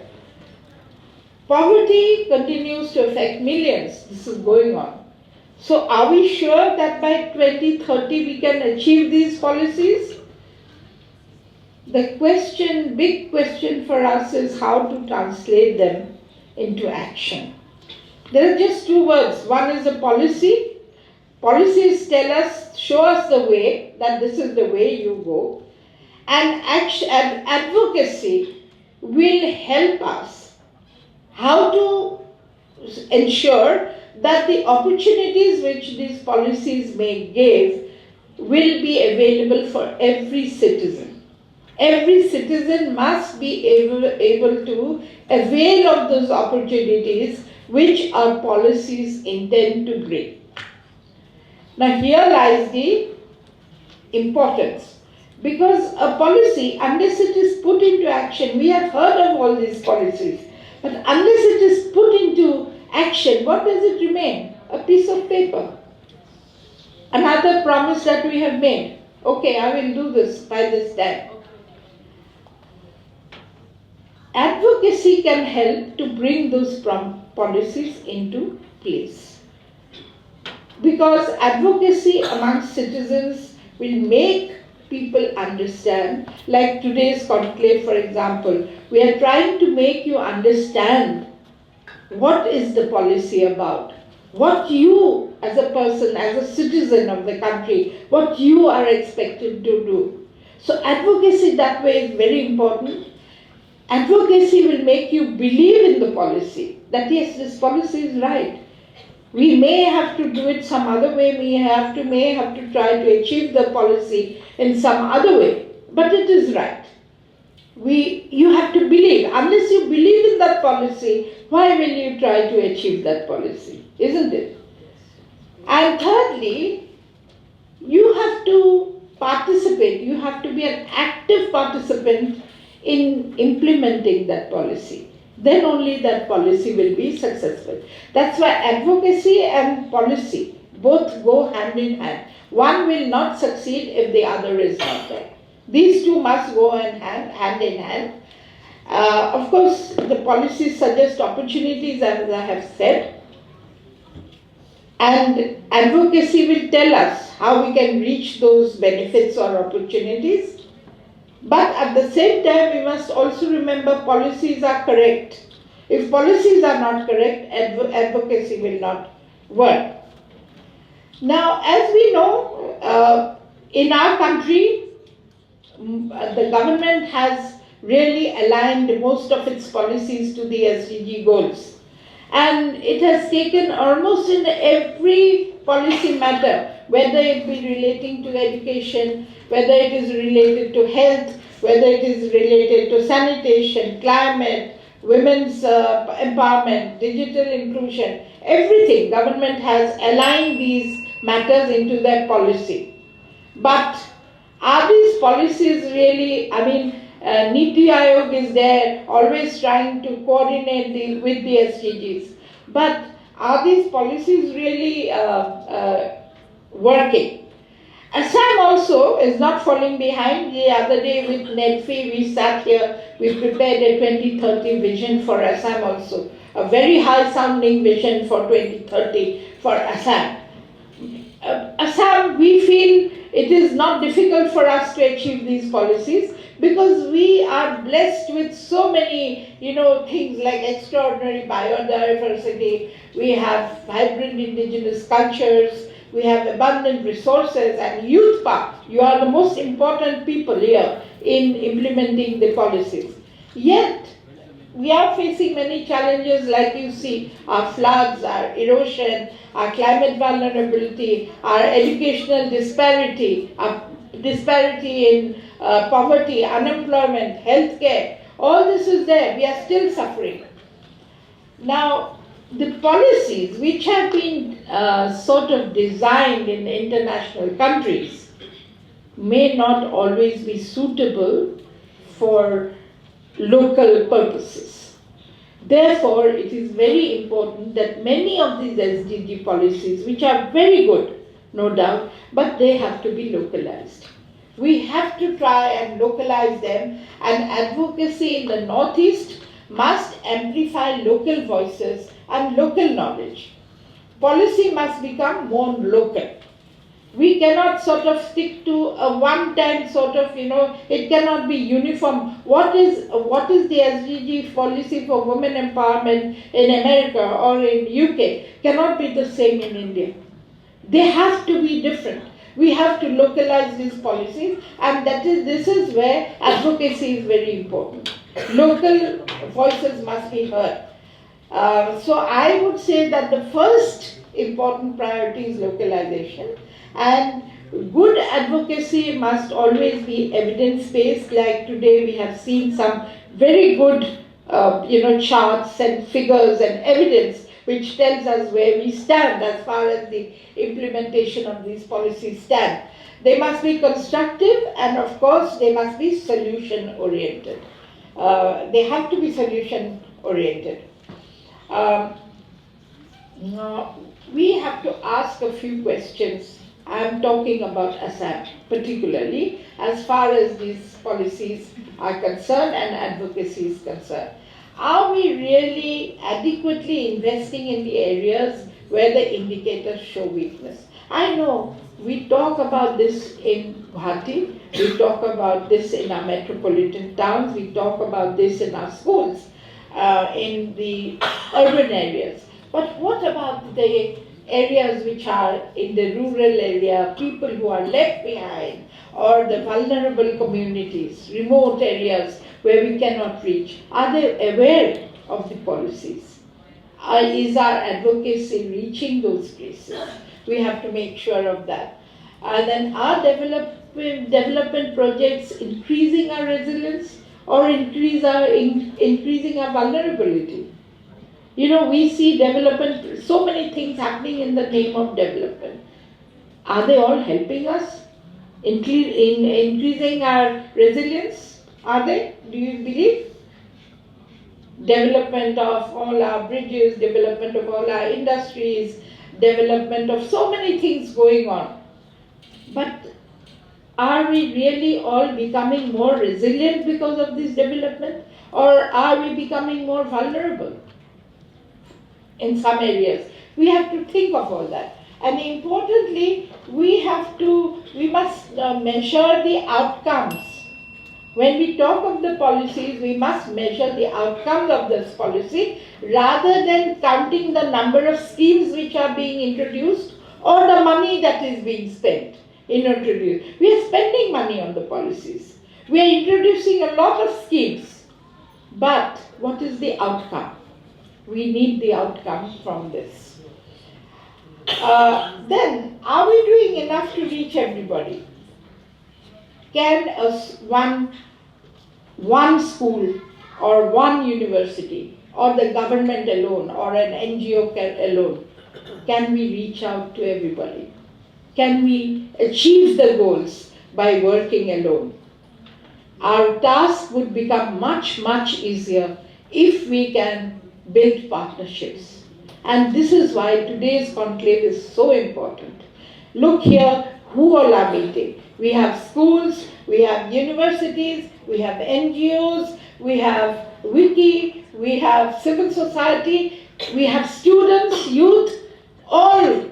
And this is how we have to unite, come together to ensure that the policies can be put in place. Otherwise, one person, one government working alone, or one university working alone, or one NGO working alone cannot fulfill the goals.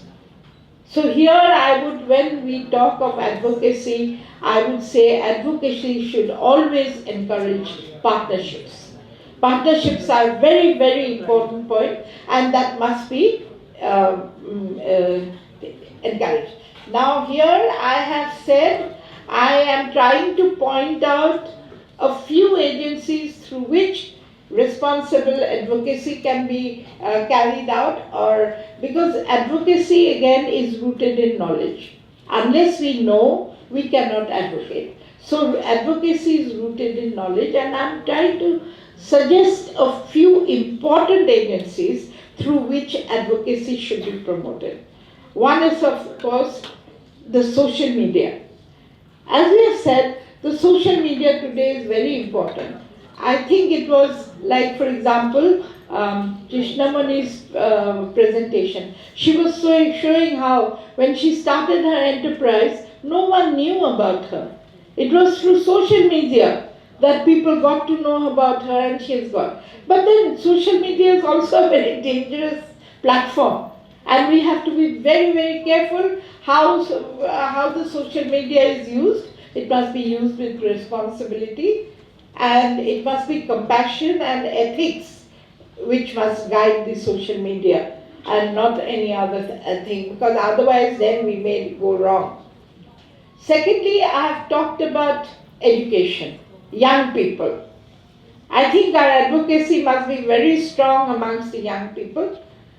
You know, we used to say the young people are the future of tomorrow, but I don't agree to that. I feel they are our leaders today.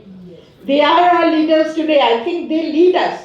On many occasions they lead us. They know much more than us. If I need help with technical skill, I go to my students. Please help me to do this. You see, they are our leaders. And here I think advocacy is very important, and education for sustainable development Therefore, as Vishwajit has said, it must move beyond the classroom. And that is what I think many schools and universities and everyone, they have begun to realize. Like I'm telling you, my job in my university is only to help the students with outside classroom teaching, outside classroom learning. That's what I mostly do, whether it is in the field of art and culture, whether it is in the field of nature, man-elephant conflict, human nature, biodiversity, degradation. I'm only working with them in the field. And I love doing that, so the children are my responsibility there. So this is where we have to come together and work together. And another very important agency is women. Role of women in advocacy and sustainable development. The future will undoubtedly benefit from participation of women, because if we look at the goals, none of the goals can succeed without women's participation. None. Not a single goal, I would say, can succeed or can be achieved without women's participation in the goals. So future generations, I would like to end my my presentation by just making you think, what will future generations judge us by? Will they say, oh, our past generation left beautiful policies for us? Do you think they would be happy with that? Beautiful policies, 17 SDG policies were left behind for us. No, that is not what. They will ask us, could you reduce inequality? Did you succeed? Did we protect nature? Did we empower women? Did we educate every child? Did we create opportunities for every young person? Did we leave behind a healthier planet than we inherited? These are some of the questions which will be asked to us by our future generations. You know, even little children now begin to question us. So let this conclave, I wish this conclave, that it becomes something much more than an academic discussion. We have seen that already the way forward has been paved out for us. The future of the world will be decided not only in international conferences, but I hope our future will be decided in the schools, in the universities, in the villages, and also in our homes. We can discuss our own future, right? We do not have to think our future will be decided in some international, city or international place. Each of us have a role to play, and we have to remember that. So let us advocate together today. Let us promise to build Assam that is more inclusive. A Northeast that can be very, very resilient. And an India that continues to inspire the world through sustainable and compassionate development. Thank you very much.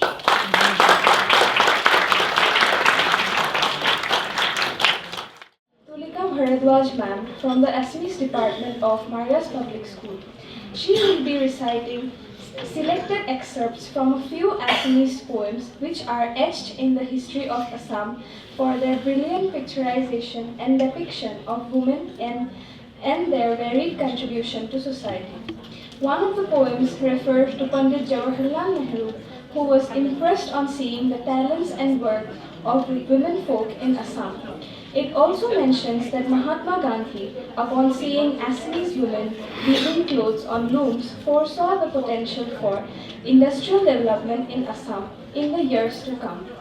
The other excerpt from a poem Tulika Bharadwaj ma'am would be reciting speaks of women supporting women and moving forward together. Every woman should be respected and encouraged.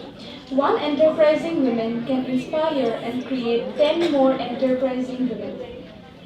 Yet another poem describes the many qualities that embody Assamese women at the same time, be it in compassion, tolerance, courage, humility, resilience, and enterprising. Over to you, Tulika ma'am. নমস্কাৰ।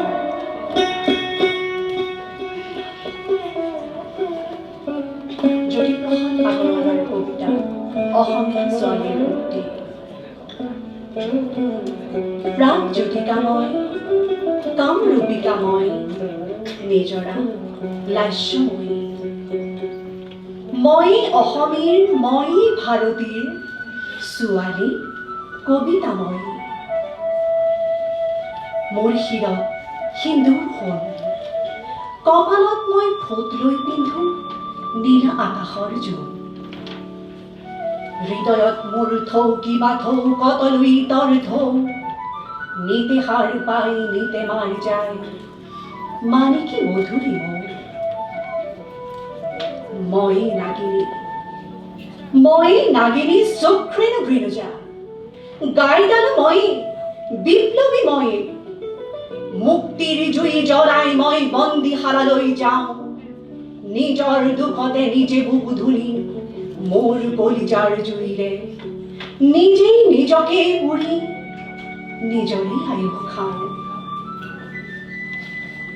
মোৰ গুণ শুনি বন্দনা গাই ভাৰতৰ মহামনীষী কোঁৱৰ মুগ্ধ জৱাহৰলাল।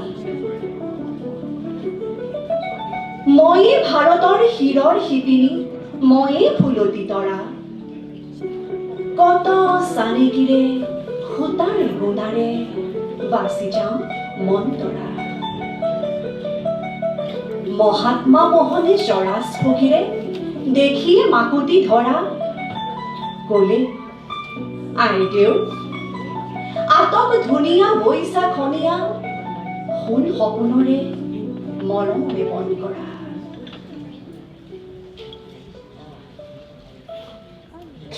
জয়মতীৰ আত্মাৰুক্তি।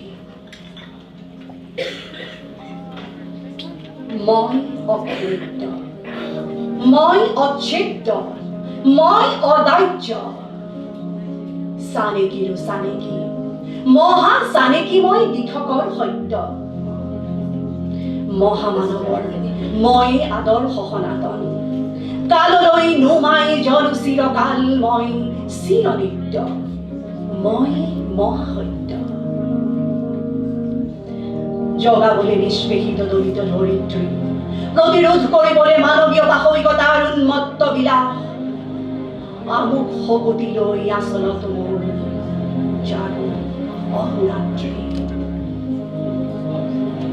যাক আজি পৃথিৱীৰ নিষ্পেষিত ধৰ্ষিত দলিত স্খলিত যত হতবীৰ্য নিৰাশ মানৱ, দিবলৈ তহঁতক শক্তিৰ অগ্নিবাণ, পিন্ধাবলৈ বিজয়ী তিলক। বাৰে বাৰে জ্বলি আছো জয় সাগৰৰ দিগন্ত পোহৰ কৰি। অনিৰ্বাপিত মই প্ৰদীপ্ত আহত, ব্যৰ্থ কৰি জেৰেনাৰ শত অত্যাচাৰ। ৰোধী গচকি মই আসুৰীয় শপতিৰ শত অবিচাৰ। ভেদিলো চলনা পাশবিত্ৰতা, বন্ধ কৰি অভিযান অন্ধক্ষমতা। জয় সাগৰৰ পাৰে পাৰে ফুল মই পূৰ্ণিমাই পূৰ্ণিমাই থাকি জাগৰে।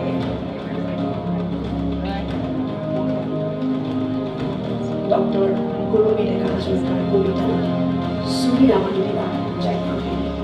চুলি নাবান্ধিবা যজ্ঞখিনি, কাল ভুজংগৰ দৰে বিয়পি পৰক তোমাৰ কিশোৰ Meghali.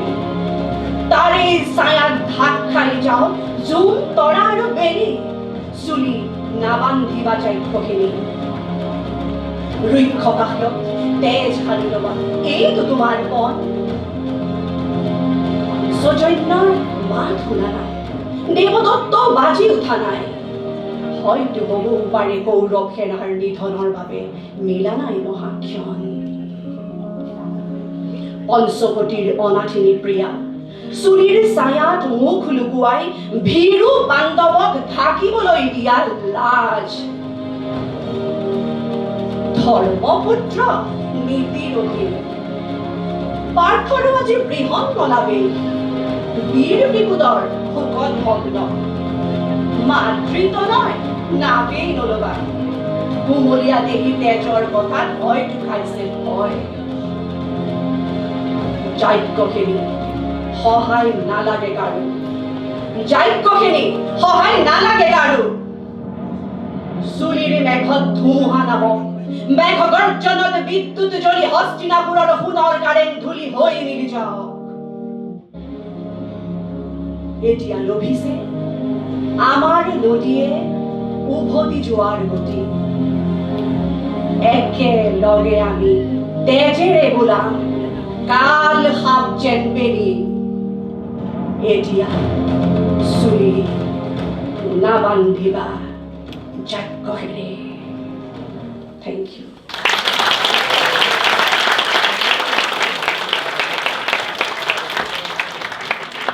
Over to Dr. Biswajit Ray sir and Namita Barua ma'am, senior teacher and HOD of Social Science at Marias Public School, to share the call to action through a SDG pledge. In our everyday lives, have a significant environmental, social and economic impact. Yet we have agency over our behavior, our capacity to be conscious environmental stewards and socially responsible citizens. Somewhere after this evening, Krishnamuri's stories are still going to be with us. Nita ma'am's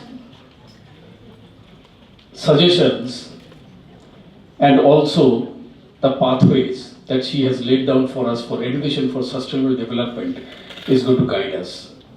The shift to a sustainable lifestyle does not necessarily demand difficult trade-offs, uncomfortable adjustments. It needs you. A good way to start would be to make a few simple changes in our daily lives, in our very homes, backyards and communities, from reducing our environmental footprint to supporting local communities. Please do not lose your own identities. Maintain your own selves. Preserve your own selves. Preservation means conservation. The stories of our esteemed plenary speakers have inspired us greatly. Their journey of life, meandering through the crests and troughs that they have gone through, have given us directions and pathways. Their lives were not smooth. Our lives are not going to be smooth also. Most importantly, our esteemed guests have made us realize that there is still hope. The UN-IUCN Global Coalition has requested the entire world to take a global pledge and follow essential steps towards sustainable lifestyle. These steps are nationally recognized by the Ministry of Environment, Forest and Climate Change, Government of India, and the mandates are now cascaded to the regional, state levels by the education boards and institutions. Over to you, Nellie.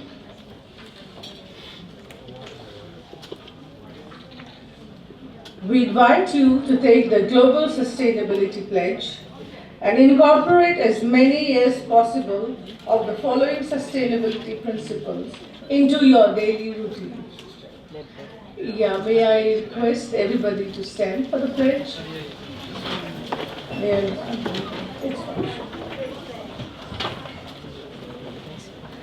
We would now request you all to kindly put your hands on your hearts and say, I will. If you, after me please. If you choose to follow, I pledge to become a global sustainability champion by taking the following steps. I will conserve energy. I will conserve water.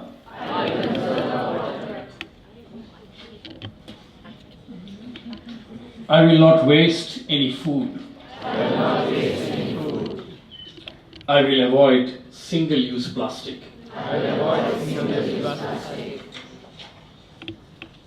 I will reduce my carbon footprint.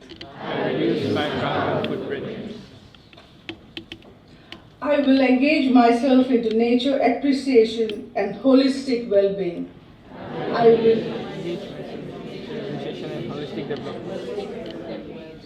I will improve my physical health and fitness. I will engage in activities that foster appreciation for nature.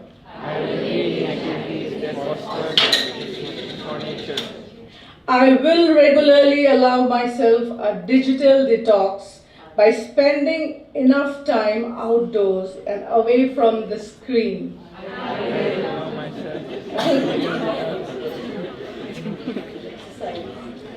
I will exercise responsible citizenship. I'll be a conscious consumer by purchasing more fair trade, locally, regionally produced items, thus supporting the livelihoods of local communities. I will encourage friends and family to adopt a similar sustainability pledge. Thank you so much. Please take your seats. Let us innovate, unite and transform, and stress on building a sustainable future as we invite Nellie ma'am and Moshimoto ma'am up on stage again and hand over the mementos to our distinguished dignitaries. Let us try to improve social and environmental beliefs and benefits through both individual and collective actions. Let the SDGs guide us, surround us, bring us together in the preservation of nature, ecosystems, our own lives. Our job has just begun. We thank you all for being a part of the SDG ESD Conclave. Over to you, Nellie ma'am. A very good evening to Paramjit ma'am, to Sheila Baido ma'am, to everybody and all the plenary speakers.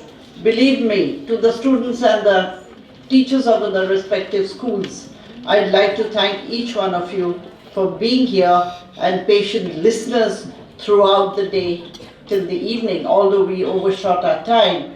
But I must tell you that this two-day conclave has given us a lot of knowledge, especially from a girl like her.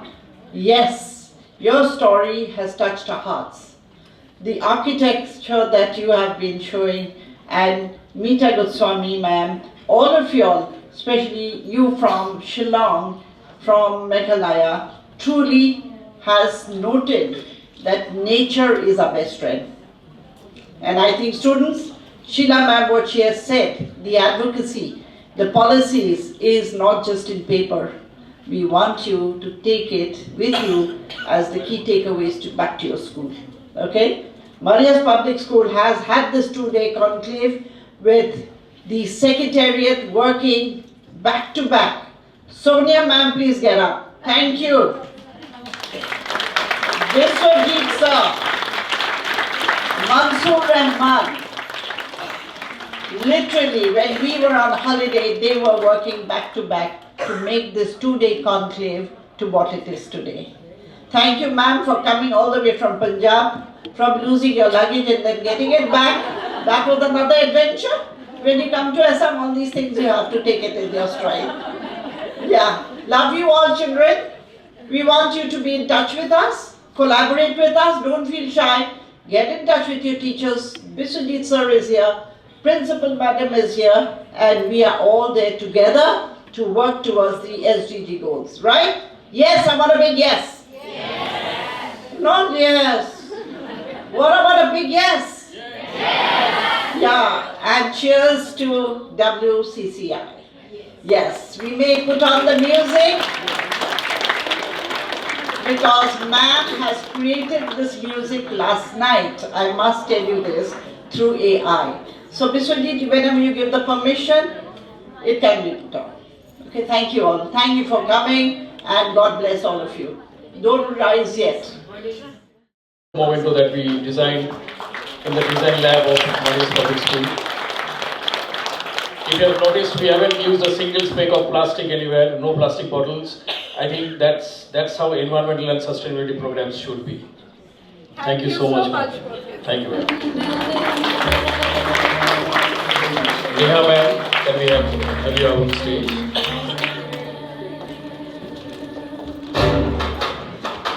Rita ma'am, can we have you on stage? Thank you so much.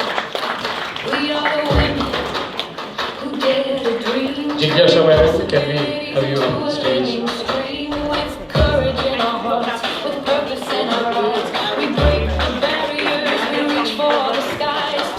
Hi Nami ma'am, I'm troubling you, I'm really sorry. Ma'am, you can come up on stage from that side. Hey, Mihika, just help ma'am.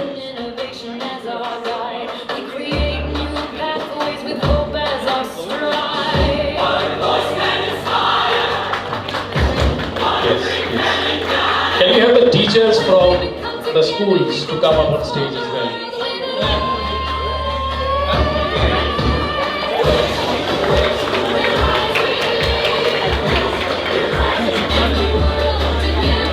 Now please collect the momento.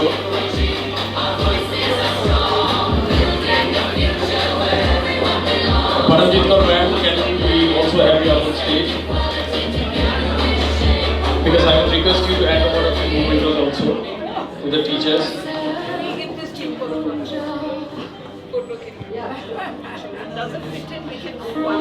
Yes ma'am, we can make 2 rows. Anglari, Paranjit ma'am is also going to give out a few mementos.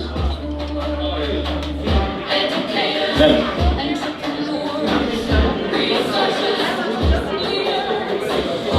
Anglen, give a few mementos to Paranjit Kaur ma'am also, but she is going to hand it over to the teachers.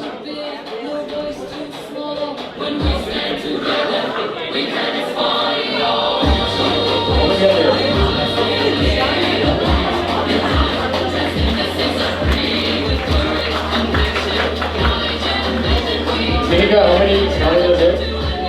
4. Can we have Mansoor sir